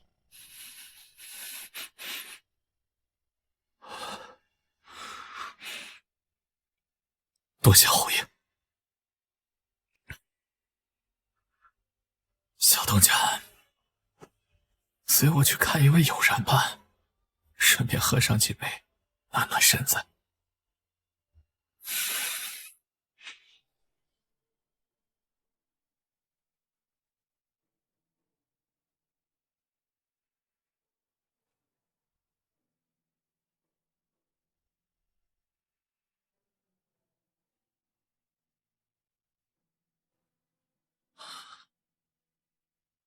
小东家，你可知这位老将军是谁？说起来，和你有些渊源。我印象中，似乎并不记得认识这位老将军。李如成，大齐定北侯，也就是李小婉的祖父。他知我病重，特地来探望我。另外，也想来看看你。徐牧拜见定北侯。啊，坐。来，大家同意。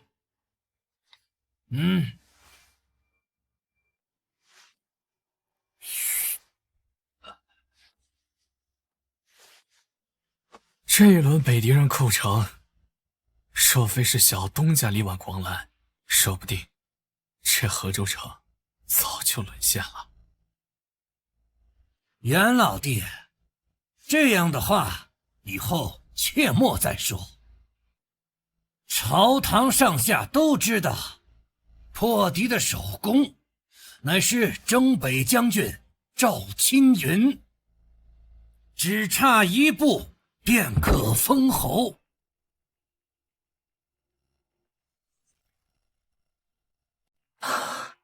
这些话不过是在酒桌上的逗趣。老侯爷应当知道，您的爱孙小婉姑娘，可是这位小东家边关2000里送回来的。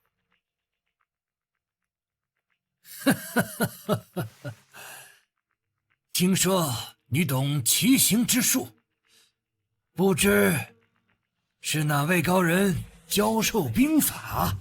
总不能告诉他，我曾经混军事贴吧，混到了15级吧？我12岁的时候在汪州城外遇到了一个钓鱼的老翁，我帮他补了线，他送了我本兵书。你一个望州的小棍夫，怎么会识字？其实，那是一卷老图册，我一边看一边琢磨。那兵书呢？似乎上茅厕抹没了。老侯爷，我说过这位小东家是一位大才，我可不敢瞒你。再者，我和小东家关系甚好，等同于是我的内弟，所以有时间就该多多走动。左右我弟弟也是小婉姑娘的熟人。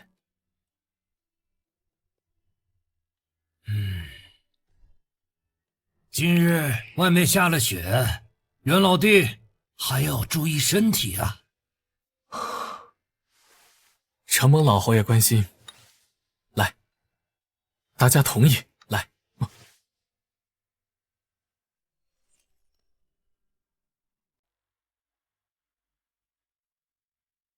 老爷子你也见了，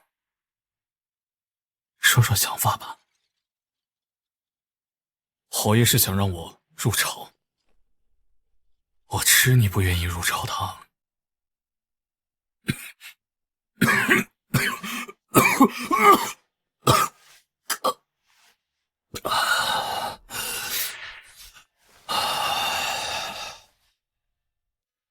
天下人都知道我袁桃没时间了。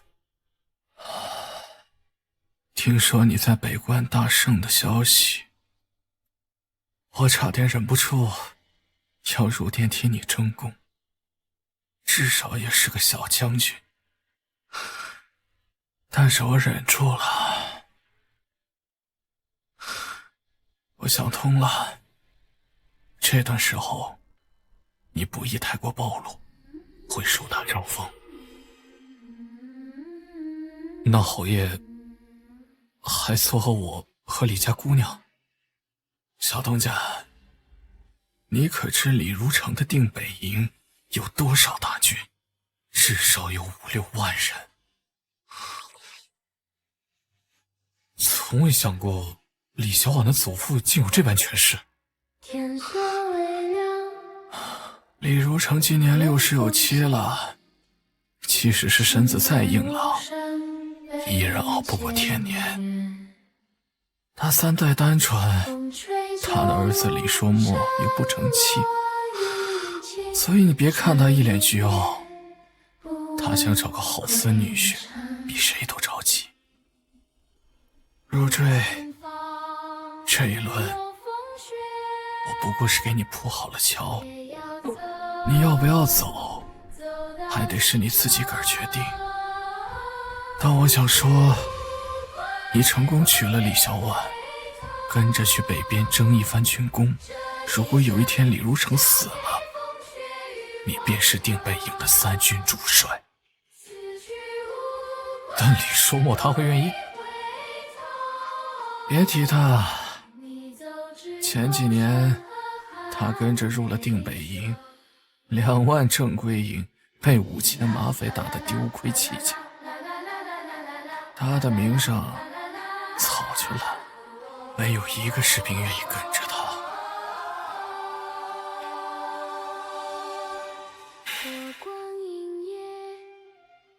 说是入赘，那我的庄子，我的小碧琪，还有青龙营的兄弟们，是不是都得弃了？差不多在你得势之前，李家人不会让你养私兵。我在望州的时候，有50个庄人，其中有个老佃户，跟着我建庄子，打山匪，退敌人。我许诺要给他养老送终。可是望州城破之后，火入了内城，却把他们都留在了河州。最后只有一个寡妇和2个孩子活了下来，其他人都死在了河州。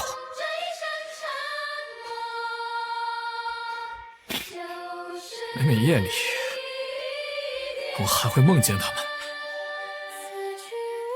萧侯爷，你说我徐牧是一个忘了初心的人吗？自然不是。既然我还未忘了初心，我便不会再抛下庄子，抛下庄人，更不会抛下我的小笔记。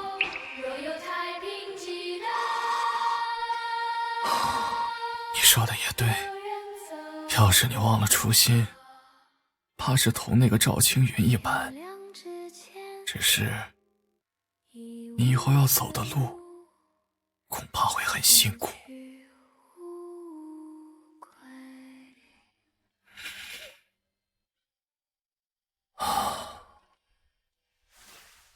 我很好奇，小东家你没有野心吗？什么野心？像小海棠一样的野心。像小海棠一样的野心。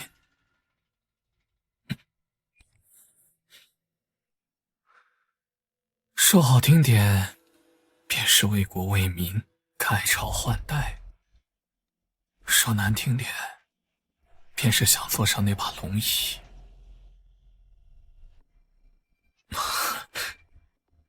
我的野心不在于此。那看来是我猜错了。你前半句倒是猜得挺对的。小东家，你是个很妙的人。或许是我太着急了，我早该知道这天下间的傲骨，小东家你独一份。你放心吧，我不会生你的气的。这条路不通的，那便换一条吧。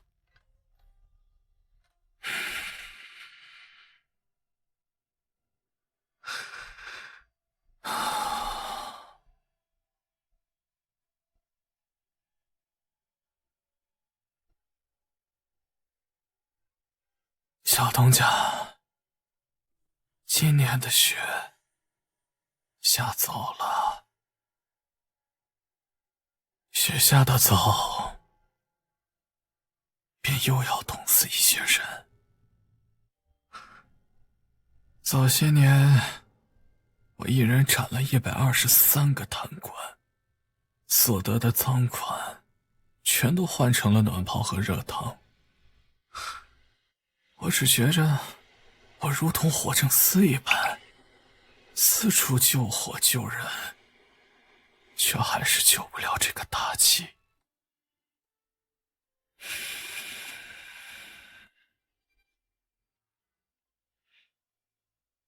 小东家，这2日是北地使臣入长阳的时间，打破北地13万，无人能想到最后是这样的局面。朝堂上的那些老狐狸肯定要说，我大计100多年，何尝见过北狄人入长阳？那必是万国朝贺。哼，好一个万国来贺！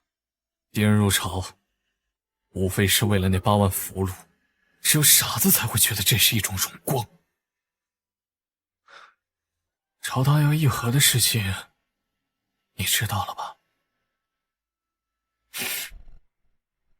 打了胜仗，反而要议和。那些跟我去打仗的人，难道就该死吗？这世道不管黑的白的，只要是想救天下的人，都不该死，都算是一场英雄。可他们已经死了，所以我们总要做些什么。侯爷，小东家，你且忌惮。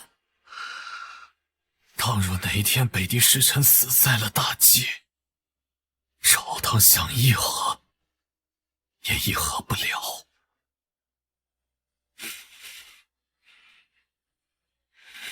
你先回去吧。这段时间莫要生事，就算是生了事，莫要让别人知道是你做的。就算是我，也不要让我知道是你干的事，懂了吧？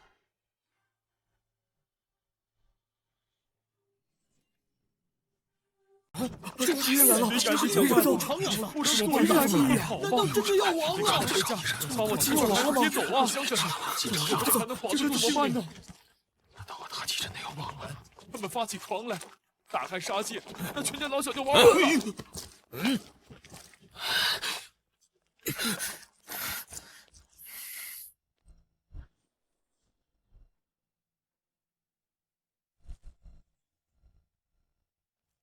妈的！我乃北狄特使前来觐见，你们还不速速退开！木哥，东家，狗日的北狄狗，怎么会来长阳？莫不是来议和的？木哥，要不就杀了他们！别冲动。听闻我大计朝欲与敌人议和，此乃人神共愤之时。边关勇士血祭未干，300万难民流离失所。奸相萧元禄把持朝政，迷惑幼帝，一切奸徒何敢称相府？含得人间一场血！齐我王朝复清明，立张无水，立李长晓，死谏。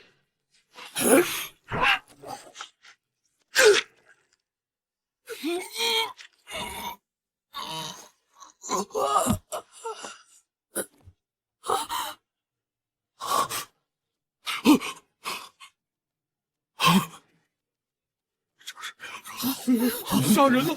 杀人了！杀人了！怎么办？这年头，敢挡着北狄使臣朝着皇宫死谏的，恐怕也没几个。这些草原敌狗，恕我中原之地，还如此放肆！妈的！我们可是北狄特使，快退啊！退后！把他们的尸体交到城楼之上。这些人可以当场杀人。他们要入室，怎么办？会众人抱信者，不可使其冻毙于风雪。似乎待会随我一起上。陈胜，你赶马车，我和虎哥抢回遗体，立刻赶马车离开。是，督教。木哥，你怎么有这个？顾营给的。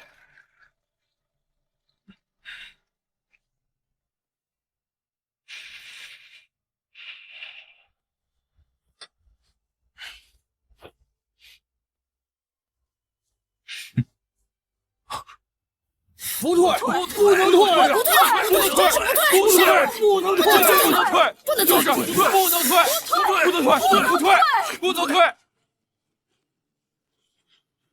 不许你们侮辱死谏的官员，我们不会退让，不让，不退，就是不退，不让，坚决不退，我不退，不退，人坚持住，大家不退，我杀了你们！不退！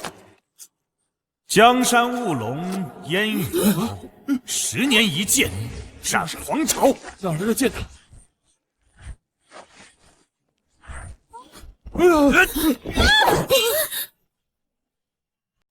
江山务龙，烟雨后，10年一见，斩皇朝。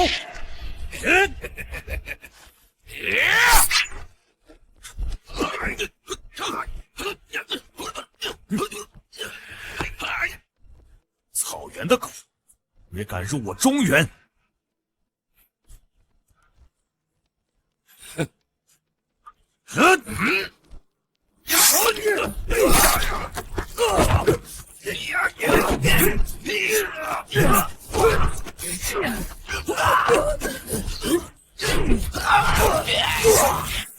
东家，这些侠儿怎都不怕死啊？这天下丧了，终归要有人死。皇帝不去当，官军不去当，偏偏这群侠儿来当。木哥，去救吧！别急，见机行事。可是，虎哥，那位剑师跟那位将军似是宗师水准，我们要是没有把握，一旦身份暴露，整个徐家庄都会受到牵连。况且，就算是伏杀，我们也该选个适合的地方。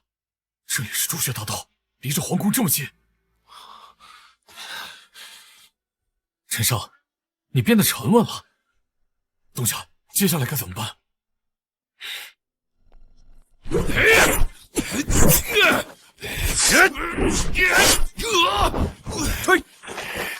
所有人立即搜寻叛贼余党，杀我大晋有帮者，当斩！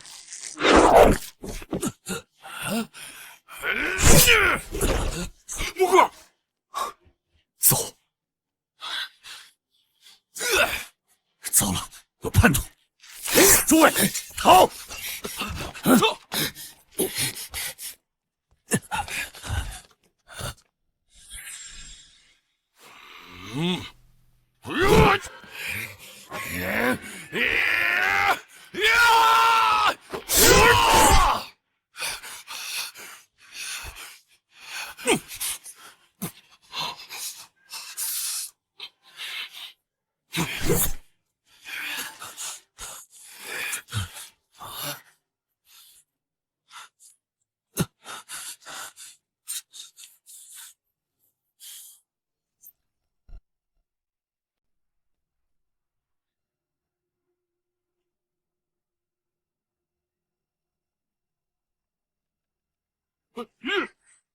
木哥，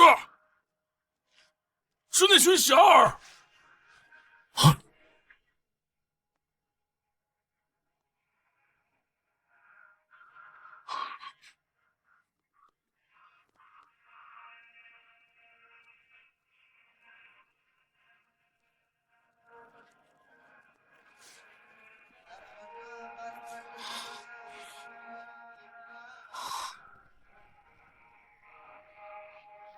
东家，四师中的毒都死了。东家，那还有一个活的。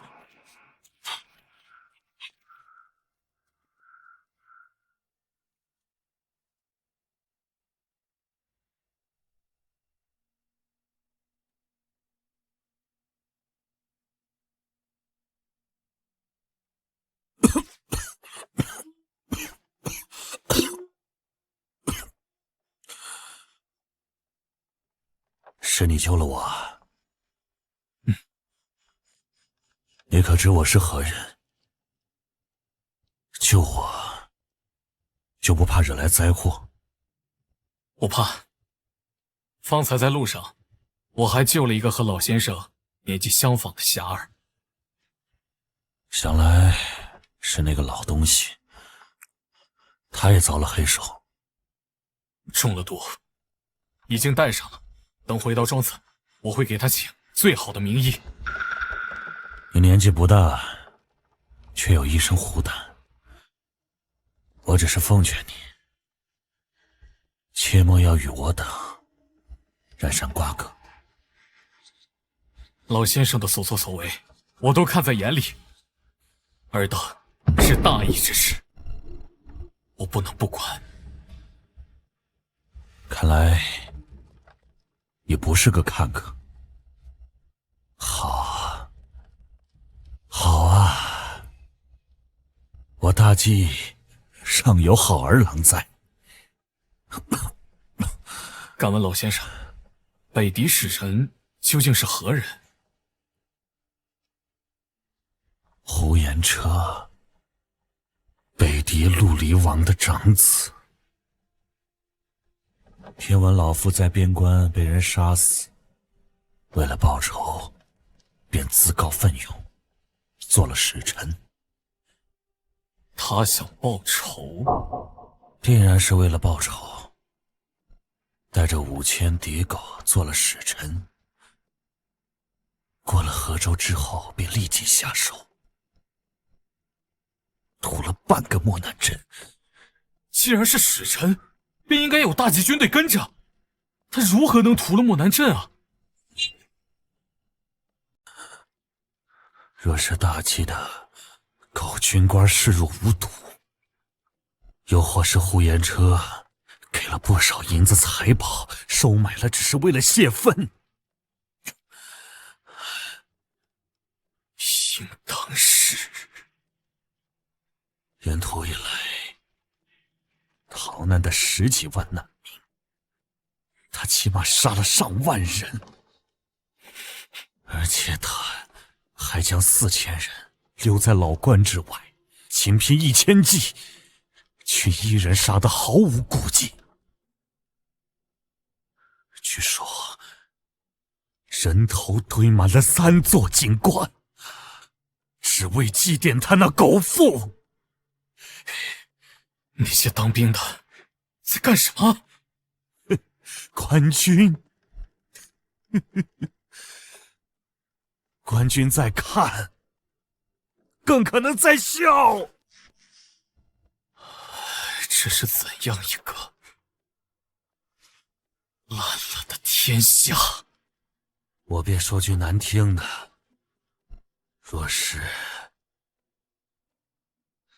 那呼延车能平平安安的回到北狄草原，我中原的好儿郎便把这脸皮撕了吧。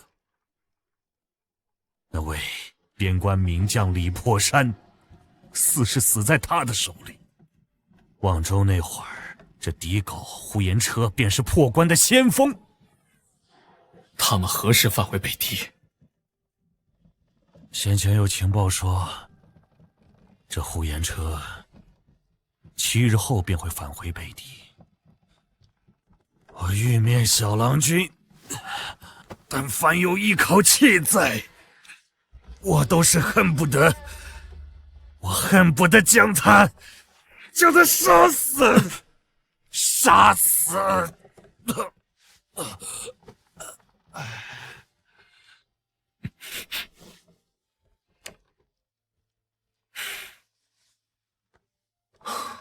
7日后，或许是我截杀呼延车的大好机会。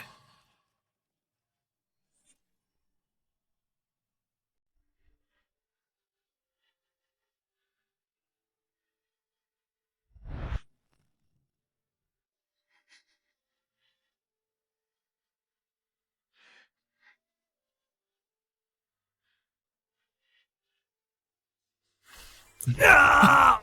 我的腿啊！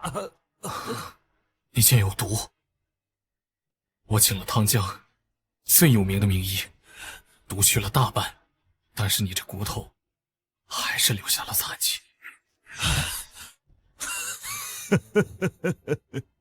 我诸葛范一生钻研剑道，教了无数侠儿，怎么也想不到会被自己人给卖了。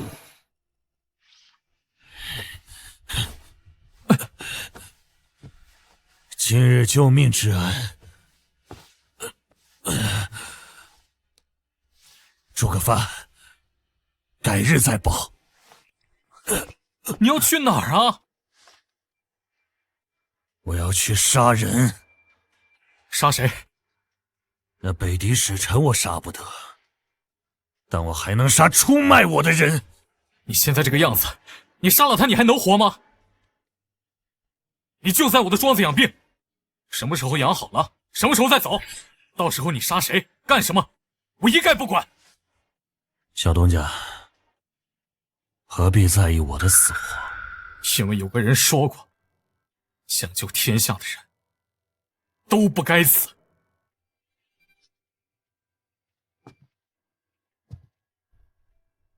我原以为你是个过客，现在看来你不是。我不过是套个活路罢了。小东家不仅有头脑，还有魄力。如今我废了半条腿，形似废人，但我诸葛范不是废人。小东家，你过来。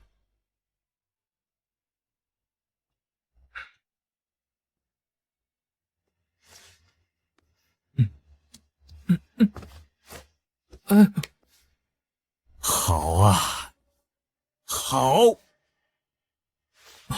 果然是个苗子。如今我有30剑法可以教你，这3招你若学会了，便可救你于危难之间。你可想学？啊不，你不能拒绝。我当然想学。好，跪下。啊，小子，这是我的绝学，你要想学，就得拜我为师。你可愿拜我为师啊？我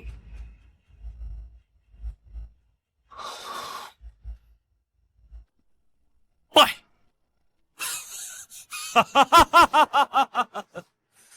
好。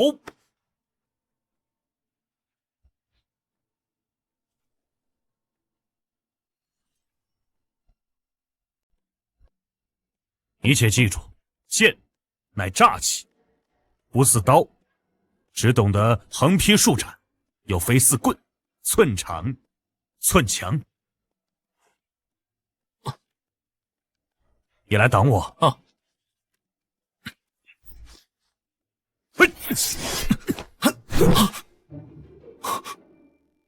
若是刀，出力发沉，不易掌控方向。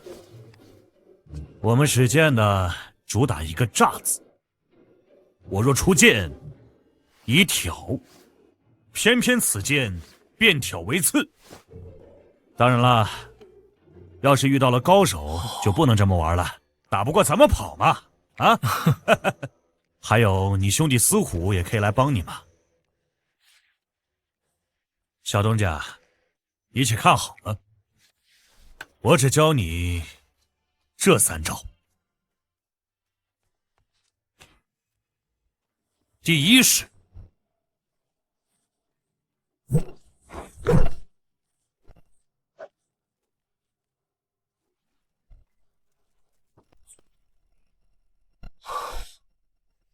这一式主打一个出其不意。第二式，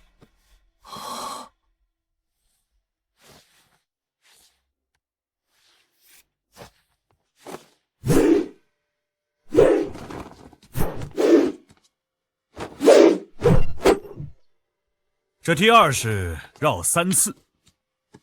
进攻时手腕有一次变招1轮，换手又有1轮，再加上你先前刺出的那1轮，以你这半死不活的身子啊，总共有3次变招的机会。这一式足够你练个7、8年了。大道至简，剑为诈。你若练到熟了，便能得心应手。小东家，你来刺我，出剑。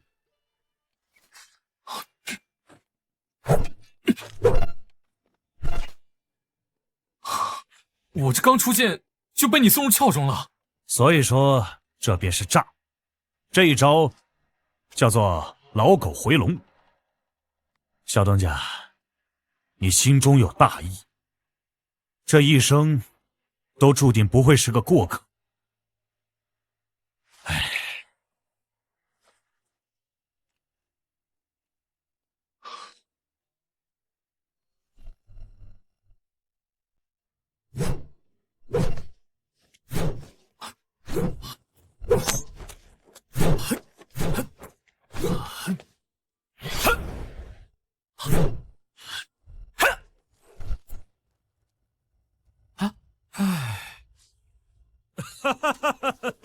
孺子可教也。这3天练得不错，是师傅教的好。不瞒你说，我玉面小郎君的剑术在这内城当属第一。这3式你若练得熟了，寻常人等打不过你，若是遇到高手，也能自保3息。记着，打不过，逃啊！多谢师傅教诲。东家，那位老先生醒了，说什么都要出庄子，留都留不住。这个老匹夫还是这个臭脾气。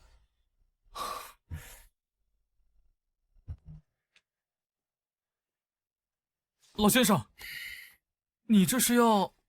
我要去报仇。报什么仇啊，老匹夫？犯什么浑？老东西，你没死啊？废话，你都没死，我凭什么死啊？太好了，我还以为你被前人所害，你交代在那了。是你眼前的这位小东家救了我，你的命也是他救的。谢了。小东家，他就这个脾气，我见怪，并非所有人都像我一样儒雅随和啊。老先生，不如就在我的庄子养伤，待养好了伤再做打算，也不迟嘛。哎，没错，我跟你说，这位小东家可是个酿酒徒，这庄子里不愁吃不愁喝，那酿的美酒更是醇香至极，要是喝上一口，那也是益寿延年呐。什么？有酒？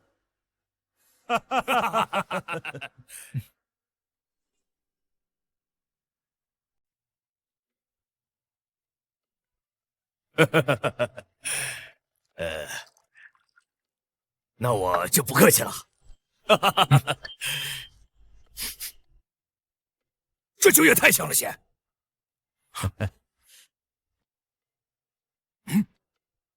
这天下竟有如此美酒啊！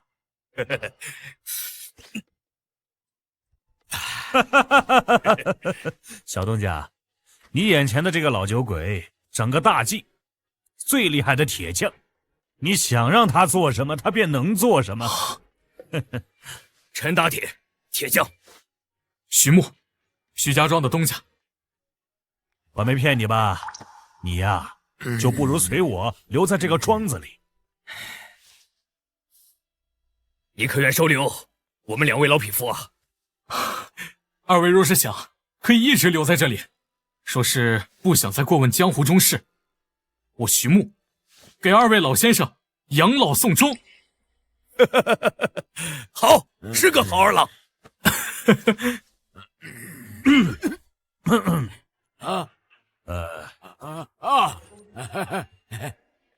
婉儿，跪下。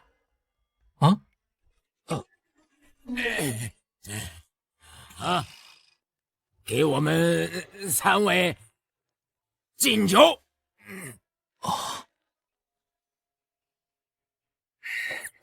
我儿李破山今日拜师傅诸葛范为2副，拜师傅陈打铁为3副。你要记住啦，一日为师，终身为父。与我无二，日后定要与他们养老送终。我儿，喊爹啊！喊爹啊！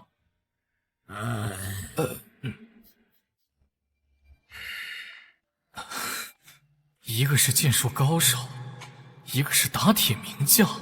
若是2位宝藏老头加入庄子，我怎么都不亏啊！2位先生，若是认可我徐牧，便把我当作家人，如何？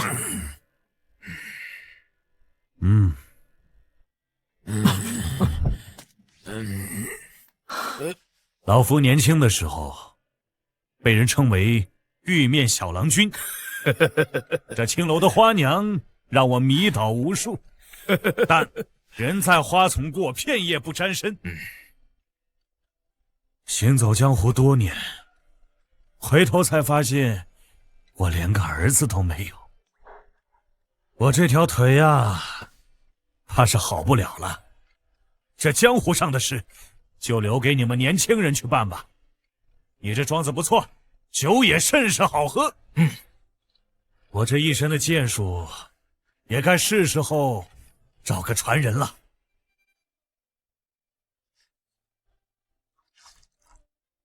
哈哈哈哈哈！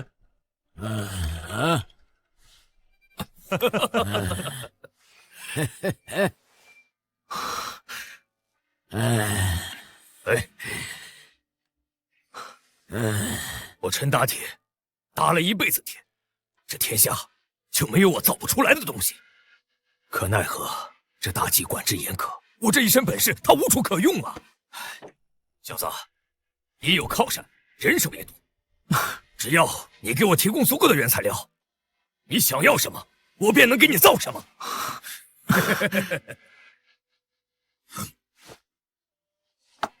我徐墨认可二位都是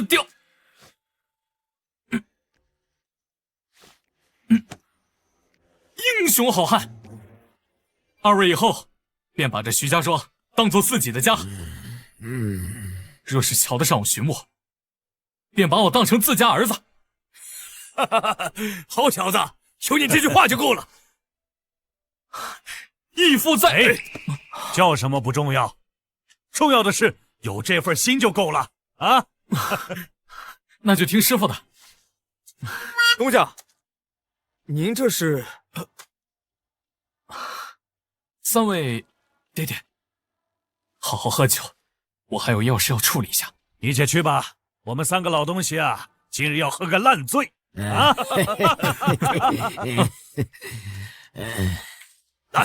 来，喝！东家，这出了长阳之后，一路上都是官道啊，恐怕会有狗官军沿途护送啊。东家，这路线我熟。若是这千骑的使臣到了老关，与另外的4千骑会合的话，这基本就没机会了。真要截杀，只能在老关之前的800里路内啊！你标记的是何处啊？是夜哭河。东家，这夜哭河水势凶险，而且河床内有乱石成堆，这根本无法通过呀。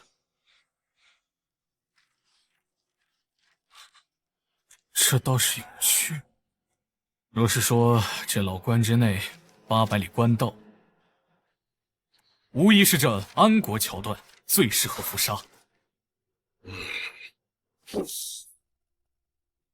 哎，东家，我们不若就在这夜哭河附近的树林里埋伏，若是将来要撤退，便沿着夜哭河一路北上，那里有一片山峦。甚好。赵尊，明日你便带400骑入后山，用马来驮林木，务必早出晚归。啊，东家这是？东家这是在摆迷惑阵呢。哦，懂了。这几日会有来取酒的掌柜，务必让他们看到1、2轮。我呢，去一趟汤江城。2日后，你便带人马上山，从后山绕过去，沿着官道的小路走，在小梅林旁等我。东家放心。陈先生，可敢随我去一趟汤江城？去有何妨？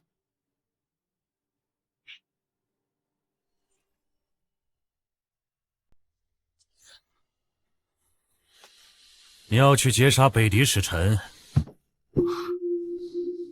师傅，你怎么知道的？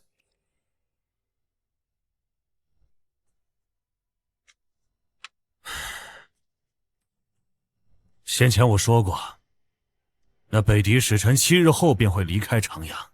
如今这7日马上就到了，我便猜到了。不瞒师傅，绝不能和北狄议和。我知道，但你莫要冲动。再者，你不在庄子，别人欺负我怎么办？又或者官府把我抓了去怎么办？哎呀，我年纪大了，好不容易收个好徒弟，你不能有事。怎的？师傅能豁出命去杀北狄使臣，我就不行。虽说白天之事是那老秀才胡闹，但我这几日教你剑术是实打实的。我是你师傅，便是你老子。老子的话，你得听。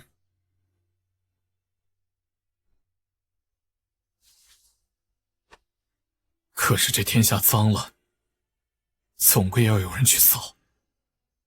师傅，你前日曾说过，我不是个过客。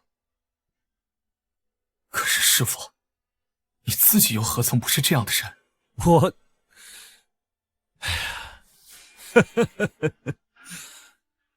好徒儿。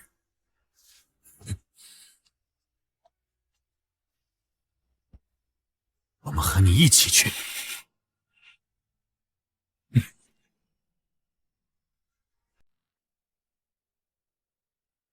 那崽子回唐江城了。他带了多少人啊？带了10余人。他入城造甚？三叔，他这次入唐江城，借那小侯爷的虎皮，定人又想抽我。哼，给我1年的时间，等我明年入了仕，我定然能搭上萧赞府这条线的。子忠，你又没做错事，怕他做甚？再说那崽子也没有要打打杀杀的意思，便只入了河边的清馆，找花娘吃酒。找花娘吃酒？哦，我晓得了，他这是耀武扬威来了。哼，先前在唐江城被我等欺成了狗儿，这一次搭上了那国姓侯的线，当然要狗仗人势了。哼，他这次若敢再对我动手，我便找人动刀，我砍了他。子忠，如若不然，我们去看看。去吧，我就站在清馆楼下。他要是够胆再去折柳枝，我就让四大户帮我。我就不信了，他那10余人还能吃下四大户不成？这个狗仗人势的贼！哼！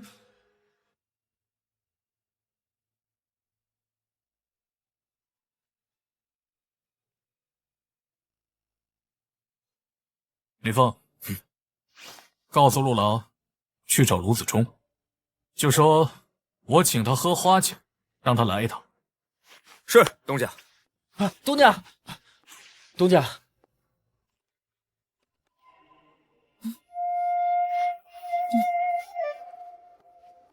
东家，那个卢子忠带人过来了。他带人来了，应该是知道我的消息了。也好，省得呀去请他了。哎呀，大人！哎呀，滚蛋！老子今天只喝酒。他在城外买了一块地，现在要风尘仆仆来到唐江城。我今天带了50人在外面，他要是吊着懒的好汉，他就下来抽我呀！哼！子忠，要不要上去啊？我上个卵！有本事他自己下来！哼！三叔，要不是那4个老鬼留了话让我不动他，我现在上去就打他，你信不信？行。三叔，你说话怎这般无力啊？我自然相信，单打独斗的话，子忠能把他吹出花来呀！哎，那是。来，喝酒。喝。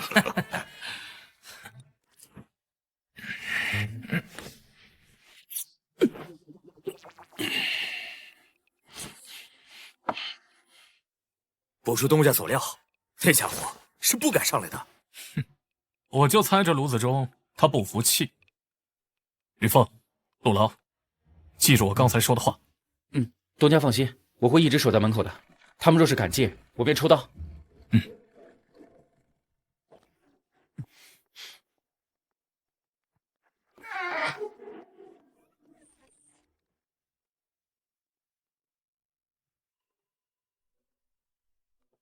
东家，汤江离叶窟里有200余里，我和魏峰快一些，1晚便到，2日便能回。不瞒陈先生，我这些日子总觉得有人盯上了一般。东家放心，该考虑的问题，我等都考虑到了。天色已晚，陈先生，你便用轻功带着我从窗口跳下去。这背后的小河边，司虎取了船等着我。若是有人问起这个傻子卢子忠，倒是做了回证人。哼，估计到时候真有人以为东家你待在这汤江城里吃了2日的花酒呢。无妨。哎，这事千万不能让你嫂子知道啊！哎，我是怕她多想。哦，东家，男人嘛，我懂。啊？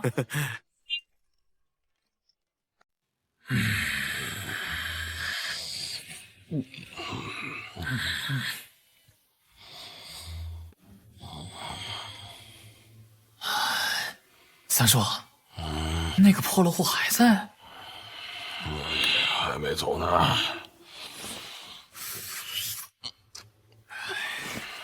我说回吧。走吧。哎，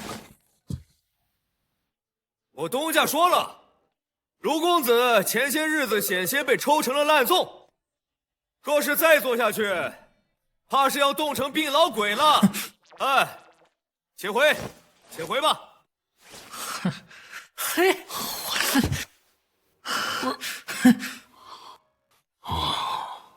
子忠啊，都夜了，咱回吧啊！官方都没办法，早关门了。这回个卵啊！我又没事儿，他拿我没办法。再说了，他要想熬我卢子忠输给谁也不能输给那个破落户。哼，三叔，等我明年入仕户部，他逃不掉的。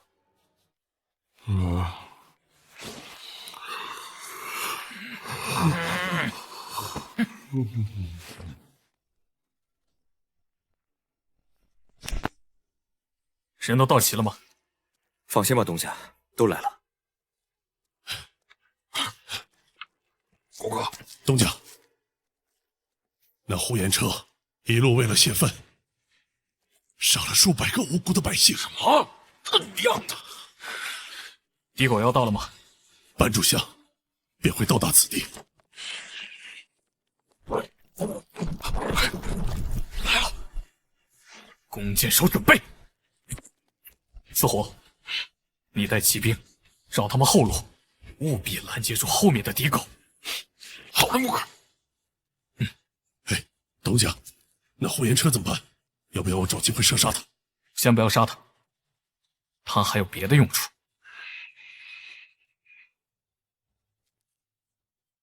我等所愿，为世间太平，天地有正气，人间有清明，即实无英雄。我等便是英雄。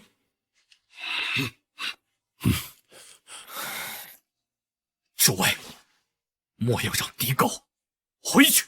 是，东家。狗哥，峰哥，上！四虎，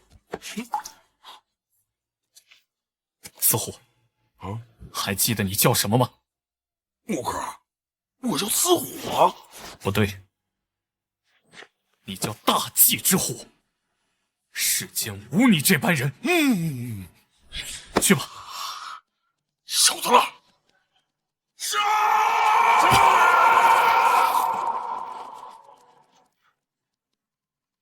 我们走。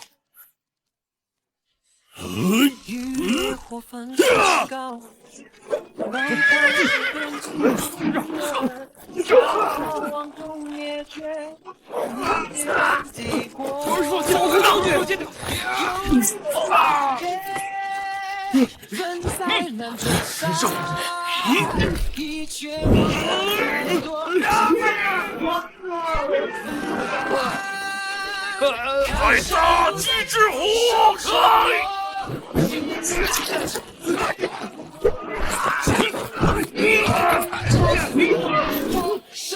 尽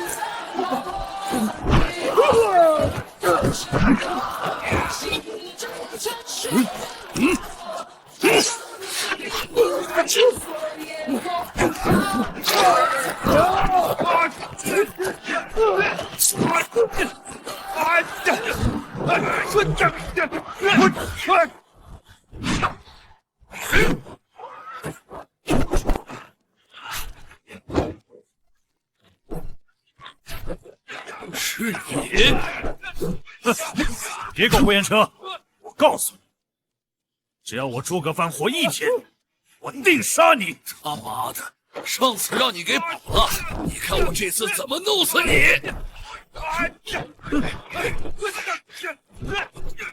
求求你别跑啊！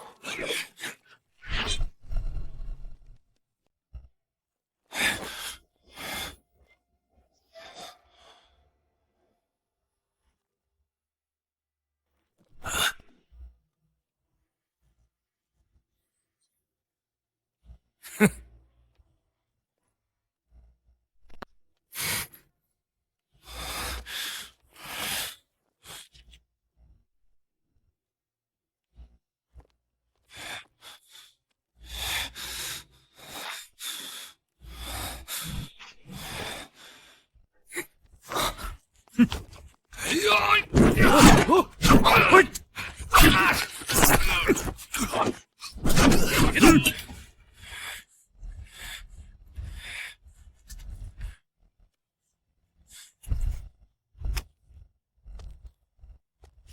你们是何人？知道我是谁吗？都这逼啊！你装个卵！让我先抽死他！这位中原人，你想要什么，我都可以给你。你有什么？我现在身上就有把金刀，我献给你。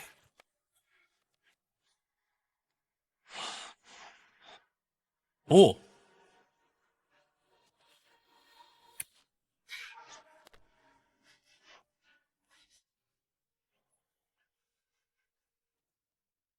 是我的金刀。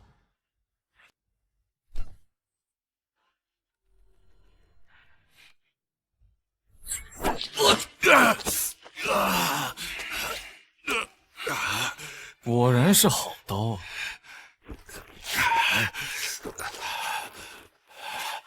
你听我说，我在塞北白银部落旁5里地的地方埋藏了很多宝贝，你们可要否？哦，我这儿还有一张地图，虽然是一张普通的地图，但是你们要进入草原，没有它，我估摸着走不出10步就会被人发现。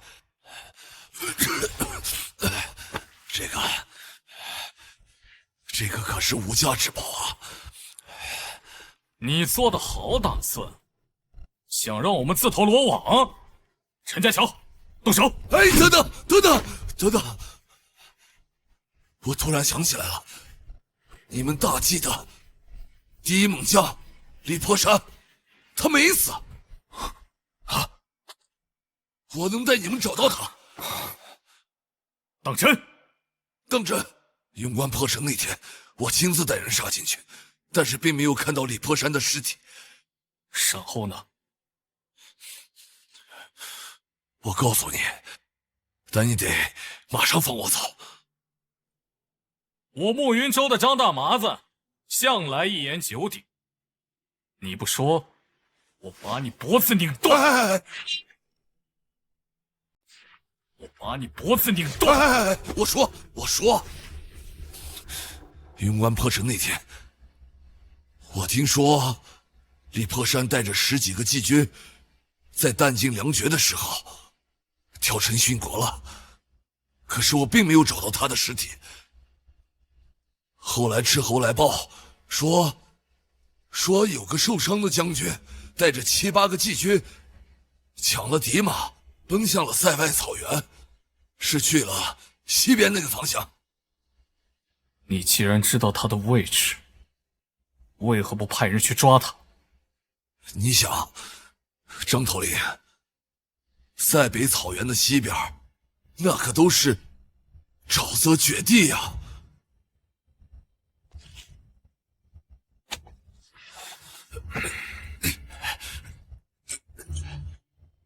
为了活命，你在诓我？没有，我可不敢说假话呀，我句句都是实话，我知道的我都说了。如果今天你放了我，他日我必会献上巨财，全当是卖命钱。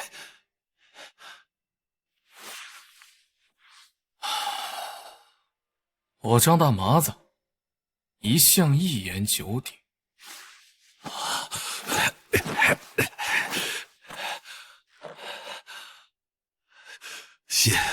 谢谢张大头领。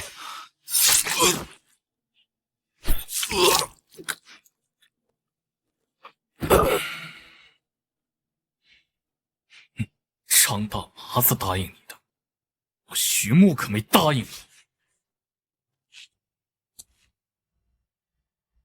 把他的尸体挂在城楼上，我要全天下的人都知道，北狄使臣呼延车死了。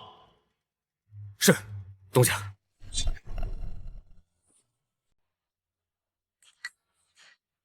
你该死的破落货，都敢来汤江城撂脸子了，莫非我要认输不成？三叔，再加件酒跑。子忠啊，你都加了3件了，都喝了2日了，这狗崽子怎么还没喝死啊？听说那破落户啊是不要花娘的，这不要花娘，他喝的什么花酒啊？三叔，早说了的，是来耀武扬威的嘛。卢公子，这是我东家第8次请你上楼了。哦，对了，路过街路时别忘了折一根柳条哟。闭上你的狗嘴！卢公子，你看你这脾气。北狄使臣的千骑人马被人在安国桥截杀了。外边大呼小叫什么呢？北狄使臣的人马被人在安国桥截杀了。什么？不对，快跟我上楼，我倒要看看这小东家在不在。走。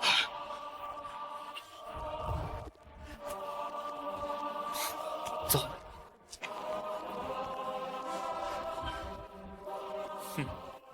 让开，阿杂货！卢公子，你可要想清楚，若是打扰到东家，你少不了一顿毒打。不对，万一他是故意的呢？子忠，怎么会这么巧？那破落户定然不在，若是在的话，早该出来了。咱们要是抓住他的把柄，可就翻身了。三叔，我能否信你啊？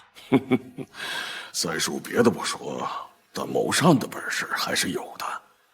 早些年的时候，有的官府还想聘我做第1席幕僚。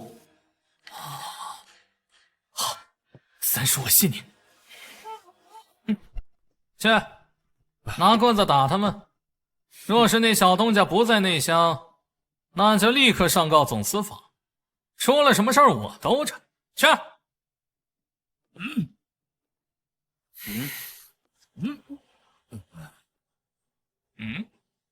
废物！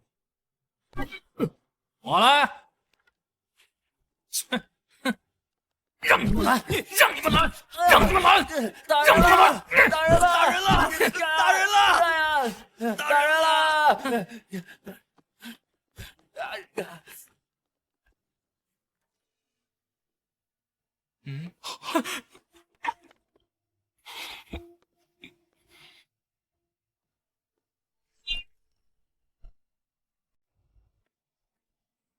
卢公子，你又惹祸了呀！我好心请你喝酒，你不来便罢了，还动手打我的人，你没事吧？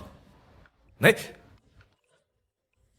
哎呦，我肋骨好像断了，东家，脑瓜仁也不太清楚啊。东家，一定要替我，可一定要替我报仇啊！下手可真狠呐！哎呀，我明年入是户部，我并非白身入仕啊！等你入了户部再说吧。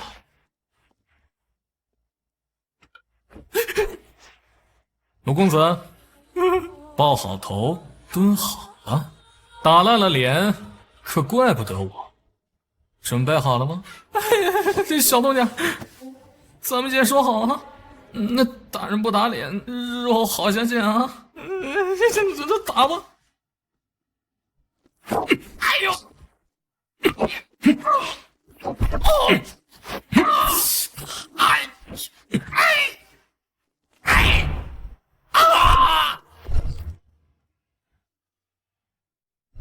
主子，护运车死在夜归林里，办事办得很干净，查不到是谁干的。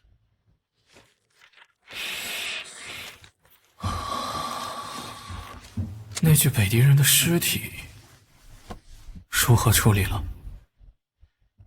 听说朝廷用了王宫里葬一番，好生收敛之后送到北方，但中途遇到很多侠士堵了，把他砍成肉酱。哼，解气啊！主子，你猜会不会是小东家？主子，你猜会不会是小东家？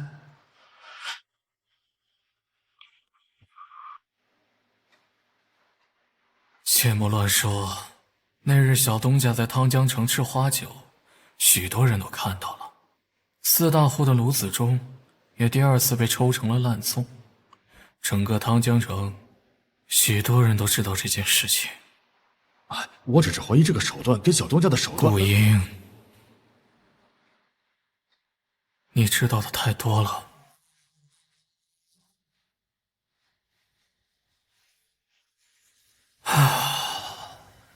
明年开春，霜雪已去，北狄人又想做寇城之举。强盗来了不打，偏要把家中的富贵相赠，狼子野心，悔不报的。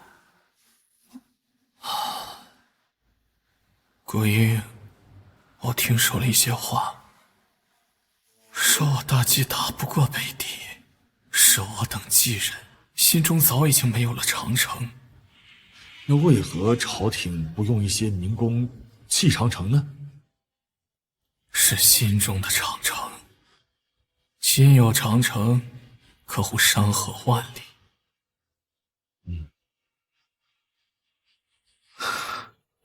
对了，小东家呢？哦，他应该在庄子里。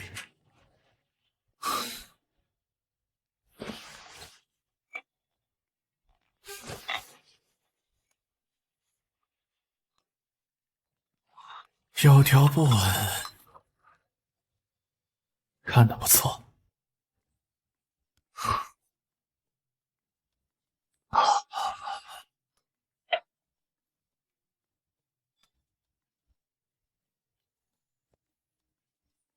顾英，我这盘棋，小东家可是一枚沙子啊！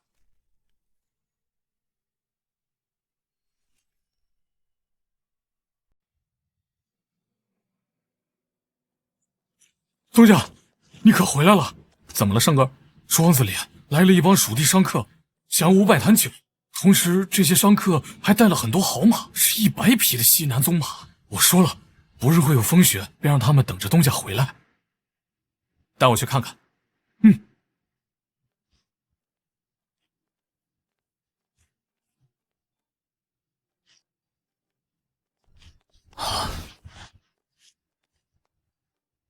陈头领，这位是元客，这位是我东家，买酒的事情便与他来谈吧。啊，有劳了。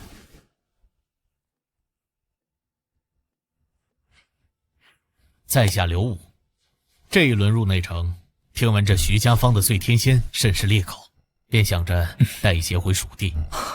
我也听圣哥说了，圣哥，叫几个兄弟去抬酒，记着找几坛好酒赠与刘兄。哎，是东家，不必客气，小东家，不必客气。想必你也看得出来，我是马贩子，我想着这门口的白匹良驹卖与东家。东家你也知道，这风雪就要来了，马队若是耽误了，这些马匹都得冻死。无妨，这100匹马我全要了。真的是太感谢小东家了，不若我们现在就谈个价格如何？好。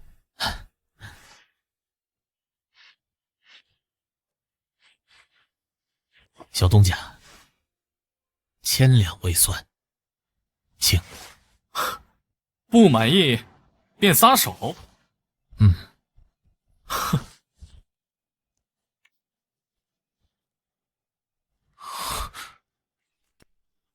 小东家，莫开玩笑，您可千万别开玩笑啊！这实质可是为10000两啊！是10000两，没错。这样可好？开春之后，列位远客，不管有多少西南宗马，有多少我要多少，价格还和现在一样。小东家，不瞒您说，按照如今的行情，顶多70、80两，您为何要多给20两？哼，我并非是人傻钱多，这是问路钱，算是买个未来。我日后大概需要3000匹马。多少？3000匹。3000匹。这西南马通常都是用来作为战马，3000匹马，莫不是小东家想组一个3000人的骑兵队？敢问，咱们这徐家坊是真的酿酒的地方吗？敢问，咱们这徐家坊是真的酿酒的地方吗？我还没有见过哪个酿酒的小东家需要3000匹马的。元客，莫要说笑了，我就是一个酿酒徒。你看我这装子，像是做其他事情的吗？不管怎么说，这笔生意怎么说都是我们赚的。不过我这匹马是一匹好马，比北狄的矮脖子马耐力更好，擅长长途奔袭。同时我这一匹马里面有一匹上等的好马，是烈马，需要认主，若认主则会死护。这一匹马我就送给小东家，不收钱。这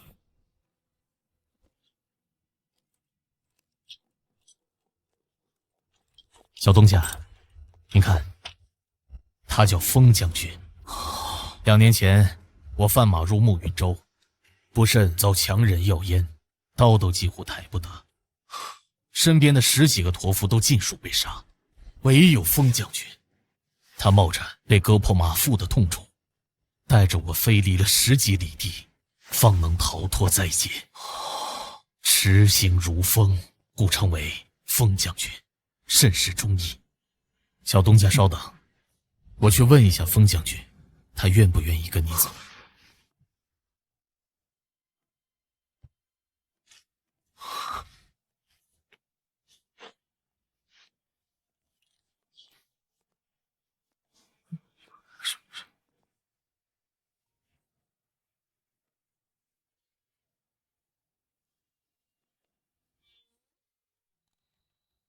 小东家，封将军说了，您身上有征伐之气，无4个佣人他愿意跟你走。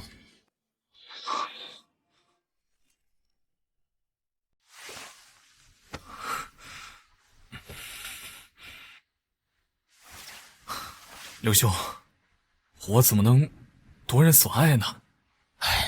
小东家，风将军如果跟着我，也只是一匹庸碌之马，无甚的作为，只知道放火到老。但是如果跟着您小东家，那可就不一样了。我大半生走南闯北，漏过无数个庄子，还是第一次见到像小东家这样的庄子。小东家，当阳郡那边有人聚众造反，围了一个古村子，里面有上百名猎户，个顶个的都是射箭的好手。刘兄与我说这做甚？经商者不仅仅是做生意，还要识人观象。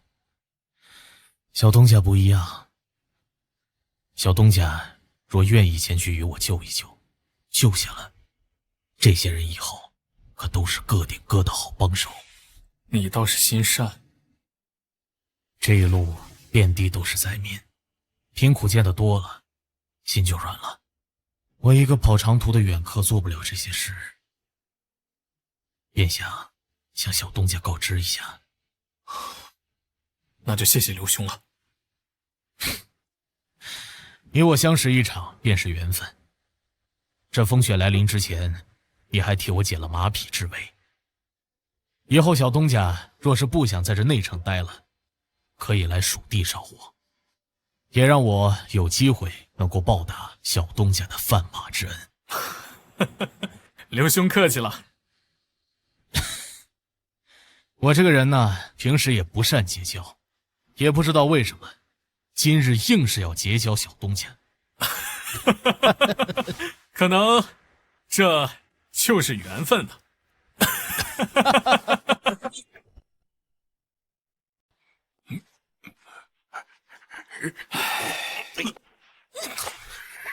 东家，我回来了。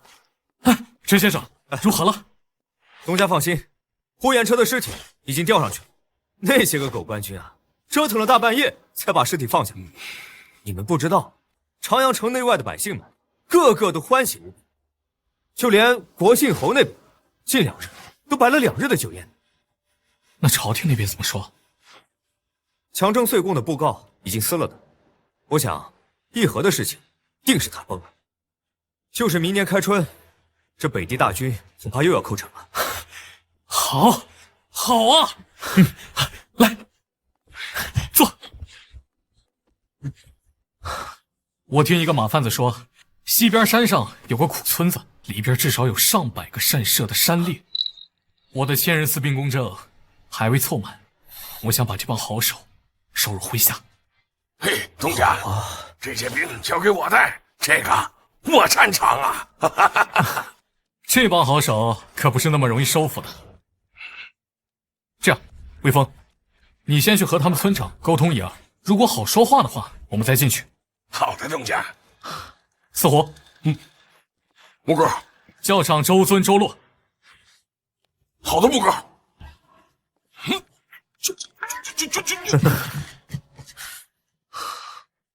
陈先生，我想我们此次不宜带太多人，否则他们会害怕的。明白，我自己一个人随东家过去。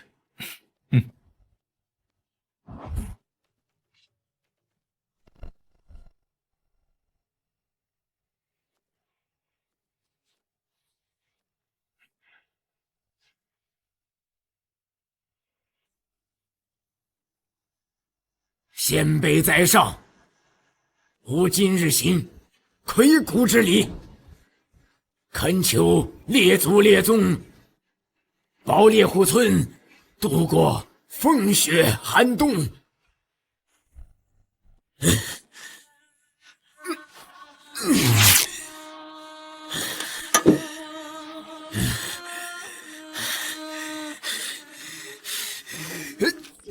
族长，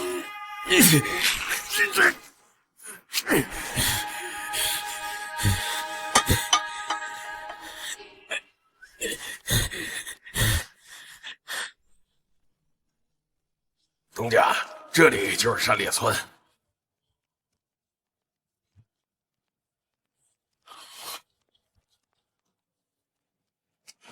嗯，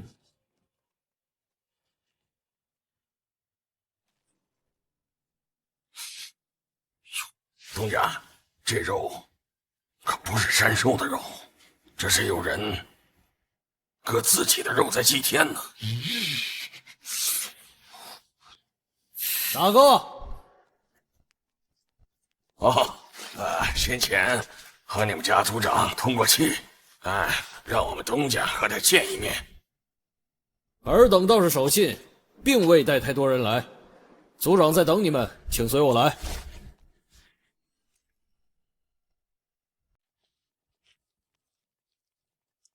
木哥，这地方好省事人呐。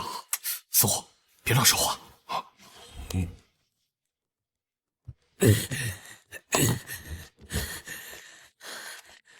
我这腿脚不便，不能行礼，远客莫怪。懂的。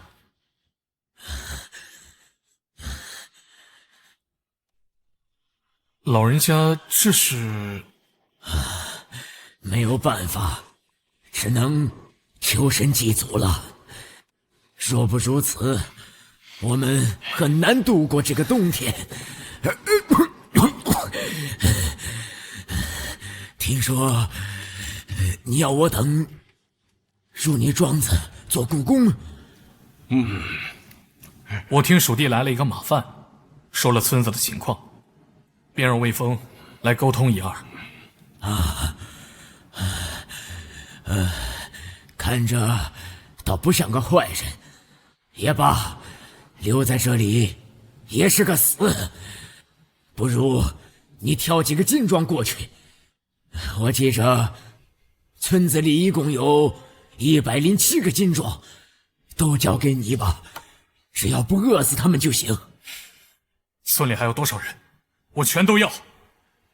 小东家，我这村一共有200多人，你都要顾？200。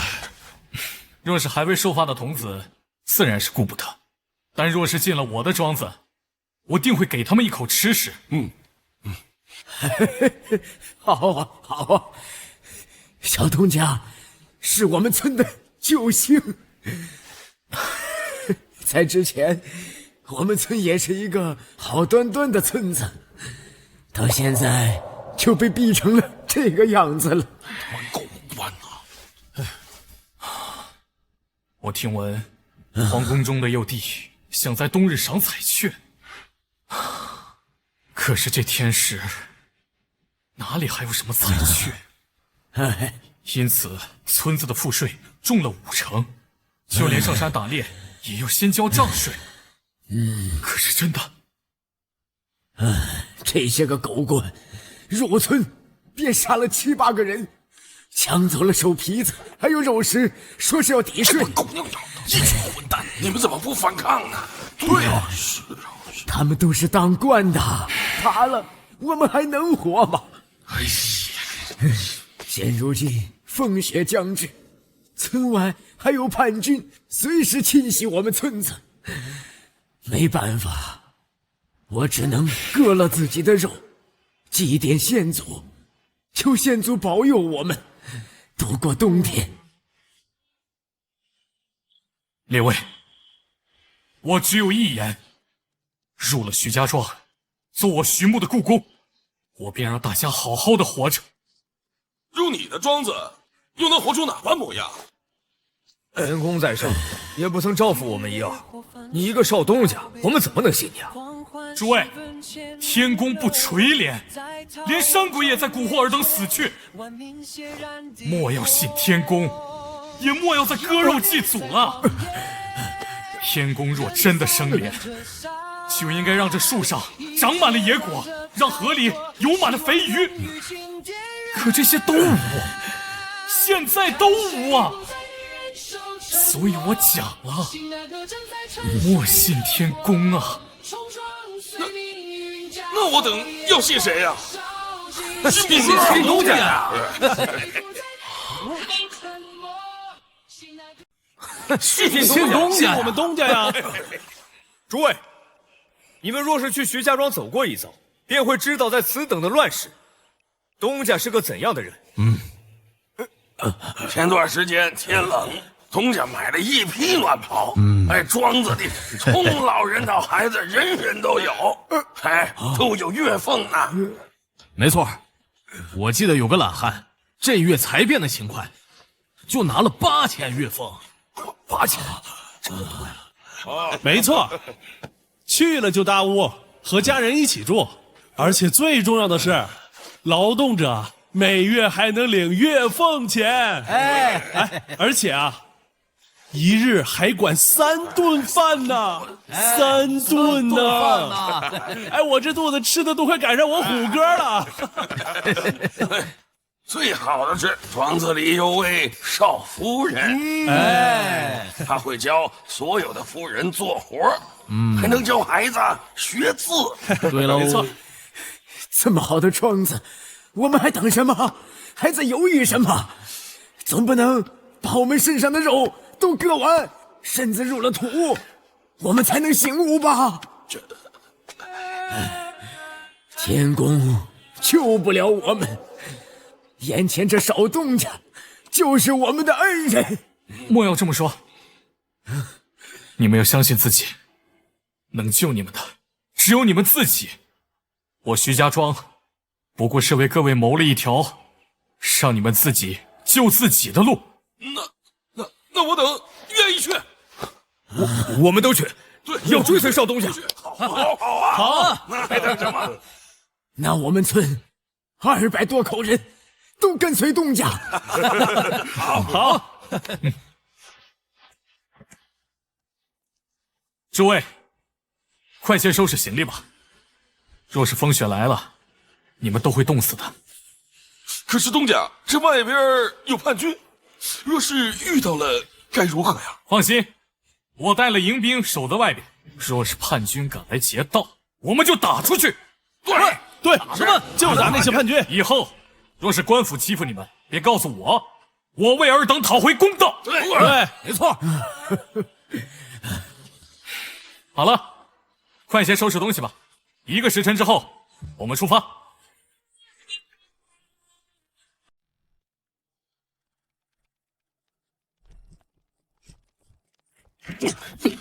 便是你这个坏主，让我等来谋反。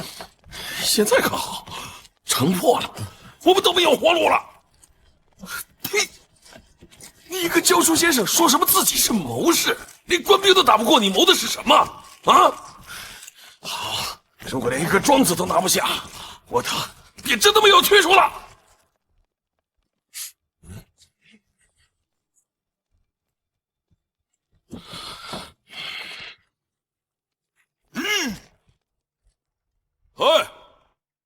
这乃大圣皇帝命尔等献马献粮啊！若有年方28的女子，可纳为皇妃。这人莫不是魔怔了？你们给我听好了，再敢上前一步，格杀勿论！你当真的兵是吓到的吗？你上前2步。是，大王。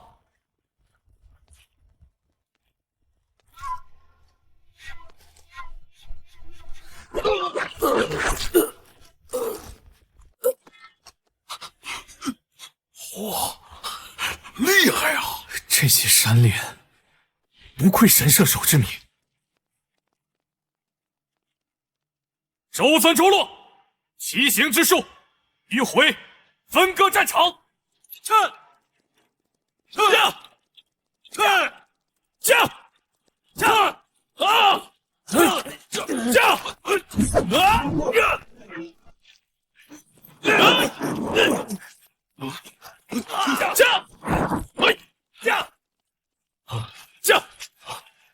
这是奇行之术。你们这些溃兵，根本就不懂什么布局和阵列，不是我等的对手。分开一条路，我便饶了你们。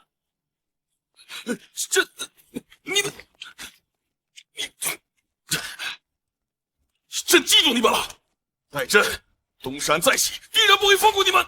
小东家救我！住嘴！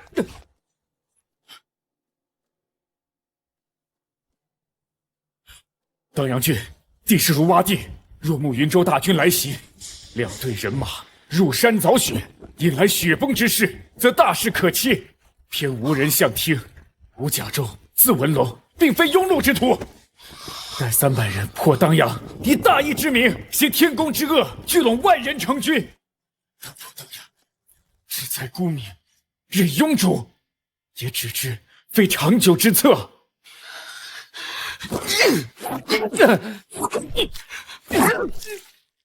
不让你住嘴！再说割了你舌头！先前所见小东家的奇行之法，可是鹤翼之阵，虽是厮杀的好阵，但并无重军坐镇。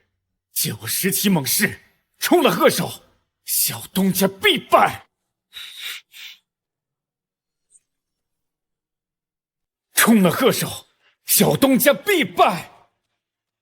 此人寥寥几句话，便破了我的奇行之阵，莫非他真是个人才？敢问，这位蒋先生，你们在当阳起兵不到半日，便被破了当阳城，如此称得上谋士吗？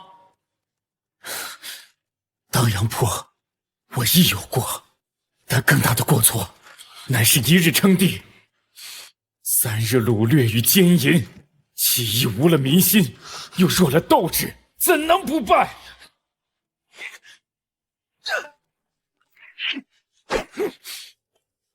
哦，有格局啊！四虎，我杀了你！不要乱动，否则我一刀下去，怕是会有点痛。你们谁敢乱动？让谁乱动，一场剑雨，第2场骑兵冲击，你们谁都活不了。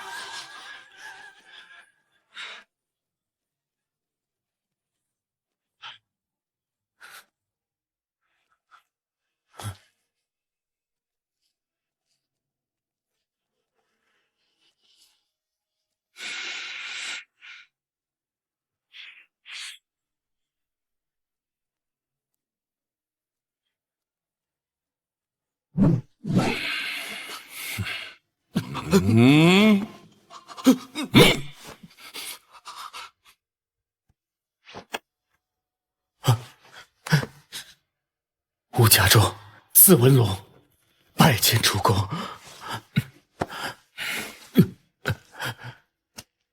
我不过是一内城酿酒徒，以后莫喊我主公，叫我东家即可。我救你是因为我的庄子缺个记账的先生，若是你在庄子待腻了，自可离去。东家大隐于世，无愿追随。说不得你是看花了眼，看上了我这个庸碌的小东家。若无识人之术，怎敢叩拜称主？魏峰，是。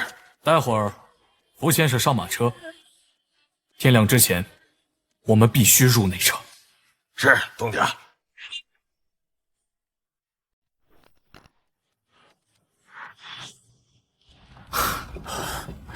文龙先生挨了这么多鞭，还能这么硬挺，当真是个妙人。那刘阿东在打下当阳郡第1天，便听了一位算命老者的话，列级称帝，定国号为大顺，又拜我为大顺宰辅，就像刚刚东家这般，搀着我走了几步。我并非是假意的。我定然知，我拜东家为主，也并非是假意。怎讲？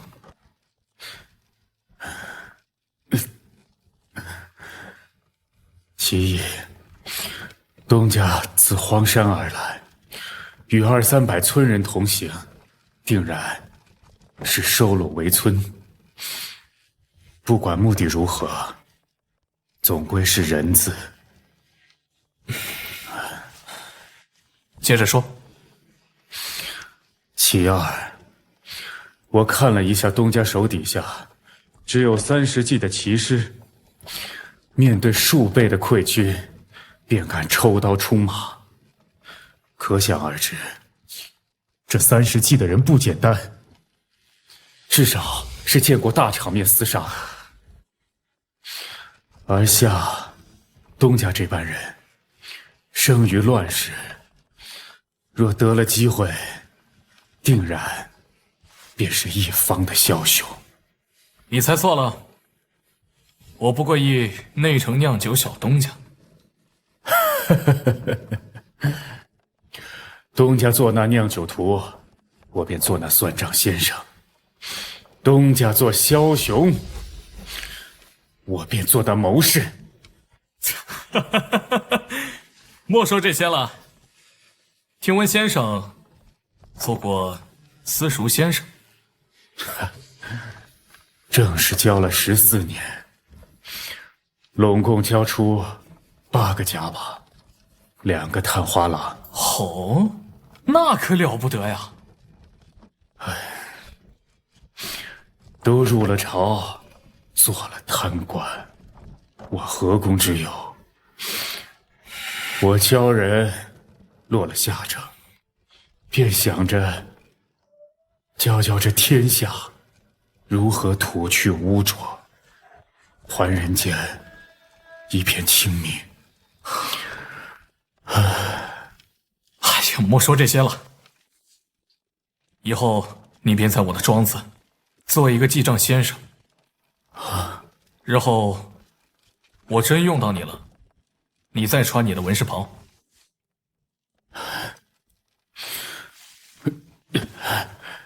愿随主公。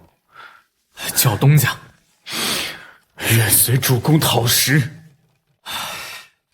又是一个犟主，起来吧。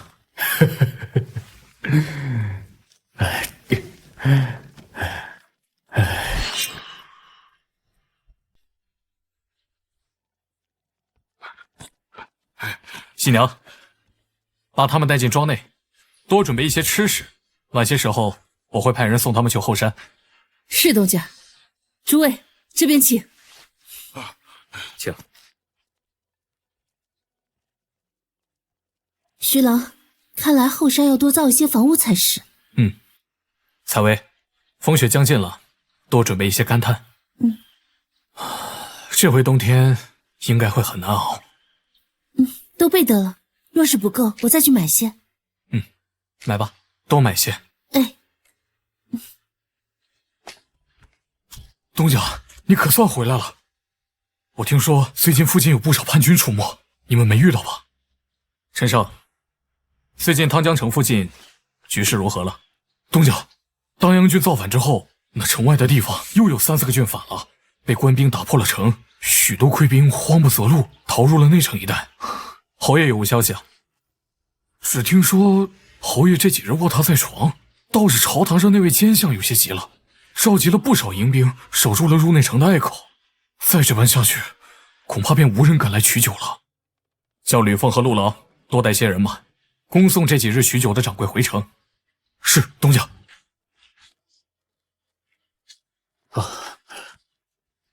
东家有无怪我？并无啊。像这种事情，你不去做，自然有别人去做。再说了，我又不吃大忌的黄凤，怎么能怪到你这儿来？只是你点起的这星星之火，恐成燎原之势啊！这一茬烧不成燎原之火呀，它只是烧起来了，但并不作数。何况大晋朝还有个小侯爷，侯爷病了的。东家且看，那棵树是否秃了？确实啊。并不是，他只是给你个假模样，等到时机成熟，便会绿意盎然。那文龙先生，我们现在该如何？酿酒卖酒，我讲过了，这场火烧不起来。我只是觉得它太慢了些，所以便点着了。啊，东家现在可以想办法积粮积铁了。你的意思是，高筑墙，广积粮，缓称王？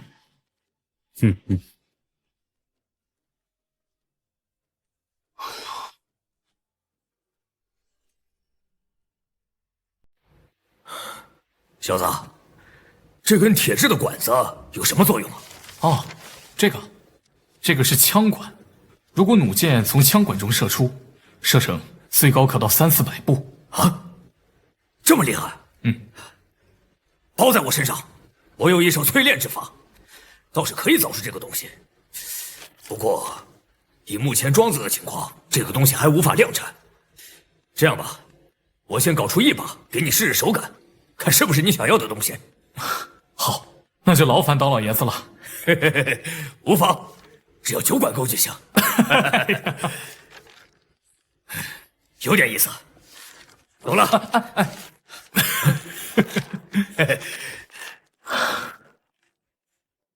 东家，大事不好！有什么事儿慢慢说。不知什么原因，后山出现大群的溃兵，都朝着后山在赶。什么？有多少？约2000数。魏峰，点击青龙营的人马。陈胜，召集山猎，若有铁弹弓，也取来杀敌。是。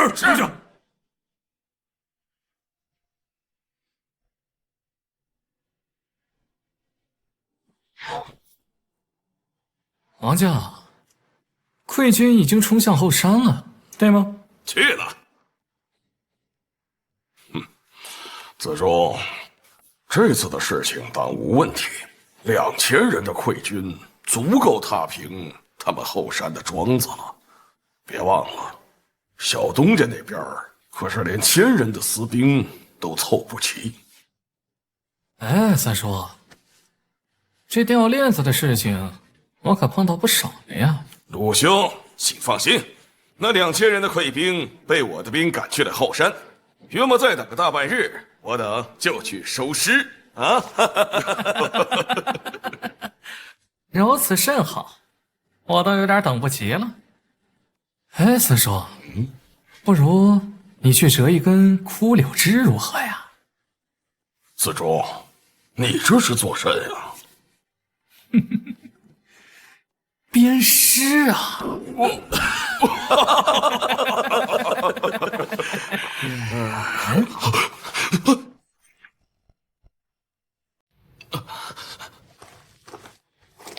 尹到位，末将有礼了。侯爷有问，溃军的战事如何？有些失利，那个溃军有事，我等也阻拦不住啊，一时就溃逃了。逃到了哪儿？我也没看清。你当知晓我是谁的人？上方剑斩杀123头狗官的事情，莫非是记不清了？还是说，我当年跟着侯爷打下战功，赤峰的五品银刀卫，做的数，会到位，后山。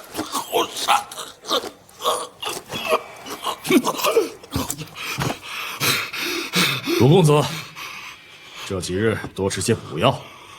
你动了小东家的庄子，下一轮，小东家可真要把你愁死了。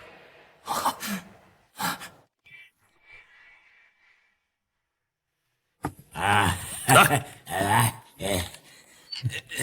我儿李破山，6000人拒北敌，那是血战不休啊！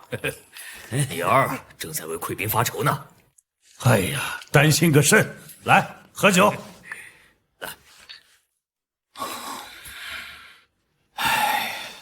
3个老酒鬼凑一块儿了。哎，文龙先生。啊，主公，如何了？主公放心，一群乌合之众，我带兵杀过几波，他们便知难而退。司虎兄弟想要追杀一轮，被我拦下了，放他们走便是。这世道，该杀的不是造反的人，而是逼人造反的人。文龙先生高见。主公，哎，喊我东家即可。有些习惯了。主公有无想过，这2000的溃军为何会冲去后山？你是说事出有妖？无非是有人想要借刀杀人，想要猜出是谁也并不难。这天下间利益使然，朝堂并不知晓你，自然不会针对你。除此之外，就只能跟主公酿酒有关了。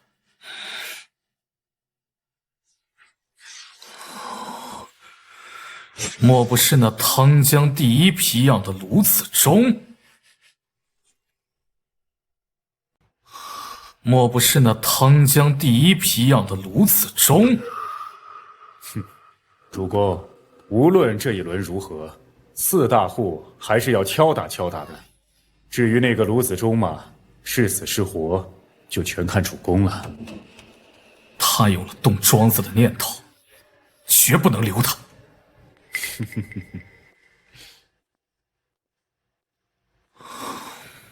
小子，哪里捡的宝啊？什么宝？嗨，你傻呀！这样牛气哄哄的谋士，还不赶紧上香供着？文龙先生和我是君子之交。君子个卵！要我说，赶紧杀头鸡啊，拜把子酒，哎，必须把它留在庄子里啊！师傅放心吧，文龙先生不会离我而去的。婉儿，你不是说杀到那塞北草原去吧？抄了那个北狄可汗的狗窝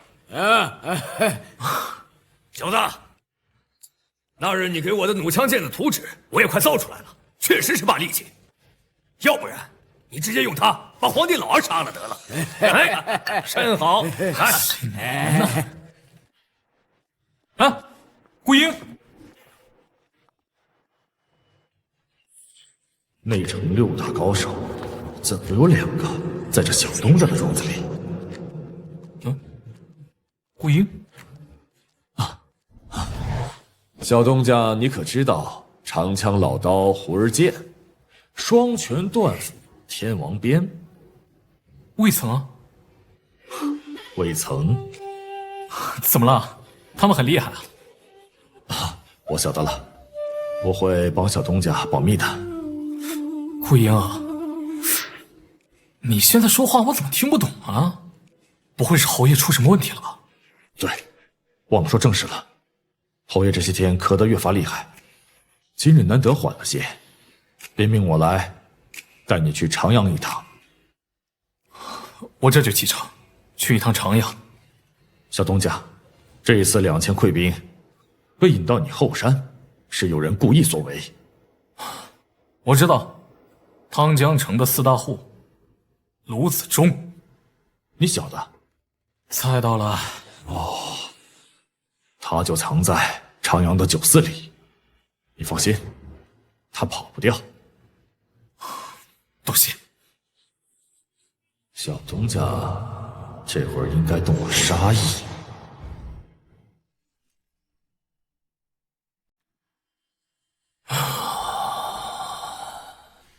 小东家，这一轮让你入长阳，实在是没法子了。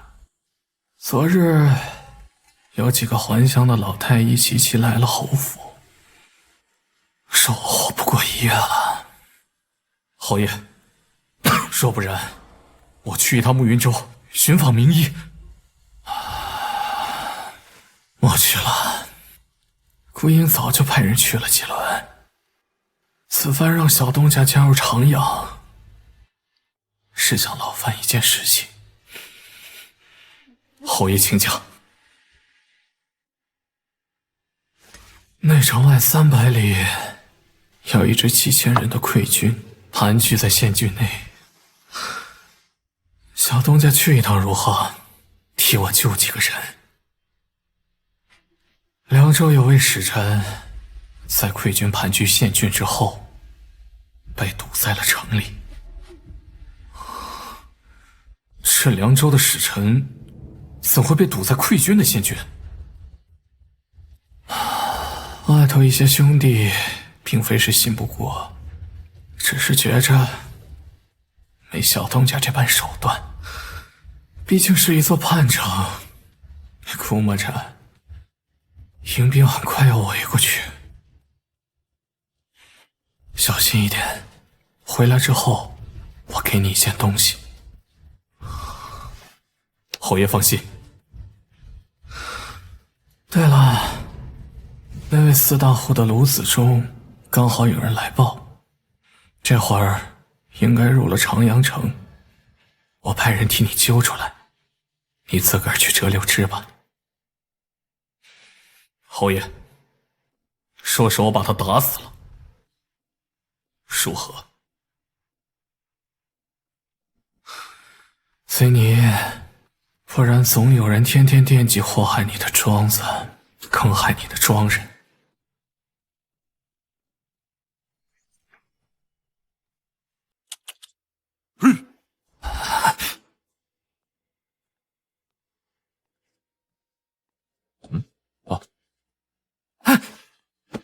五哥，小东家，你们放了我，我兄可是钱大叔啊！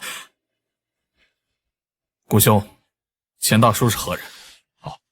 是户部一个调度员，他躲到了长阳，应该是投靠这个钱大叔。是大官吗？七品小官，跟朝廷有些关系。但小东家你放心，主子已经说了，就算篓子捅再大，他也能护住你。主子还说，小东家卧龙出坛之时，定会掀起一番风云，才符合化龙的意象。小东家，这一次手段不是我使的。你入汤江城那时候，我跟4个老鬼说了，要分你一杯羹的。小东家自便，我先回去了。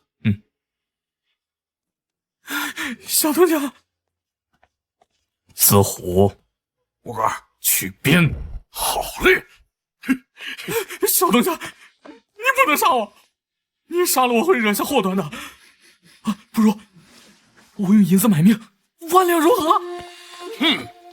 五哥。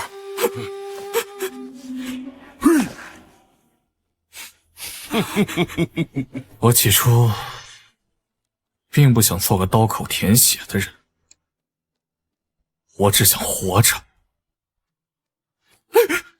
但你这等狗夫，非要把我逼死，差几步便把我逼上梁山了。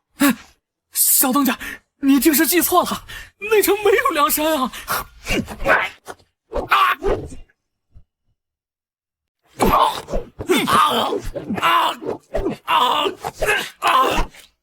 小东家，你莫打了，我要死了！贵之人，连这些狗夫，我跪着头逼的走投无路。你莫打了！打仗的时候都得担心你们会不会对我的庄子下手。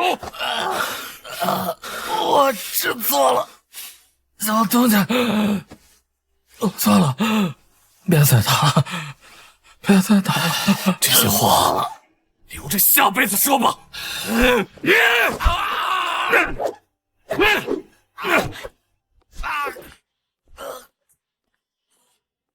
主子，小东家把他杀了。小的，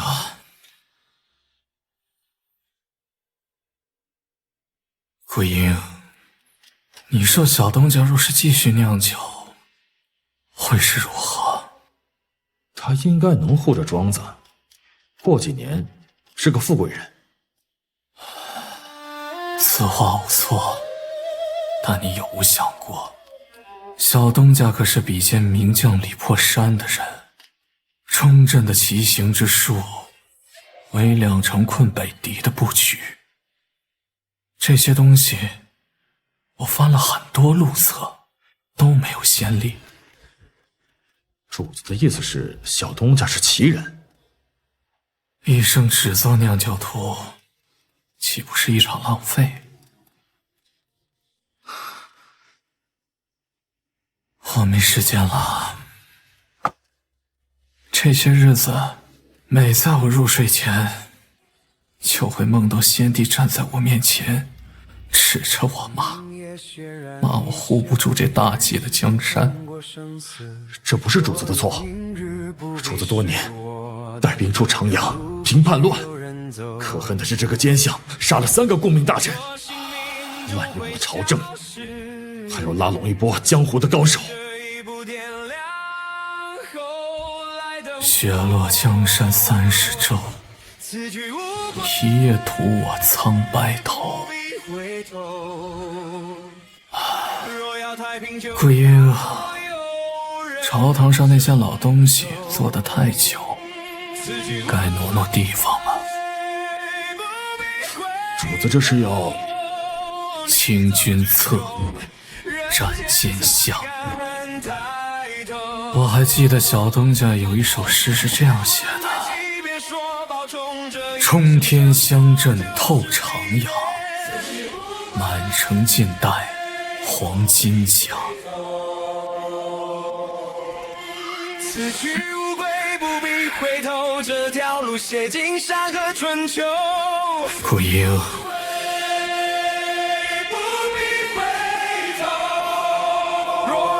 这一天终究还是要来了。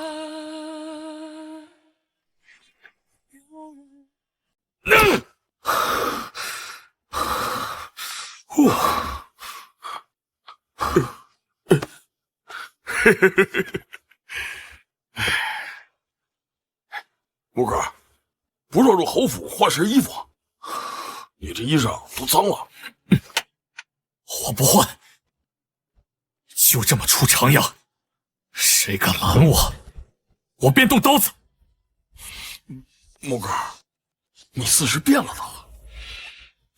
猴哥儿，我现在终于敢做许多曾经不敢做的事了。木哥，你变矫情了。啊！你个驴儿的！我跟你说心里话呢。木哥，我想吃羊肉汤了。这次来长阳，好久没见周掌柜了。下次有空再去吧。我们要先去救人。都听木哥了。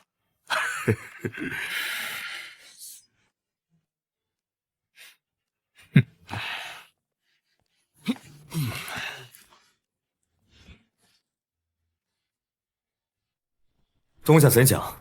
真要去溃军那里救人啊？这是侯爷托付我的。啊，主公，不知侯爷许诺了什么？侯爷说救了人之后，有样东西要给我。哦，应当去。以小侯爷的本事，绝技不会亏待于主公。军师，若是侯爷只给个3瓜2枣的，本儿都回不了。哼哼，放心吧，主公，小侯爷日后还要重用于你，他不会吝啬的。微风，你可愿随我去？听东家的，我魏峰是个粗人，这辈子就跟定小东家了。东家，你要是不带我，我还要闹呢。怕了。今日且先休息吧。微风，明日一早挑50骑，随我入内城。是，东家。文龙先生，你……哈，主公，我随你同去，我也该动动了。陈胜，庄子就交给你看着了，若是有不急，就派人入长阳侯府。东家放心。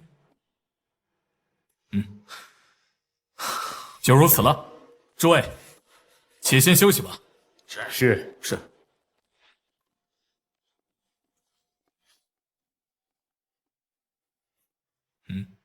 文龙先生，有什么事吗？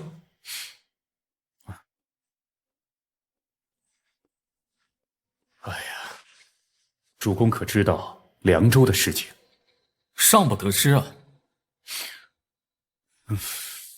当年侯爷带兵平叛，凉州王自缢而死，但余下的凉州王同族，小侯爷并无弑杀，而是拦住了满门抄斩的圣旨，扶持了另一位凉州王上位。说句好听的，小侯爷等同于凉州王的恩人。怪不得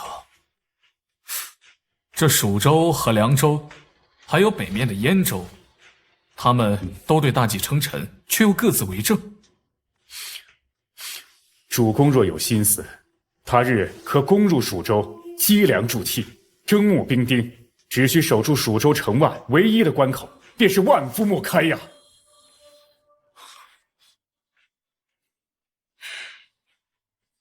文龙先生，夜色凉了，你该去休息了。啊，主公，哪日有兴致了，我们再谈一轮。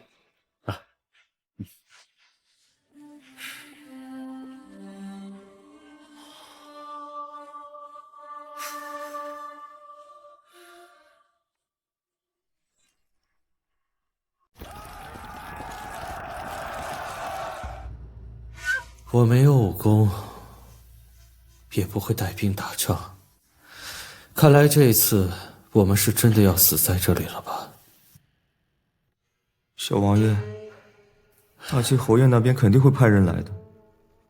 再不济，等祭族进了城，咱们提前表明身份，应该也没什么大问题。凉州的那帮人造反，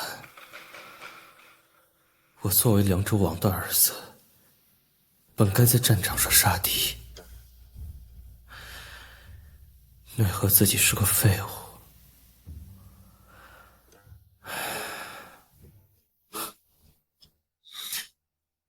这外头是什么声音？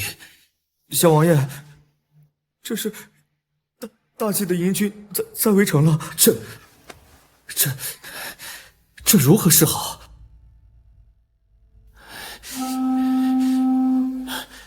这是我们凉州的喊马哨。是，小王爷，天使有人来救我们了。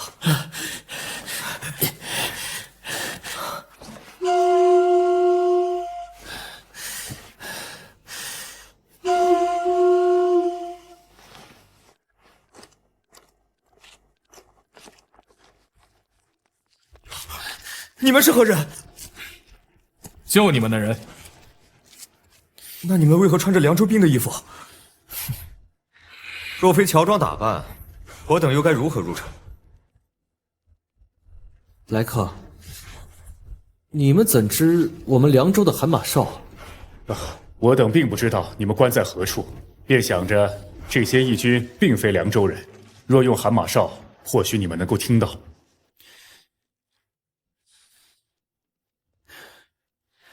来客，我信你们，我跟你们走。这位先生，父王让我将这个包裹带入内城，转交给侯爷。我带你出去，你自己亲手交给他吧。好。四虎，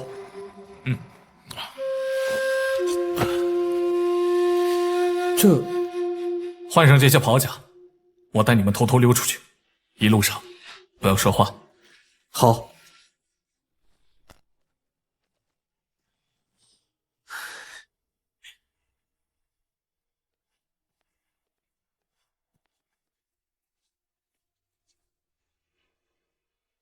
主公，我刚才见着了。见着什么？凉州小王爷包袱里的东西，那东西让我想清楚了一些事情。譬如说，小侯爷要定江山了。里面何物？虎符，一枚调兵的虎符。主公，这更有可能是一枚凉州军的虎符。汉军的虎符？主公，你如今怎么想？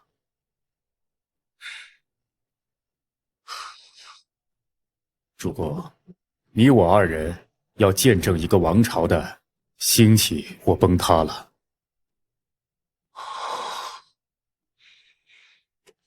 小东家，侯爷请你进去。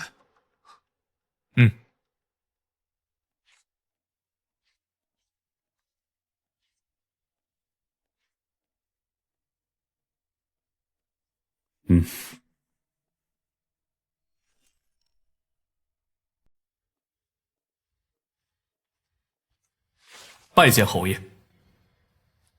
小东家，这是真诚了。托侯爷洪福，这事还算顺利。小东家从未让人失望过。小东家，你可知凉州小王爷带来的是何物啊？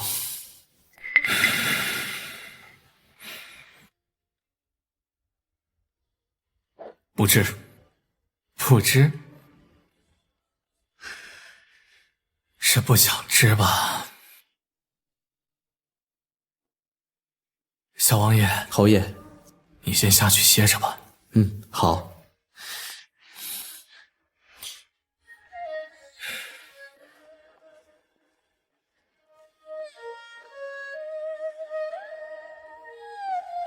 坐。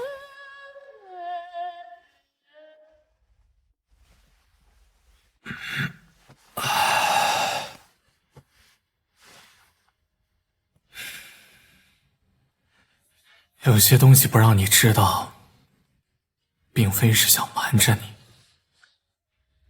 明年开春，北狄人又要寇城。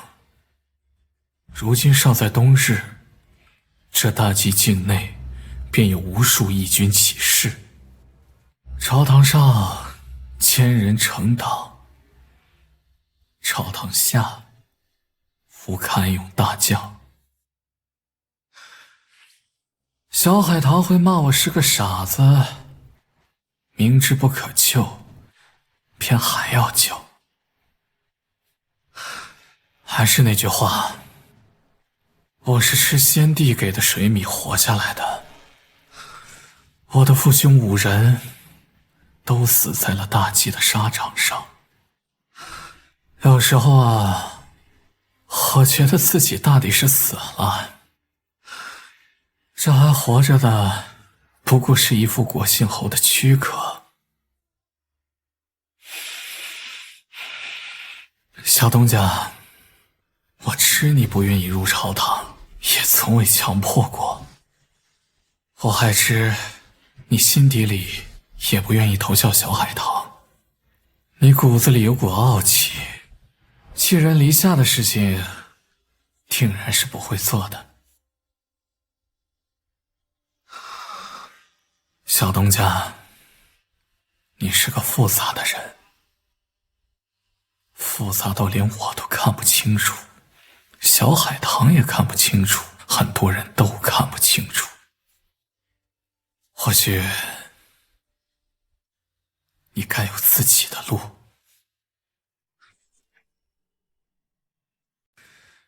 要问这大计我还能信谁？莫过于小东家。我是个脏了的人。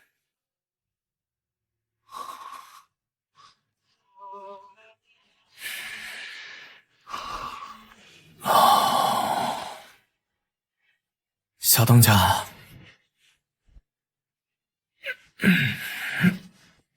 这份卷宗你先拿回去好好看一番。若有一日你真走出了另一条路，倘若不嫌，便去我坟头上敬一杯水酒，再说个1、2。明年开春，我约莫是要死了。侯爷，这大计烂了的。小东家，狗不嫌家贫，我想了很多法子，都无法把那些吃根茎的毒虫揪出来。这一次，当是以毒攻毒吧。侯爷，我小东家，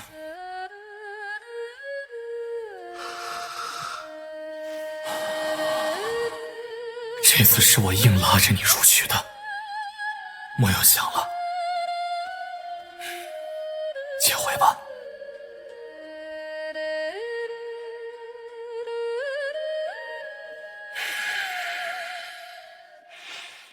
侯爷，保重。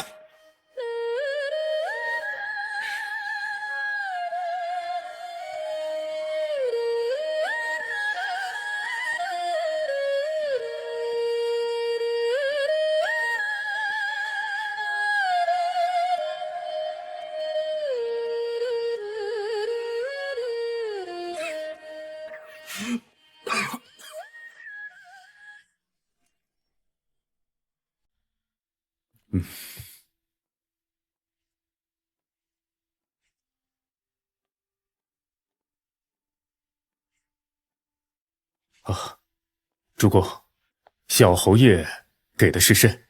莫非是私兵公正？并不是。你且看。啊。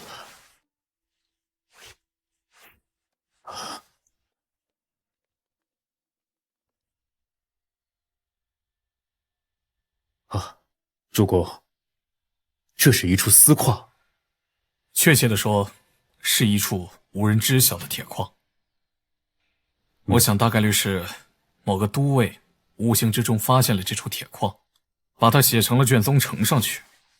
本想着能升官，殊不知呈上去以后便了无音讯，这铁矿一事也被搁置了下来。小侯爷当真舍得。可是主公，大忌有律，普通人私自开采矿石等同于死罪。这铁矿不能生财，又有何用啊？文龙先生，你可知炼钢之法？啊，我只知晓炼铁，以锻造的方式打造钢材。可是此举时间太久，费用太高，且产量极低。看来有时间的时候，我该研究一下，造个炼钢炉出来。到时候我们所有人的兵器都将是革命性的。啊，主公，我怎么有点听不懂你在说什么？算了，以后再说吧。主公，我还是那句话，一切从长计议。至于主公想要发展什么东西，只要有我们自己的一座城，这一切便都有机会。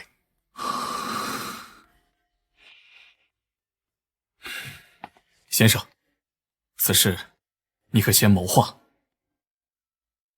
我觉得我们凡事不能只看着眼前，这大计的未来并非你我可以左右的。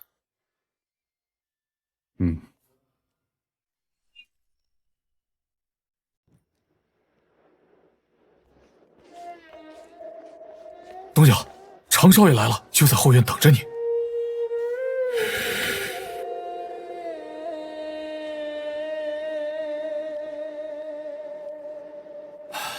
你怎么又来了呀？我来看看你，毕竟我们还有米粮的生意要谈。你还记得你是个卖米的？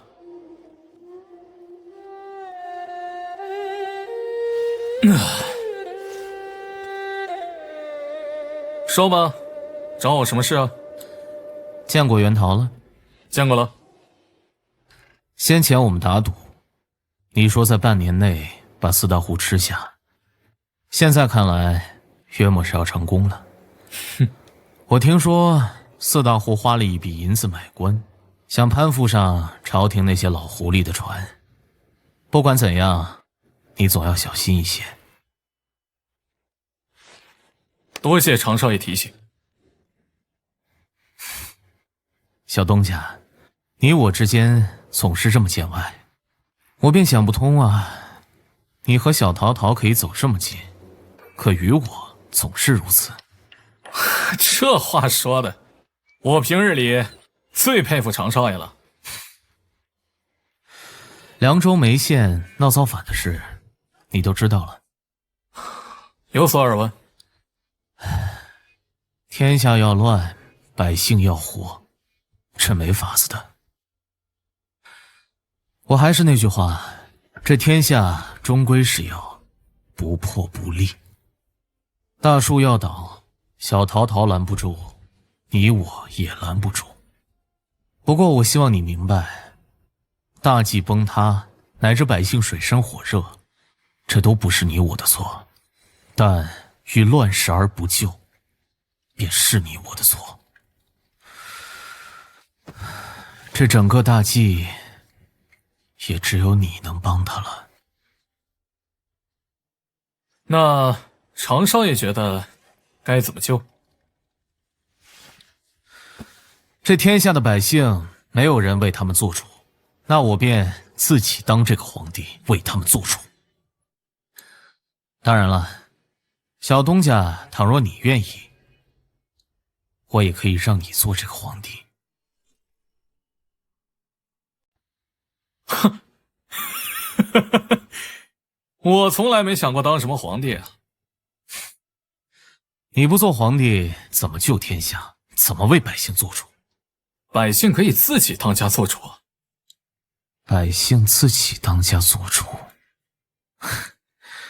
小东家莫要说笑了，我这辈子从来没听过这番话语。你呀，还是好好酿你的酒吧。不过转念想一想，小东家，你还真是个妙人。大隐于世是没错，但你终归遮不住的。头顶有风雨雷鸣，脚底是倒海翻江，别人一看便可知有条大鱼要化龙了。你之前说的事，容我再想一想，等我想通了，再来找你辩论一番。你若是真想通了，那我们倒是可以好好坐下来喝喝茶，吟吟诗。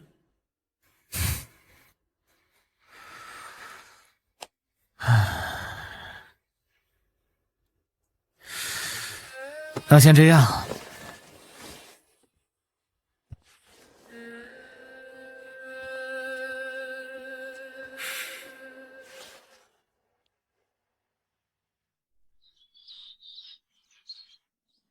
婉婉，今日寒风公子不辞辛劳入府与你一见，不若你与风公子去花园走走。他要走便随他走吧。你到底要闹到什么时候啊？这满天下的男儿，竟没有另一位如同那小贵夫一般。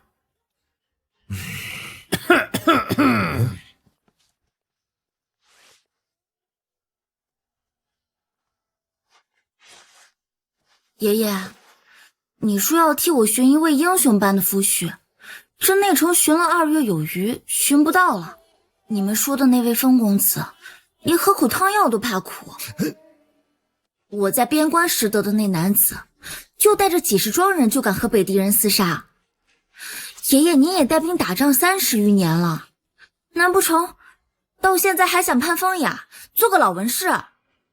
兵卒若不为国，以诗文羞杀那帮敌人退军吗？婉婉，莫说胡话。那位风公子家世显赫，那又如何？我们李家人现在还要阿谀奉承吗？婉婉，告诉我你想怎样？我要去汤井，我要见他。我若是带不回他，那我便死了这条心。到时候便随你们的意思嫁了。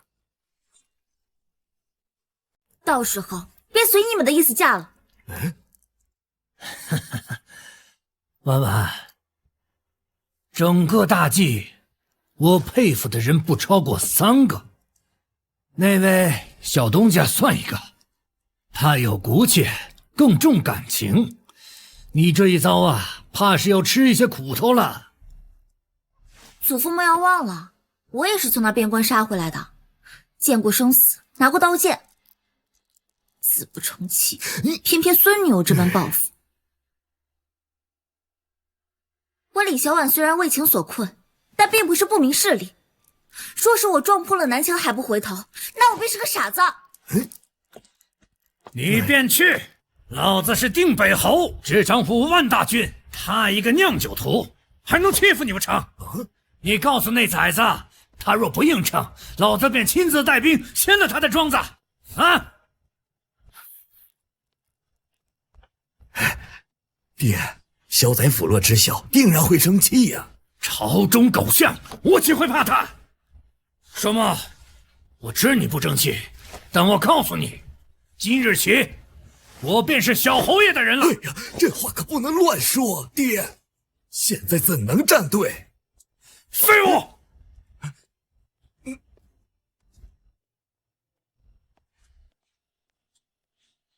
爹爹，为何你非要逼我？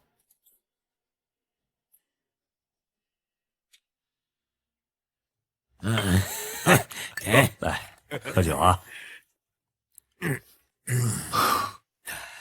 这三个老家伙，好酒啊！登徒子，李大碗，官员，把这登徒子给我按住，姑奶奶要把他绑回城城。哎，你这关小姐的脾气怎么还没改啊？王源，你还认不认我这个大哥？徐墨，你跟我回去做我的夫婿。你认真的？你认真的？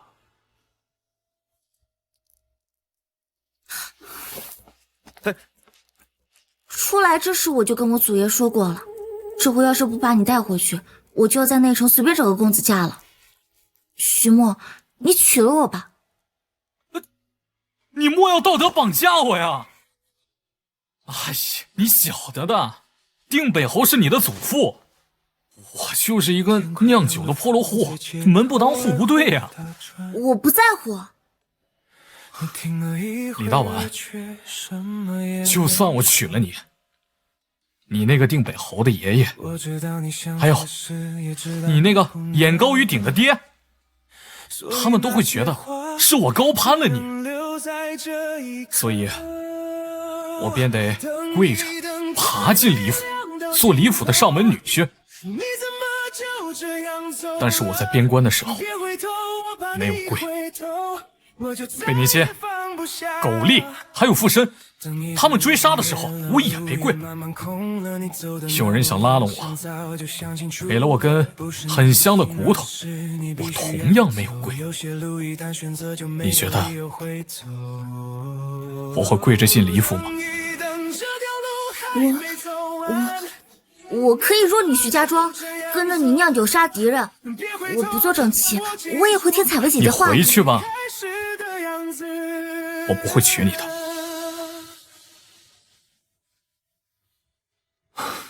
过几日，我会亲自去见定北侯，向他赔罪。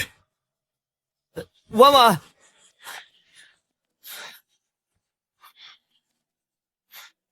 我先前就已经说过了，徐房主他就算是肯娶你，你们俩之间也只是政治联谊。那日在汤江城我们分别的时候，我觉得小东家的态度就已经很明了了，你又何必执迷不悟呢？王宇，我叫你来是让你帮我劝着登徒子的，你怎么还希望着他？小婉，男女之事，这旁观者清嘛。我觉得徐房主对你无意。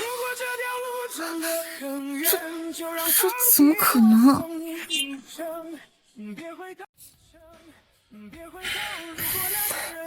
婉婉，我从小跟你一起长大的，我定然是知道你心中所想。是，望州这一走，2000里边关路，它对你而言就像是新世界，它像是冰霜，就像是炙焰。你平静的湖面被它这个月光给照亮了，在你的心中，徐房主他就是大冀这一片青松林当中最不一样的，最五彩斑斓，形状最独特的那一片树叶。我同意，但是你要明白吗？他只是陪你走了一段路，迟早是要分开的。然而，徐房主他最终还是要乘风而去的。你还不明白吗？人群开始向前。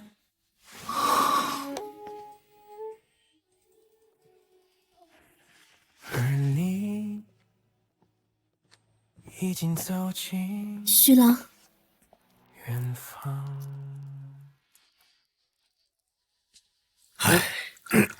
难了难了，这小子难了。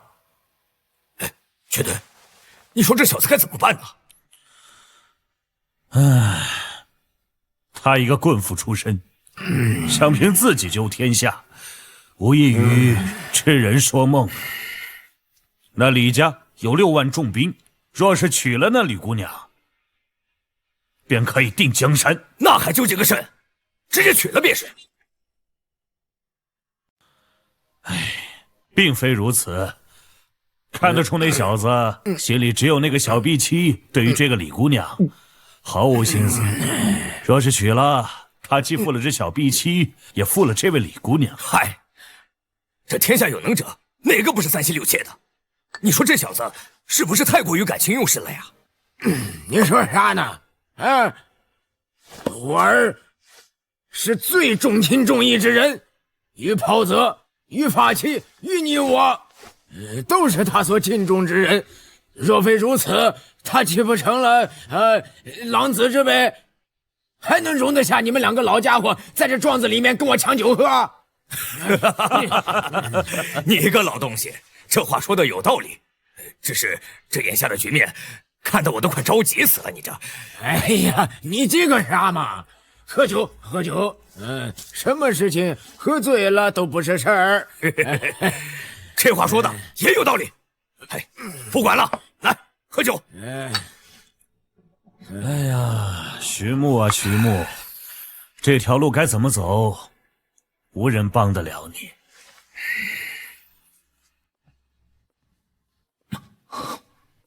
采薇，徐郎，婉婉的。莫管他，让他回去便是。徐郎，不如采薇，儿女私情，最忌藕断丝连。我本想快刀斩乱麻，你又是何必呢？徐郎，我知你心意如何。倘若我同意呢？你是不是还愿意娶她？采薇，我心中早已容不下其他人了。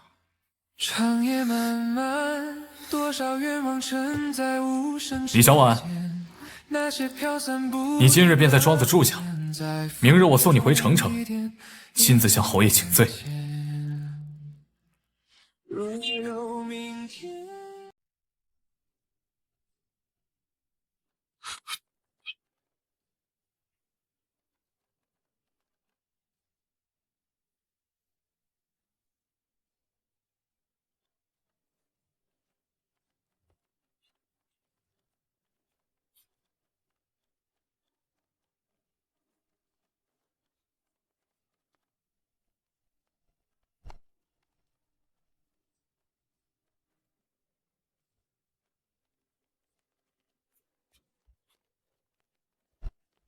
终究还是来了。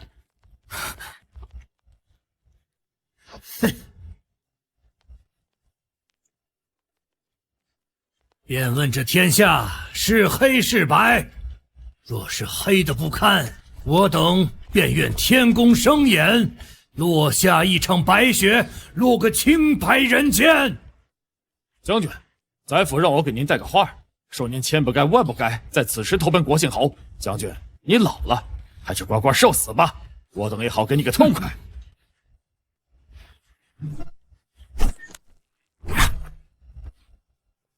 莫问老夫能犯否？当年在西北打仗杀过的马匪，对起来可绕城城8圈，可偏偏有人不信邪啊！要试试老夫的刀，还锋利否？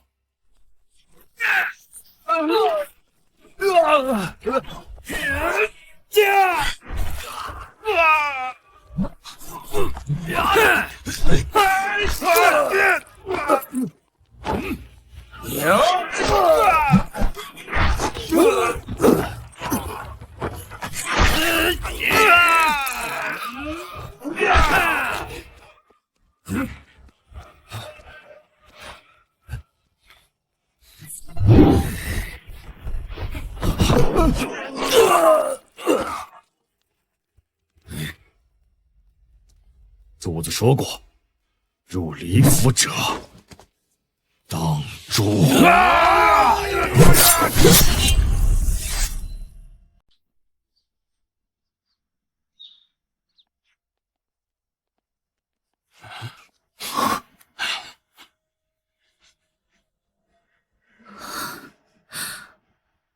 看来昨夜有事发生。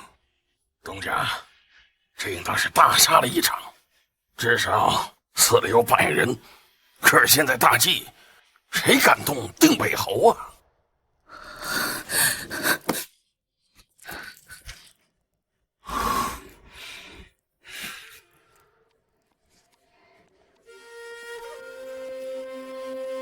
婉婉，爹，发生什么事儿了？哎，婉婉，莫怕，你且入府便是。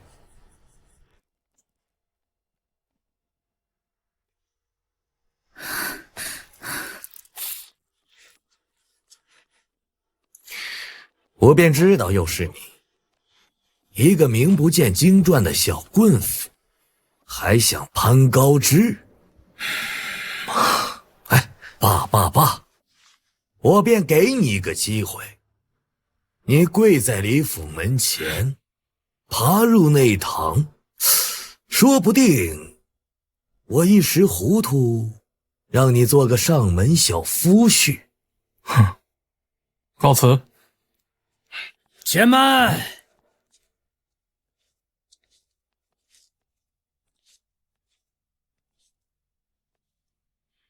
滚！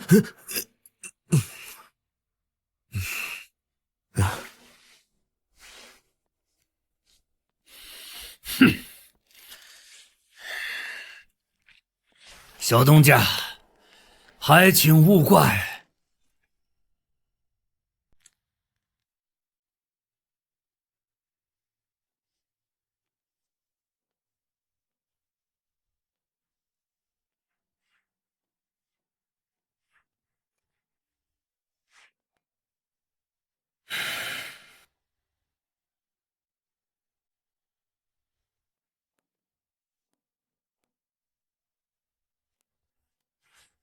刚杀了人，还未来得及清洗。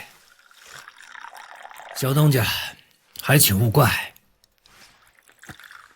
岂敢！老侯爷铁骨铮铮，我向来很佩服。每次杀了人，我便觉3日吃食，在西北带来的习惯。小东家勿怪。以血为肴。也挺好。好一句以血为肴！来，干！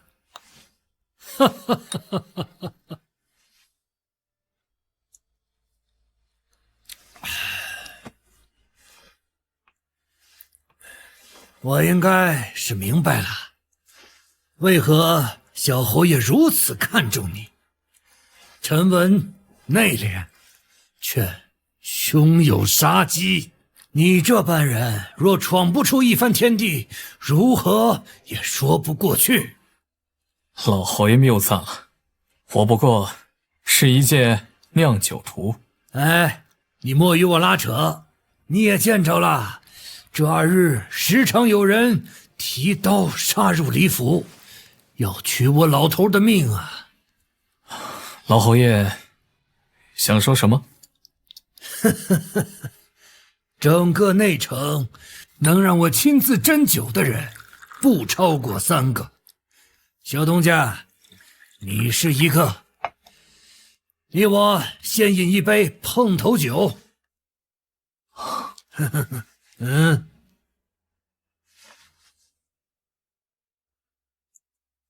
哈哈哈哈哈，痛快！哎，800条狗夫提刀杀入李府，我与银刀卫联手斩杀掉300余人的头。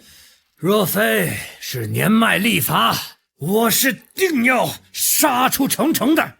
小东家，信吗？信。哈哈哈哈哈！侯爷戎马半生，刀会老，但不会锈。哈哈哈哈哈！来，小东家，再饮一杯相见欢。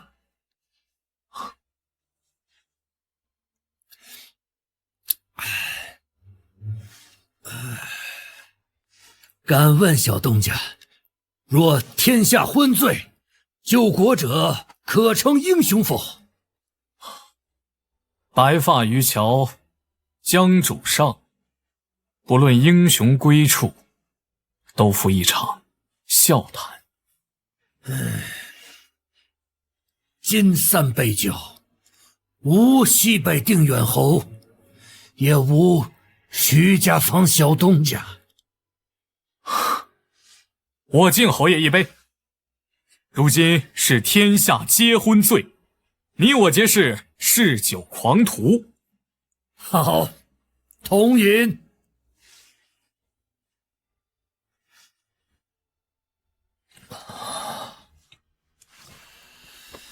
难得今日尽兴了一回。我曾想过，日后你入了李府，便算一家人。择日我去兵部，表你为定北营匹将，单独整1哨人马。老侯爷喝醉了。我并未醉。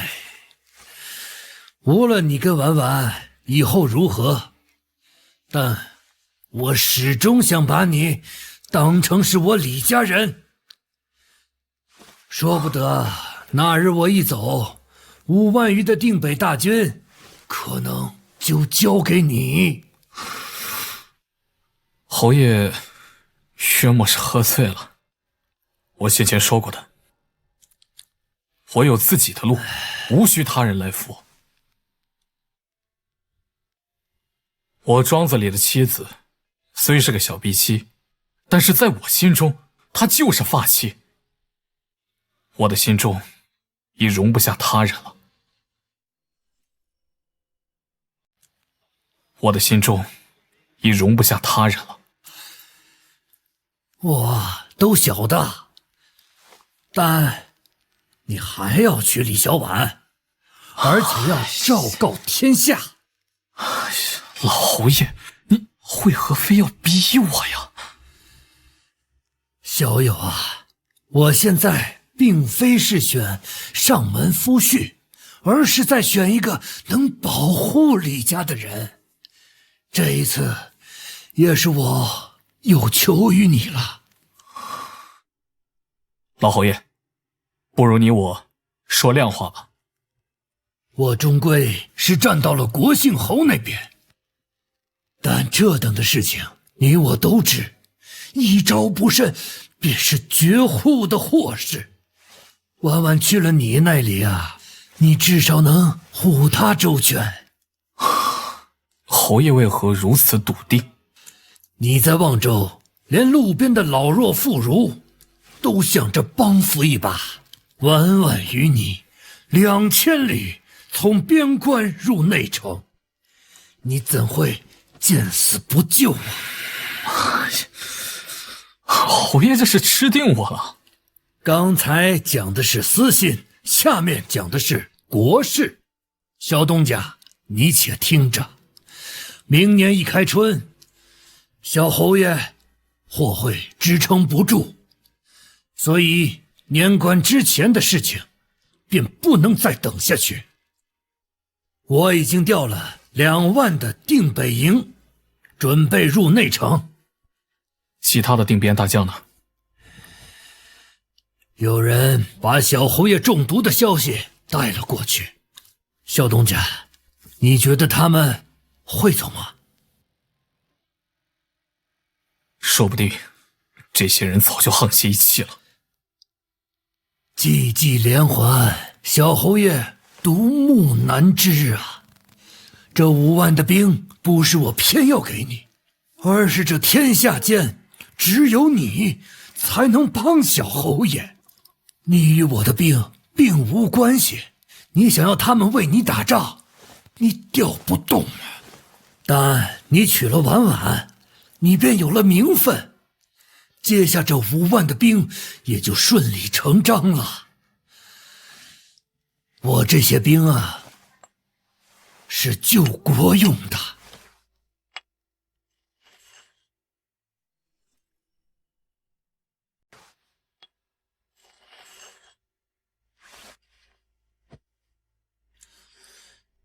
我让你娶婉婉，无非就是一个由头。日后若安定了，你便拟一份休书，放了他便是。我知道你有骨气，此事外人会说你是吃了碗软饭便能执掌这5万大军，你会被人戳脊梁骨，会被人骂你是负心汉，辜负了婉婉的一片痴心，会被人骂是白眼狼，辜负了李家。可即便如此，我还是希望你娶了婉婉。明年入春，北狄会再来寇城。若大计还是这个德行，整个大计都会乱掉。但国可乱，天下不能乱啊！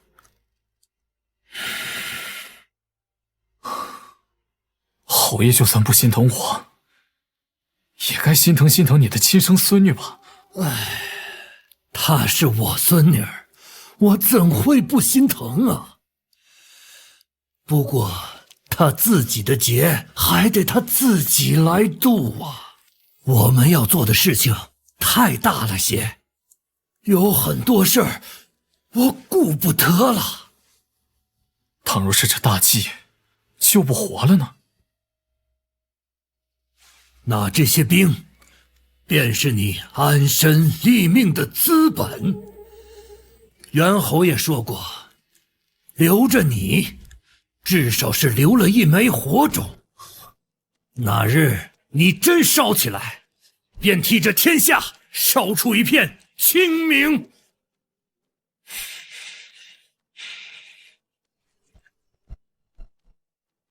便替这天下烧出一片清明。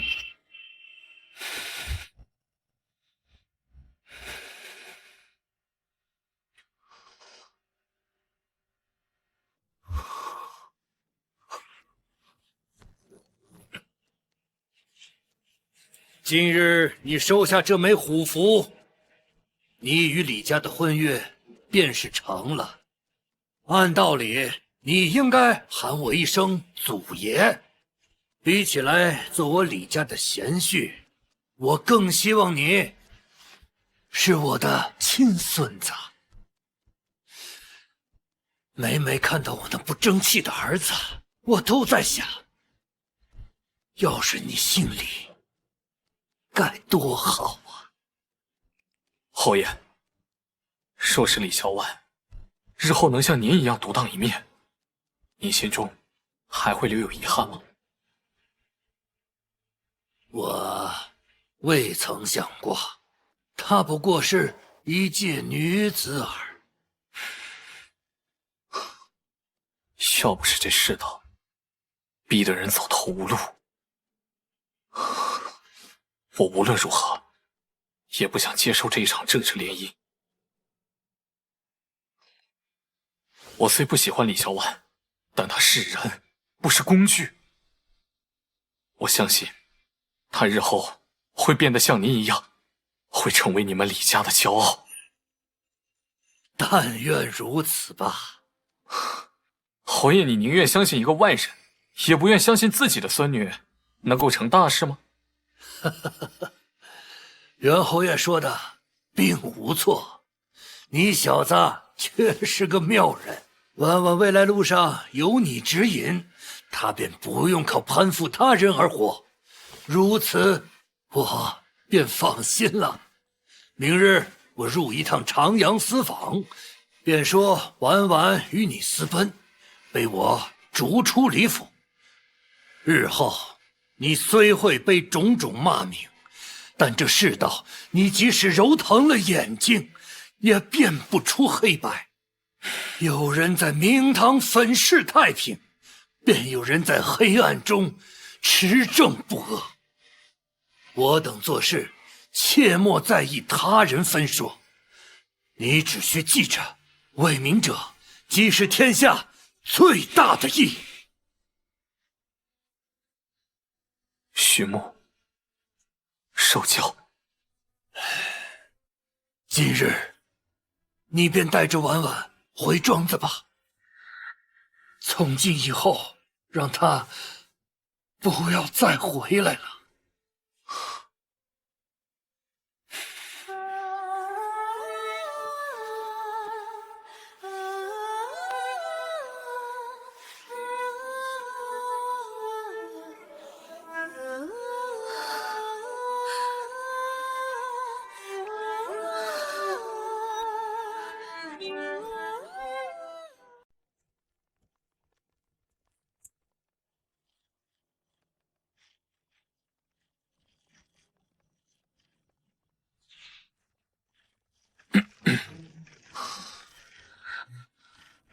怎么就带一个包裹？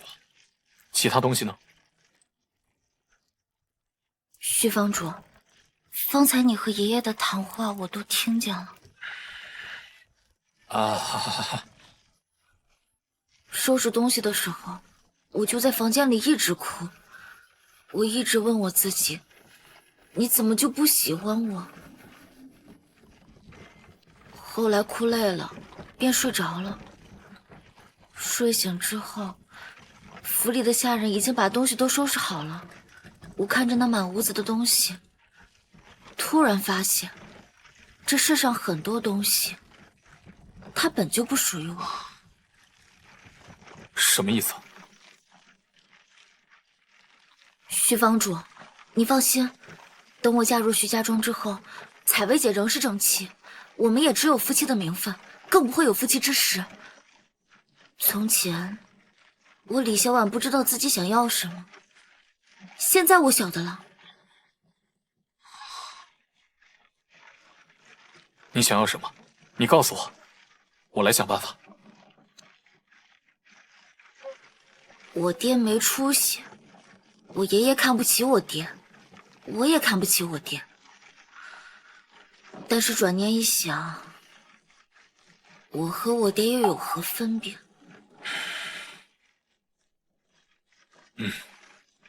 你说的有道理。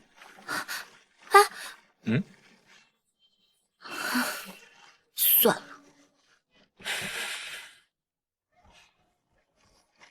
徐房主，我会念书，会写字，也在爷爷的书房里读过兵法。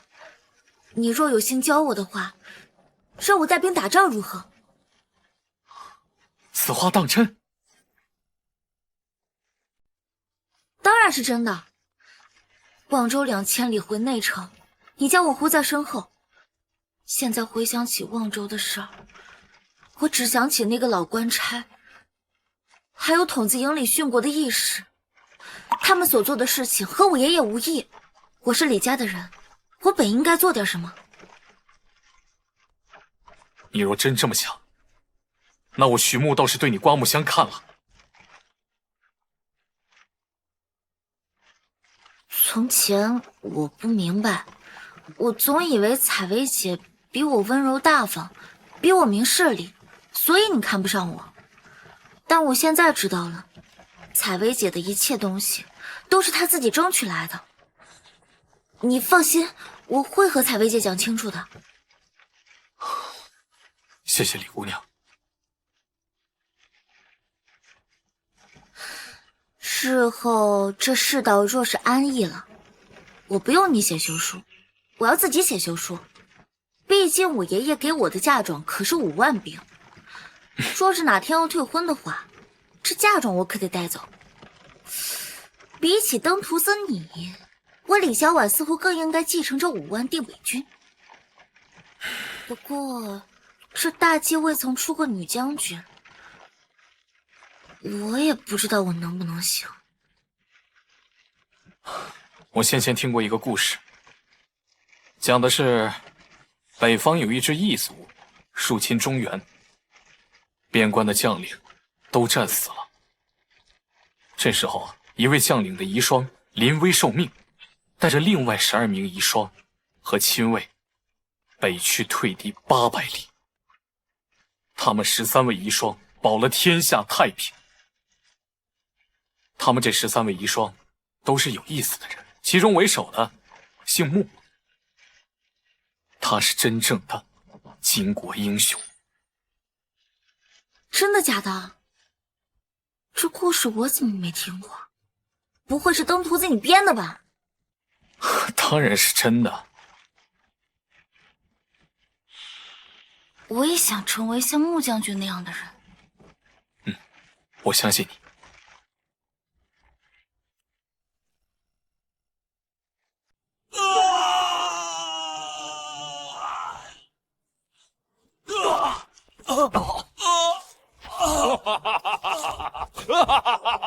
听过我的名可否？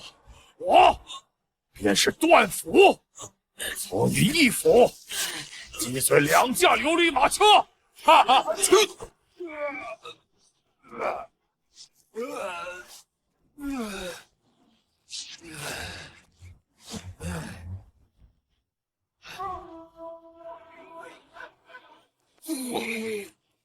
哼哼哼！哪里来的贼子？识得你虎爷吗？哼！虎哥，拧掉这个狗货的脑袋！虎哥，小爷这就回去学绝世武功，等会儿便来救你。阿弟，取我的斩马刀来。好，好，走。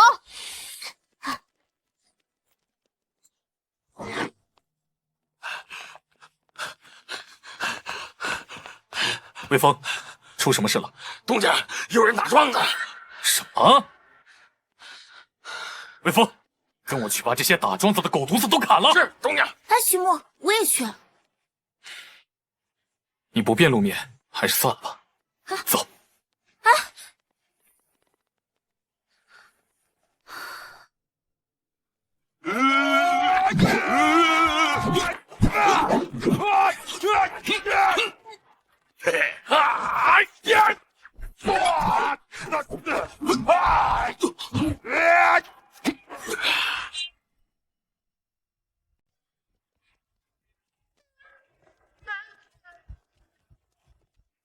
虎哥接刀！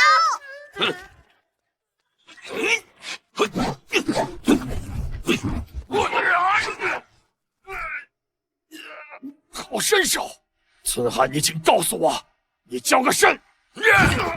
我就要断你个头！生的也是大个，但你有个甚用啊？这般软绵绵的力气，让你披着红袍入清馆做花娘可好啊？住口！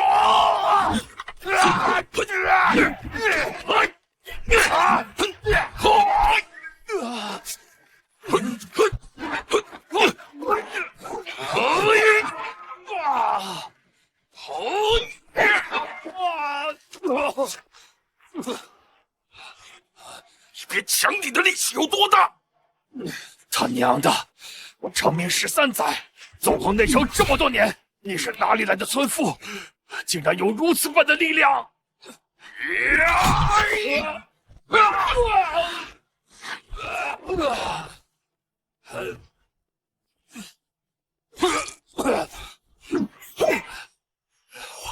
他娘的，这还讲不讲武德？虎哥你真棒！虎哥你真厉害！真棒！啊，虎哥他要跑了！喂，还没打完呢！哎，扶头借我玩会儿！喂，哎！呀呀呀呀呀呀呀！小侯，你去哪儿？木哥，哎呀，我现在有急事，待会儿再跟你说啊。哎呀，他骑着马，你2条腿怎么追得上？哎呀，木哥，你说的有道理啊，确实追不上。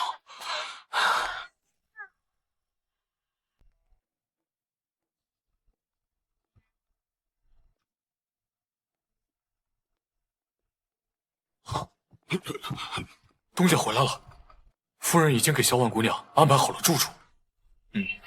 刚才那人知道是谁吗？不知。那人叫段府，是内城的6大高手之一，他是监相的人。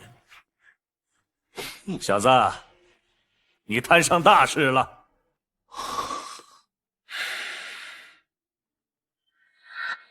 主公啊，外面的事情你都看见了。文龙先生，这奸相是真的关注到我了。或许他是知道了你与国姓侯的关系，或许也只是试探。毕竟老侯爷放出消息，你是拐走了他的孙女，你与李家是闹崩了的。终究还是瞒不住了。眼下有2条路，就看主公怎么选：继续留在内城酿酒，或是离开内城去搏一回大事。文龙先生，展开讲讲。我等此刻入蜀，沿途收拢流民，算上1000私兵与8000兵符，抵达蜀地之时，可有15000左右的兵马。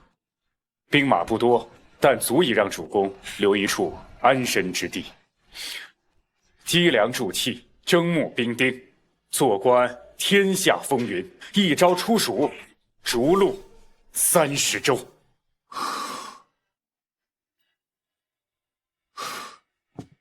文龙先生，可有良策入蜀？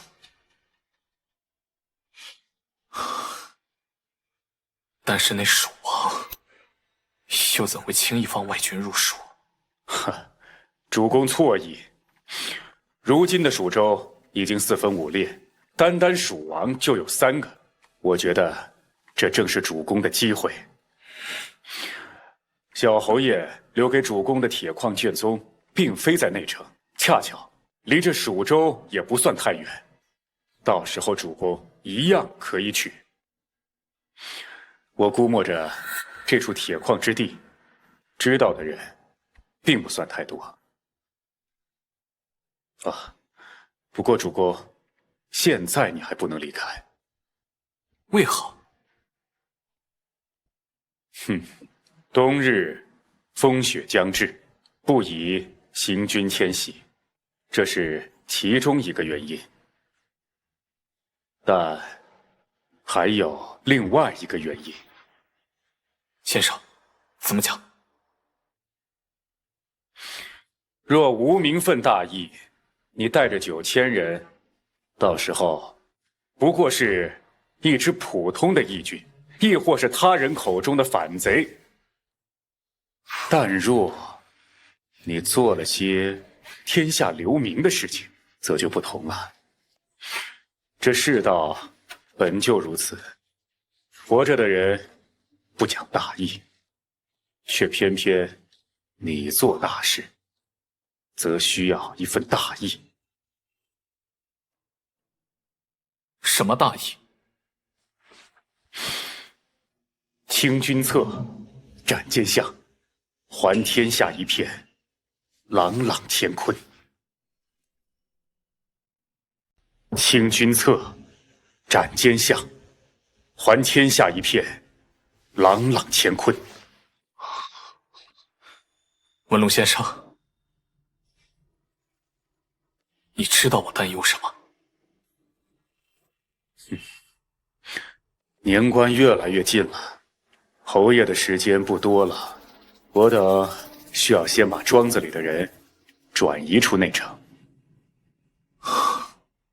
然后呢？请主公入朝。大计不得民心，主公入朝，与2位侯爷合力举事，不管成功与否，势必会名动天下。之前文龙先生可不是这么说的呀。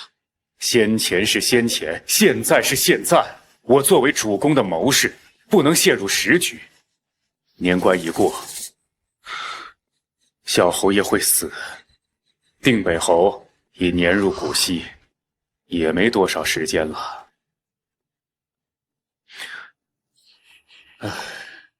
到时候只剩主公一人，必然占尽大义名分。主公须知，无人会当你反贼，只会把你当作救世的英雄。请主公入朝吧。可我该怎么入朝？难道去和小侯爷说？实则早些时候，小侯爷与老侯爷无时无刻不在为主公入朝而铺路。你早已成为他们棋盘中的一枚棋子。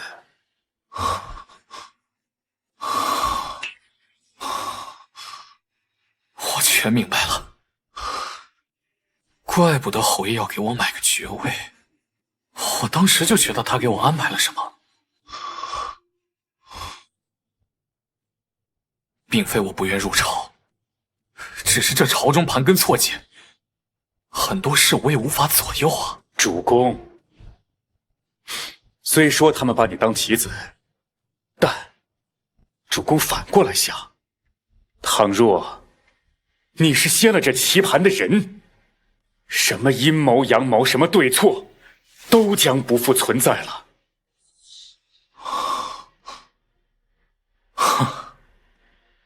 我之前倒是从陈先生嘴里听到过这话。虽说是一样的话，但他那是让你当反贼，而我是在谋定天下。文龙先生的意思是让我共赴国难。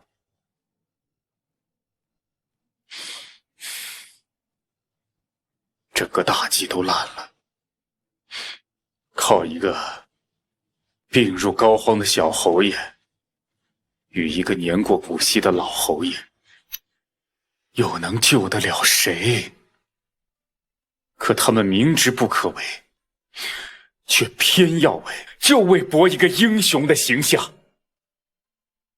明年他们都会死，3位英雄中唯一能活着的那位，就只能是你。难怪老侯爷非要把李秀婉嫁给我，恐怕经此一役，李家也将不复存在啊。主公，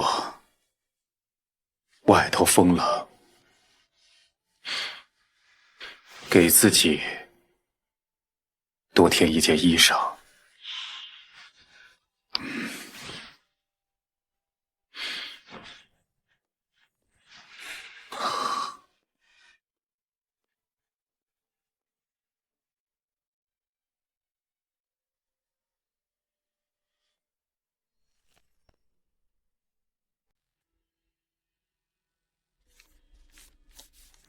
我这一生活得荒唐30余年，庸碌且蹉跎的岁月，魂不能安一国之邦，武不能定一朝江山，只将满腹的夙愿说与山鬼来听。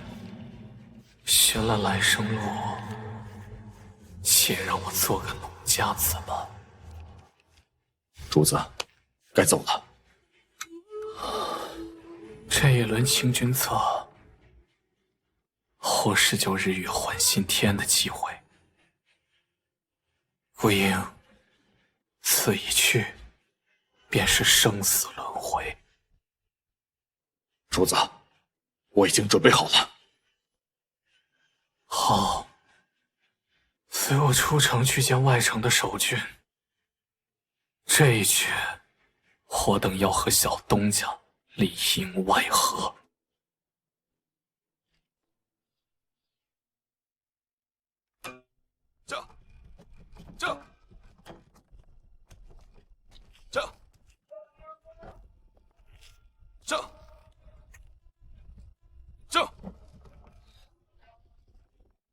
吁！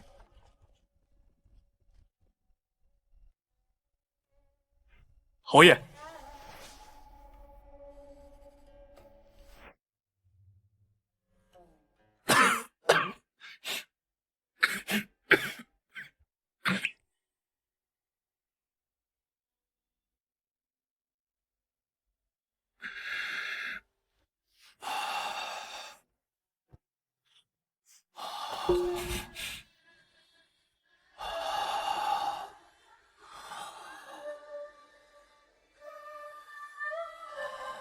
小东家，许久不见。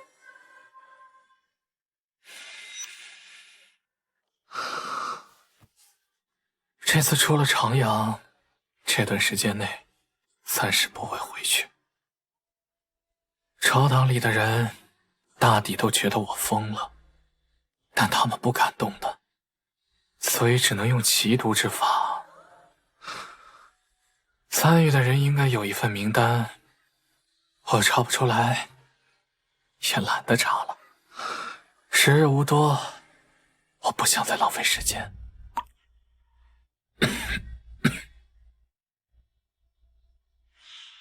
侯爷，你打算怎么做？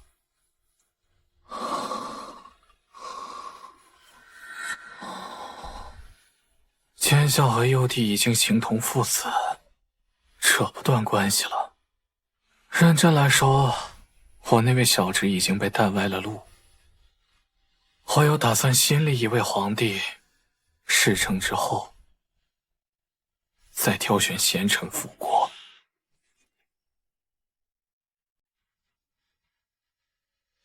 可是侯爷，若是无贤臣呢？有，小东家就是。之前的书信我看了，和定北侯商量了许久。虽然他不是很愿意，但终归来说，是觉得你取了一份名声。以后的路，不管怎么样，对你而言都是好事情。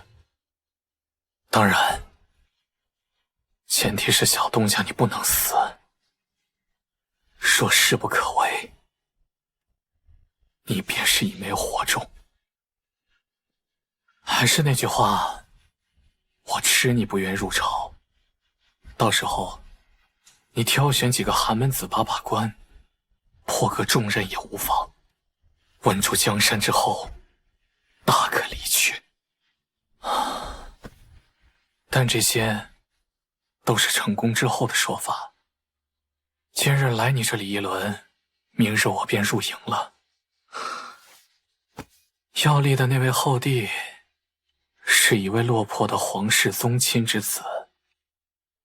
我费了许久功夫才寻得，但他性子良善，办事沉稳，隐有贤君之风。恭喜侯爷！先前说的都是事成之后的打算，如果势不可为，你立刻带着你的庄人离开内城。莫忘了，你在西北面还有8000人的虎符。这支军队不惹事，足够你在西北边好好安身立命了。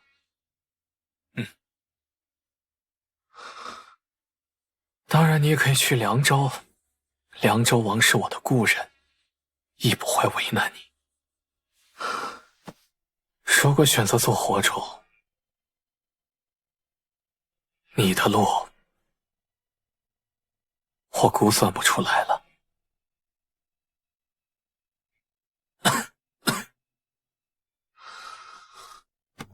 该说的我都说了，这段时间内，你在内城切要小心，如果有事情，我会让顾英过来。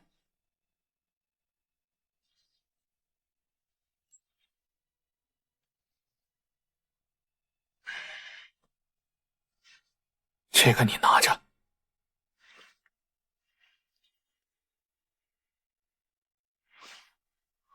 侯爷，我要做什么？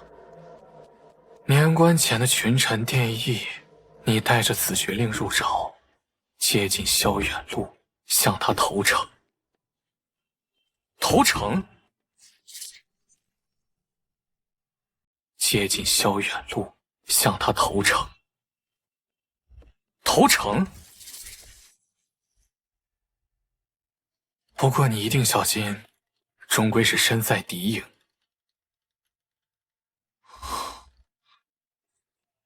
前些日子，萧远路才派了段府来试探我的底细，他会信任我吗？他不会，但我会让他会。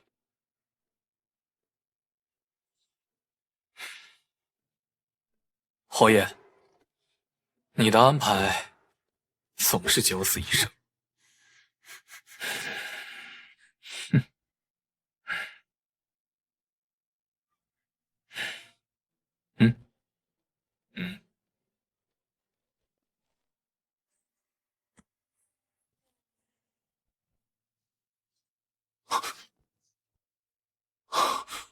侯爷，这是免死金牌，有着丹书铁券。出长阳的时候，我去了一趟总司，方将你的名字属于我家谱之下。侯爷，这太贵重了。有了这铁券，会免非议。萧远路那边暂时不敢动我，但我希望你明白，若有一日大计崩塌，这铁券便如同废纸。多谢侯爷，我还有许多东西要给你，但事情来得太快，而我又时日无多，便只能作罢了。侯爷对我已经很恩义了。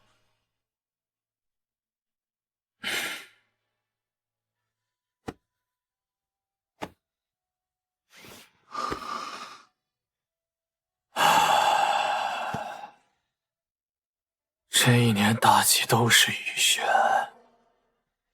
雨来得急，雪来得凶。我在这雨雪之中，什么都看不清了。五弟，我只争最后一回。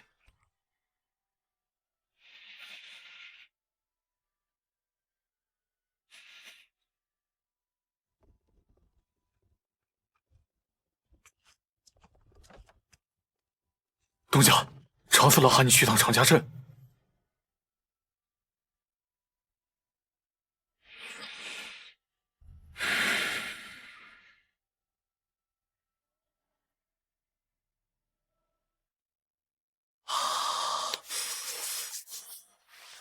小东家，你说这天冷的，都不给人一个机会准备准备。2000车粮食已经帮你运到后山了。多谢常少爷。让你娶婉婉，你当真是娶婉婉？我寻思我也不丑啊，能文能武，家里好歹也是个大户，怎么就……什么意思？你想娶她？你为何不开口提啊？你怎么知道我先前没提啊？我试过了，他没看上我。唉，你说这爱情啊，就像一条狗，咬了你一口，就夹着尾巴跑远了，连头都不带回的。常少爷来见我，就会说这个。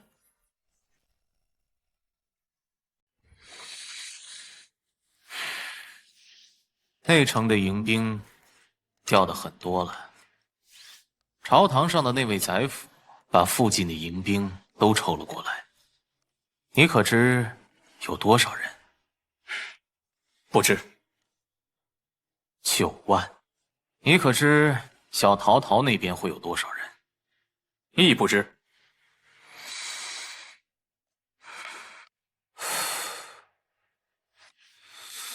小陶陶的事情是一个死局，大忌的事情也是一个死局，但他是我的老友，是我从小玩尿泥长大的。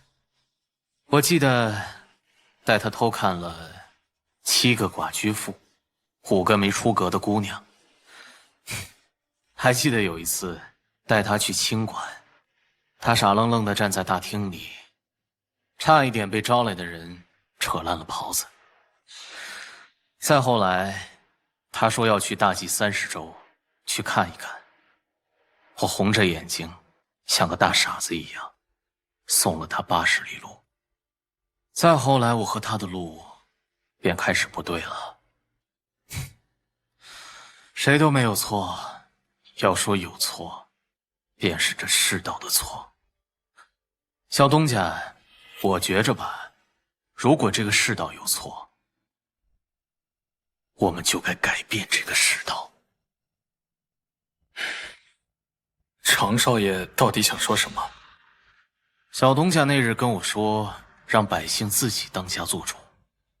我回去左思右想，又查阅了很多史记，从未有过任何一个朝代能够做到。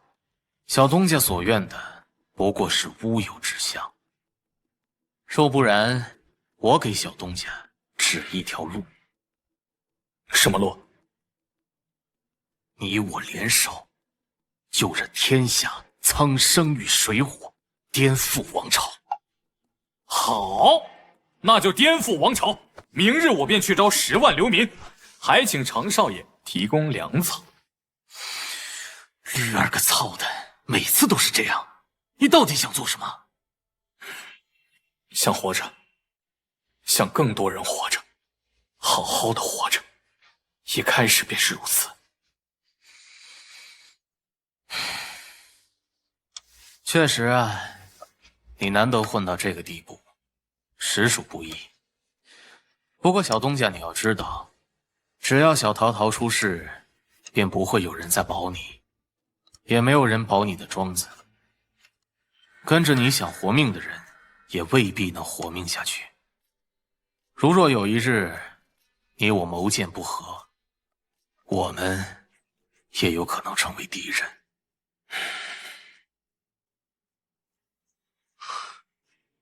常少爷知道的，当年我被20余官兵追杀的时候，尚且不愿寄人篱下，那现在也不愿。有些迂腐，不过像你这个臭脾气，除非自己杀一条血路，不然早晚会翻船的。2000车粮食就当是你吊打4大户的赌约，以后莫要来常家镇。小东家，开年之前趁早离开内城，这里不适合你。多谢常少爷。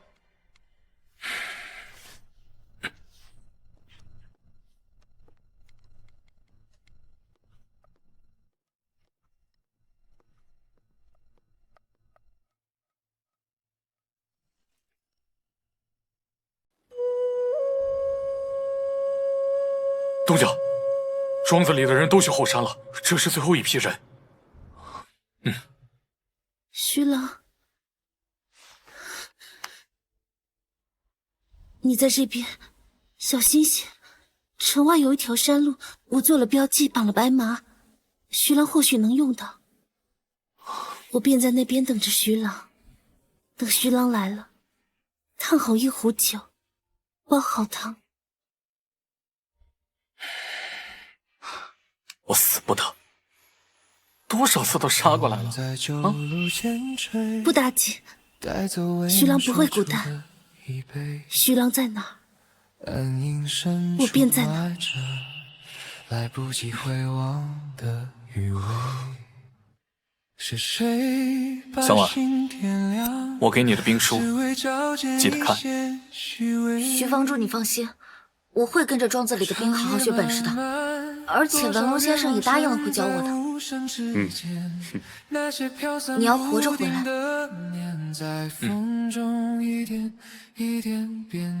该出发了。若有明天，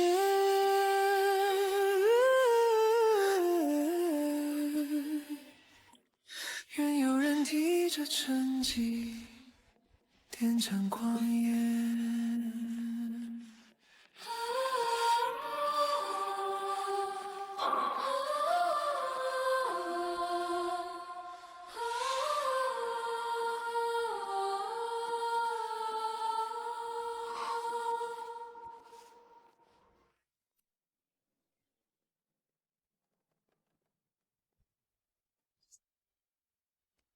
主公无牵挂了。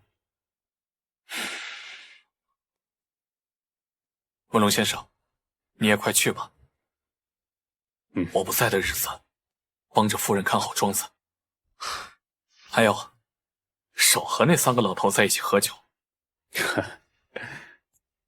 主公放心啊，这个交给主公。若入了朝，事有不及，便再打开一关。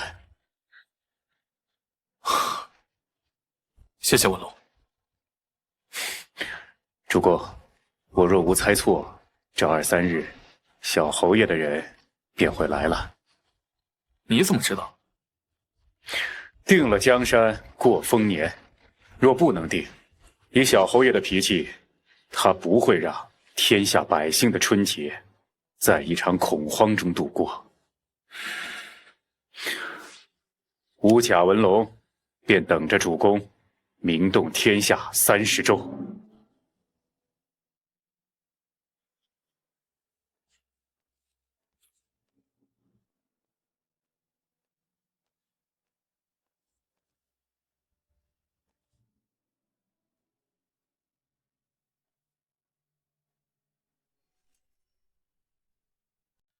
罕见呐，连你也穿上铠甲了。这是主子的意思。主子说，这一次顾不得生死，所以命我穿得庄重一点。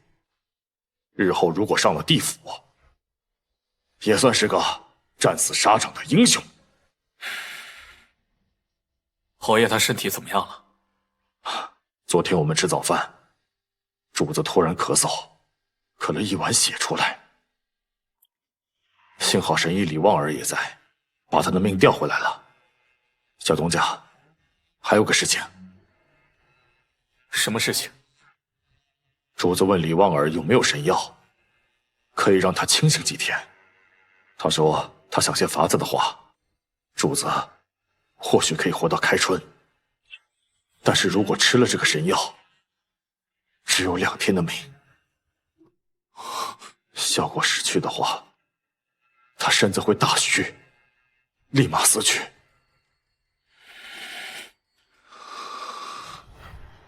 五弟，我只争最后一回。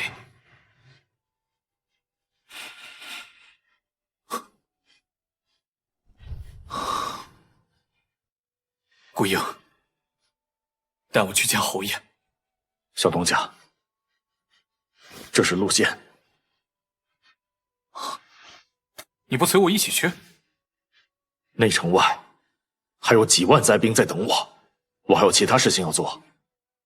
小东家自己去便是。侯爷在此地等你，我先走了。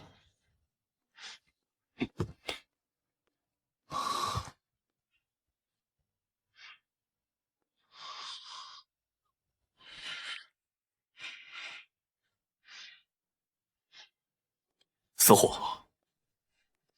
你也去挑一身文士袍吧。怎的，木哥？说真是入朝参加群臣殿议，你还能光着膀子不成？木哥，我穿那东西做甚？莫非还要读诗文不成？不然，我先读一个给木哥听。你还懂诗文？怎的不懂啊？念一个给我听听。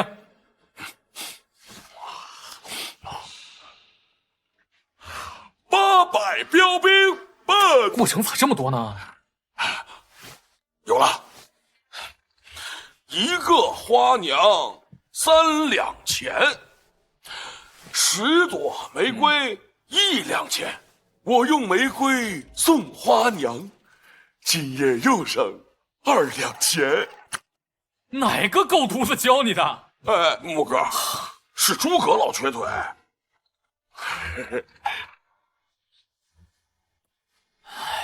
以后啊，少跟那个老不休的学这些。似乎，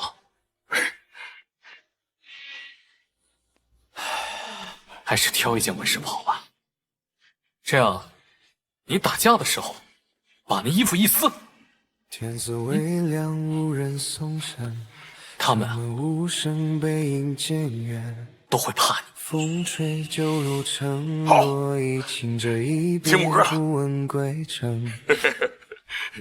若前方只有风雪，也要。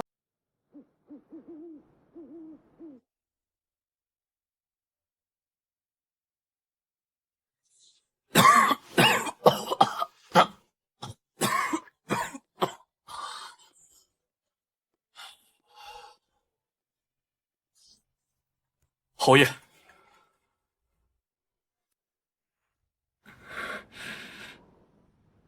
吴帝，我看不清你的模样了，你再近些，近些。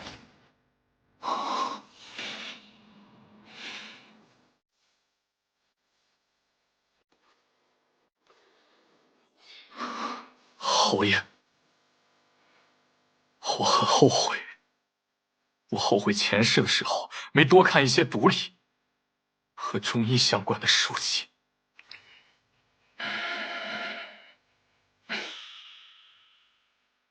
你还想用你的前世来救我？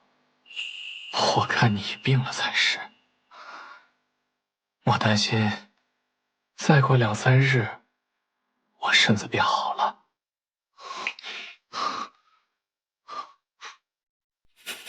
年关前的殿议没几日了，你入朝后，想办法去净室房东边的窝铺，找一个叫连春的公公，具体的事宜他会告诉你。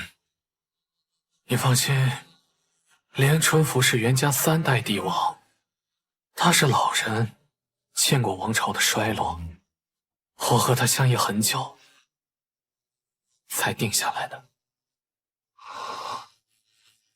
萧远路那边该怎么办？他们会查你的事情，是躲不掉的。我给你准备了30万两，内城里的人偷偷给我凑齐的，具体什么名字我不说了，你送给他。还有，营子外有一位老将，叫杨父，他一直在内城里对抗萧远路。萧远路曾下重金想拿下他，却一直没拿下。晚些时候，他会送给你一样东西，你拿去送给萧远路，他自会信你。侯爷，敢问是什么东西？他跟我说他年岁60有3，再过些时日，便就抬不动刀了，不如便舍了这一条命，把命送给我，让我替天下的百姓铺好这一条路。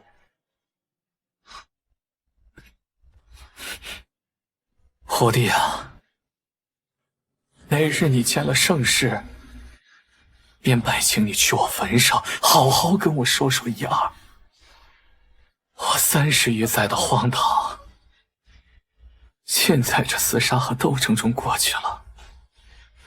这盛世，当有一日，如侯爷所愿。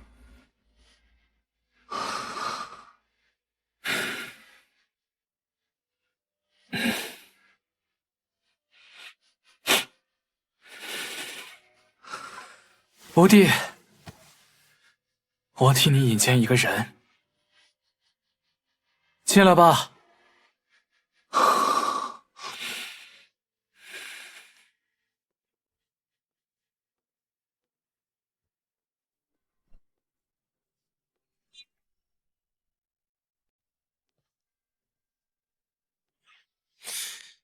小红书，平安。这位便是我和你时常说的小东家。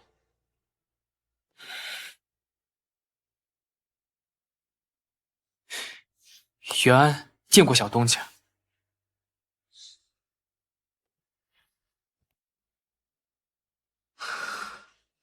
说起来你可能不信，我初次见到袁安，他背着一位素不相识的冻伤路人，跑到了丰城医馆。我时常就在想，这金銮殿里的那位，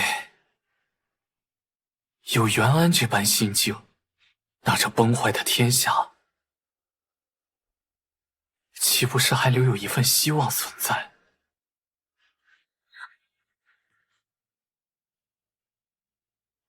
只可惜，小红书，侯爷。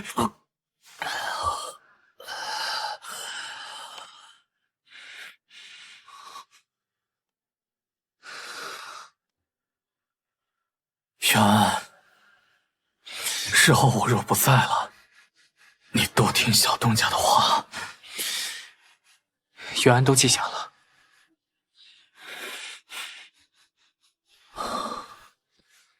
入朝的事情就拜托你了。我和你越相这一会儿，不方便再入皇宫，除非是说我靠我自己的拳头打进去。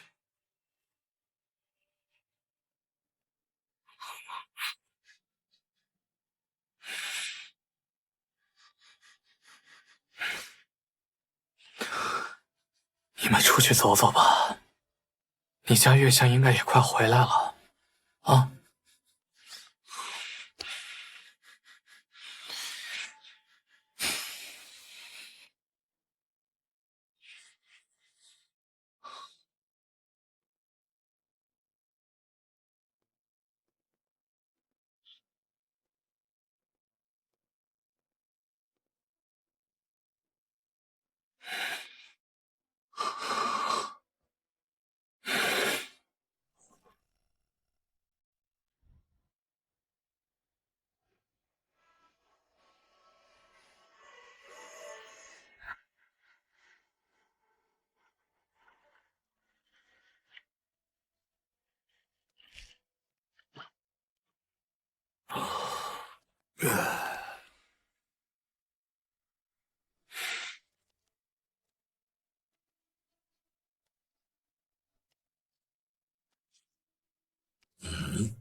你就是小东家？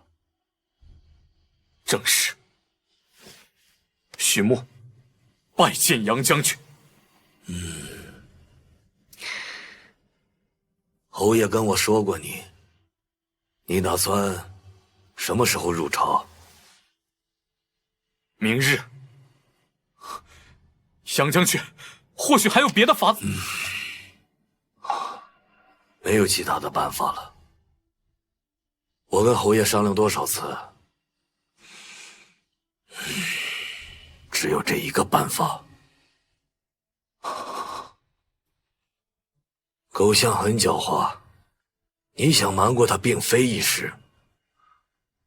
30万两银子固然不少，但你需要一个新的筹码。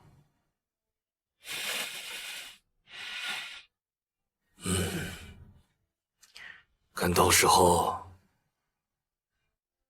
如果时辰还有的话，我喝上1碗烈酒。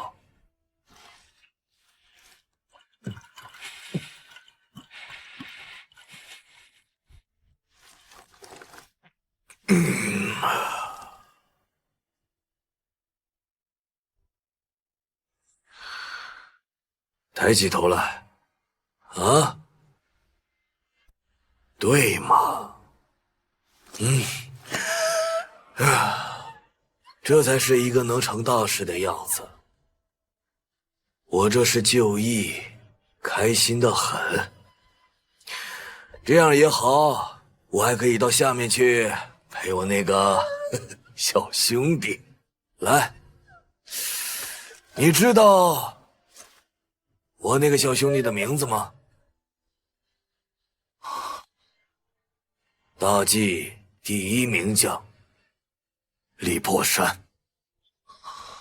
李破山，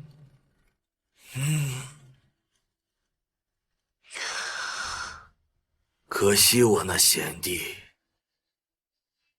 如果真的能多给他些时间，定会平了外患，都是内忧，也就稳了。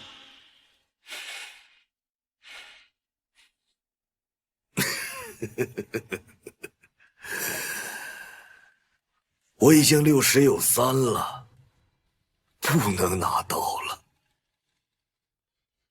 但是，对我一个孤独老人，若是死在寒屋破院，我真的不甘心。索性就吊着卵，再干一把。是佩服杨将军高义。若前方只有风雪，也要走到世界尽头。此去无归，不必回头。这人间总要有人先走。此去无归，不必回头。小东家，喝了这杯酒，就此别过。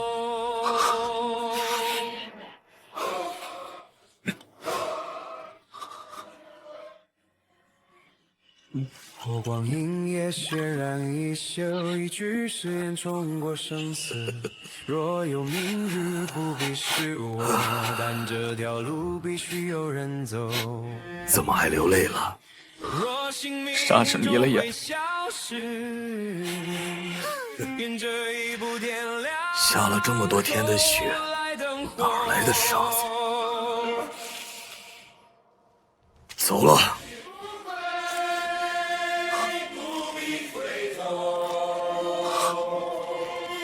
此去无归，不必回头。这条路写尽山河春秋。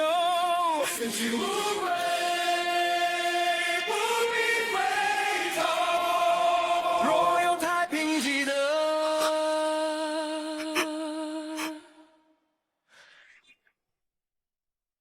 有人走过。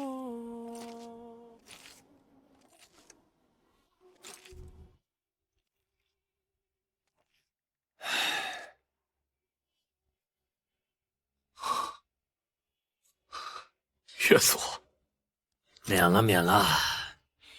你的事情，小侯爷都与我说了。这一轮，你当真要去？岳祖年过古稀，尚且不去，或许木岂有退缩的道理？岳祖放心，李小婉已经出了内城。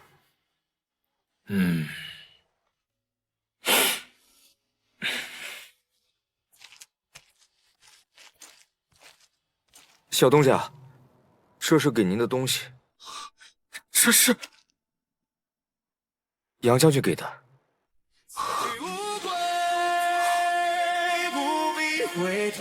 杨将军的断头酒，你喝了？喝了，我和他一起喝的。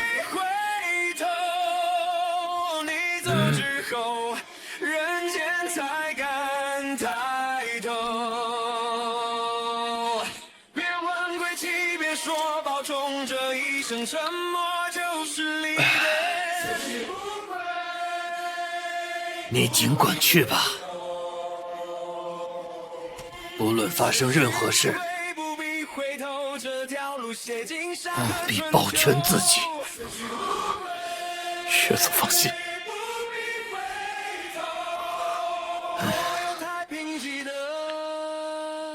小子，记着你答应我的事儿。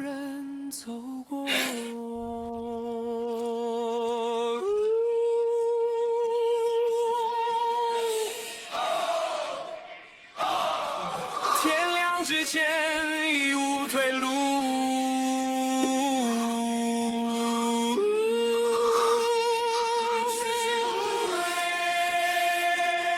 我记得。此去无归。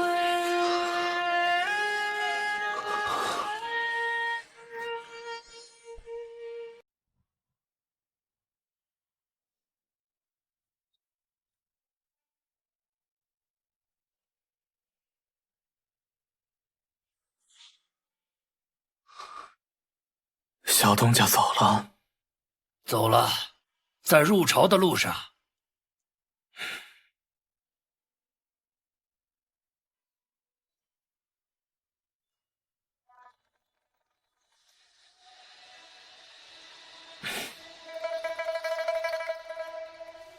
主子，不可！若吃了，2天后便会身死。无事。小东家自是快到了。小东家若是有什么变故，该怎么办？若如此，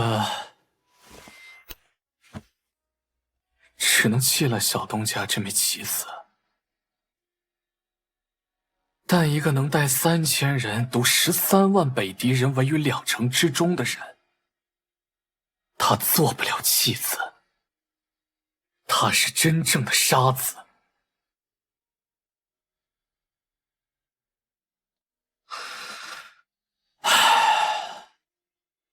我先前说过，我在下一盘棋。这么多年，我一直在问自己，是否墨守了成规？我若早早回了沧州，这朝堂下又该是如何？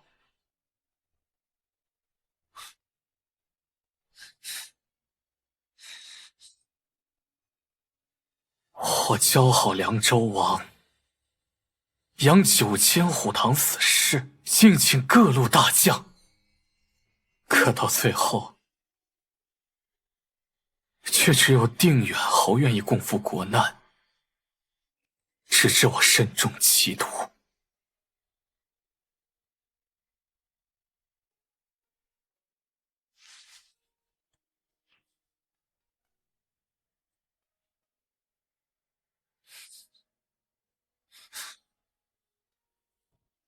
将军，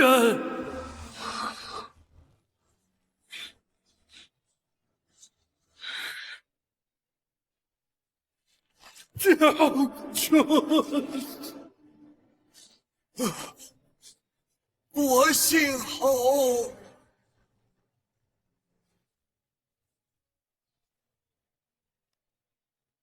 少胡说！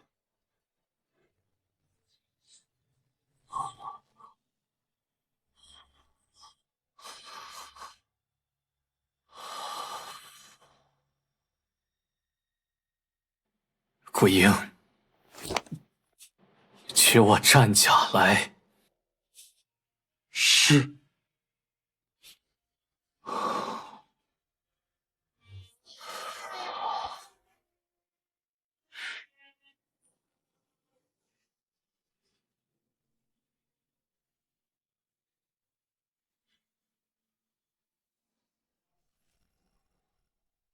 天亮无人送晨，城门无声，背影渐远。风吹旧路成落衣，轻着一别，不问归程。若前方只有风雪，也要走到世界尽头。此去无归，不必回头。这人间总要有人先走，此去无归，不必回头。你走之后，山河才有人守。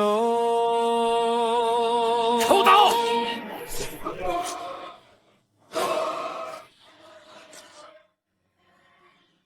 我等所愿，为天下太平。如今的光景，实则是脏了眼睛。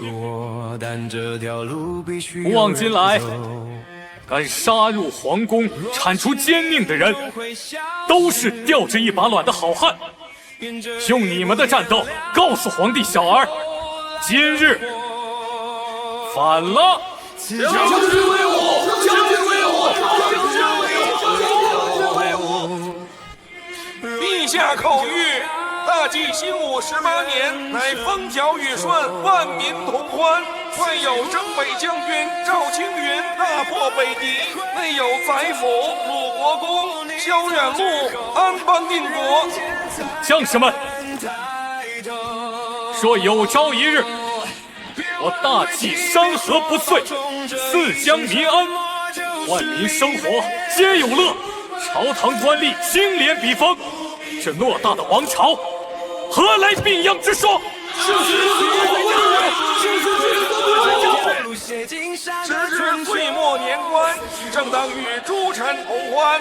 凡各等公爵5品以上官，请入朝透喜，享丝竹觥筹之乐。钦此。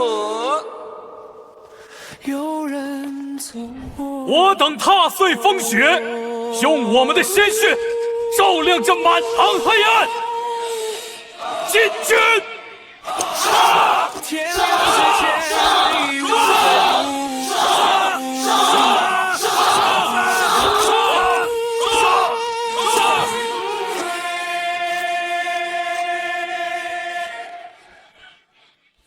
此去无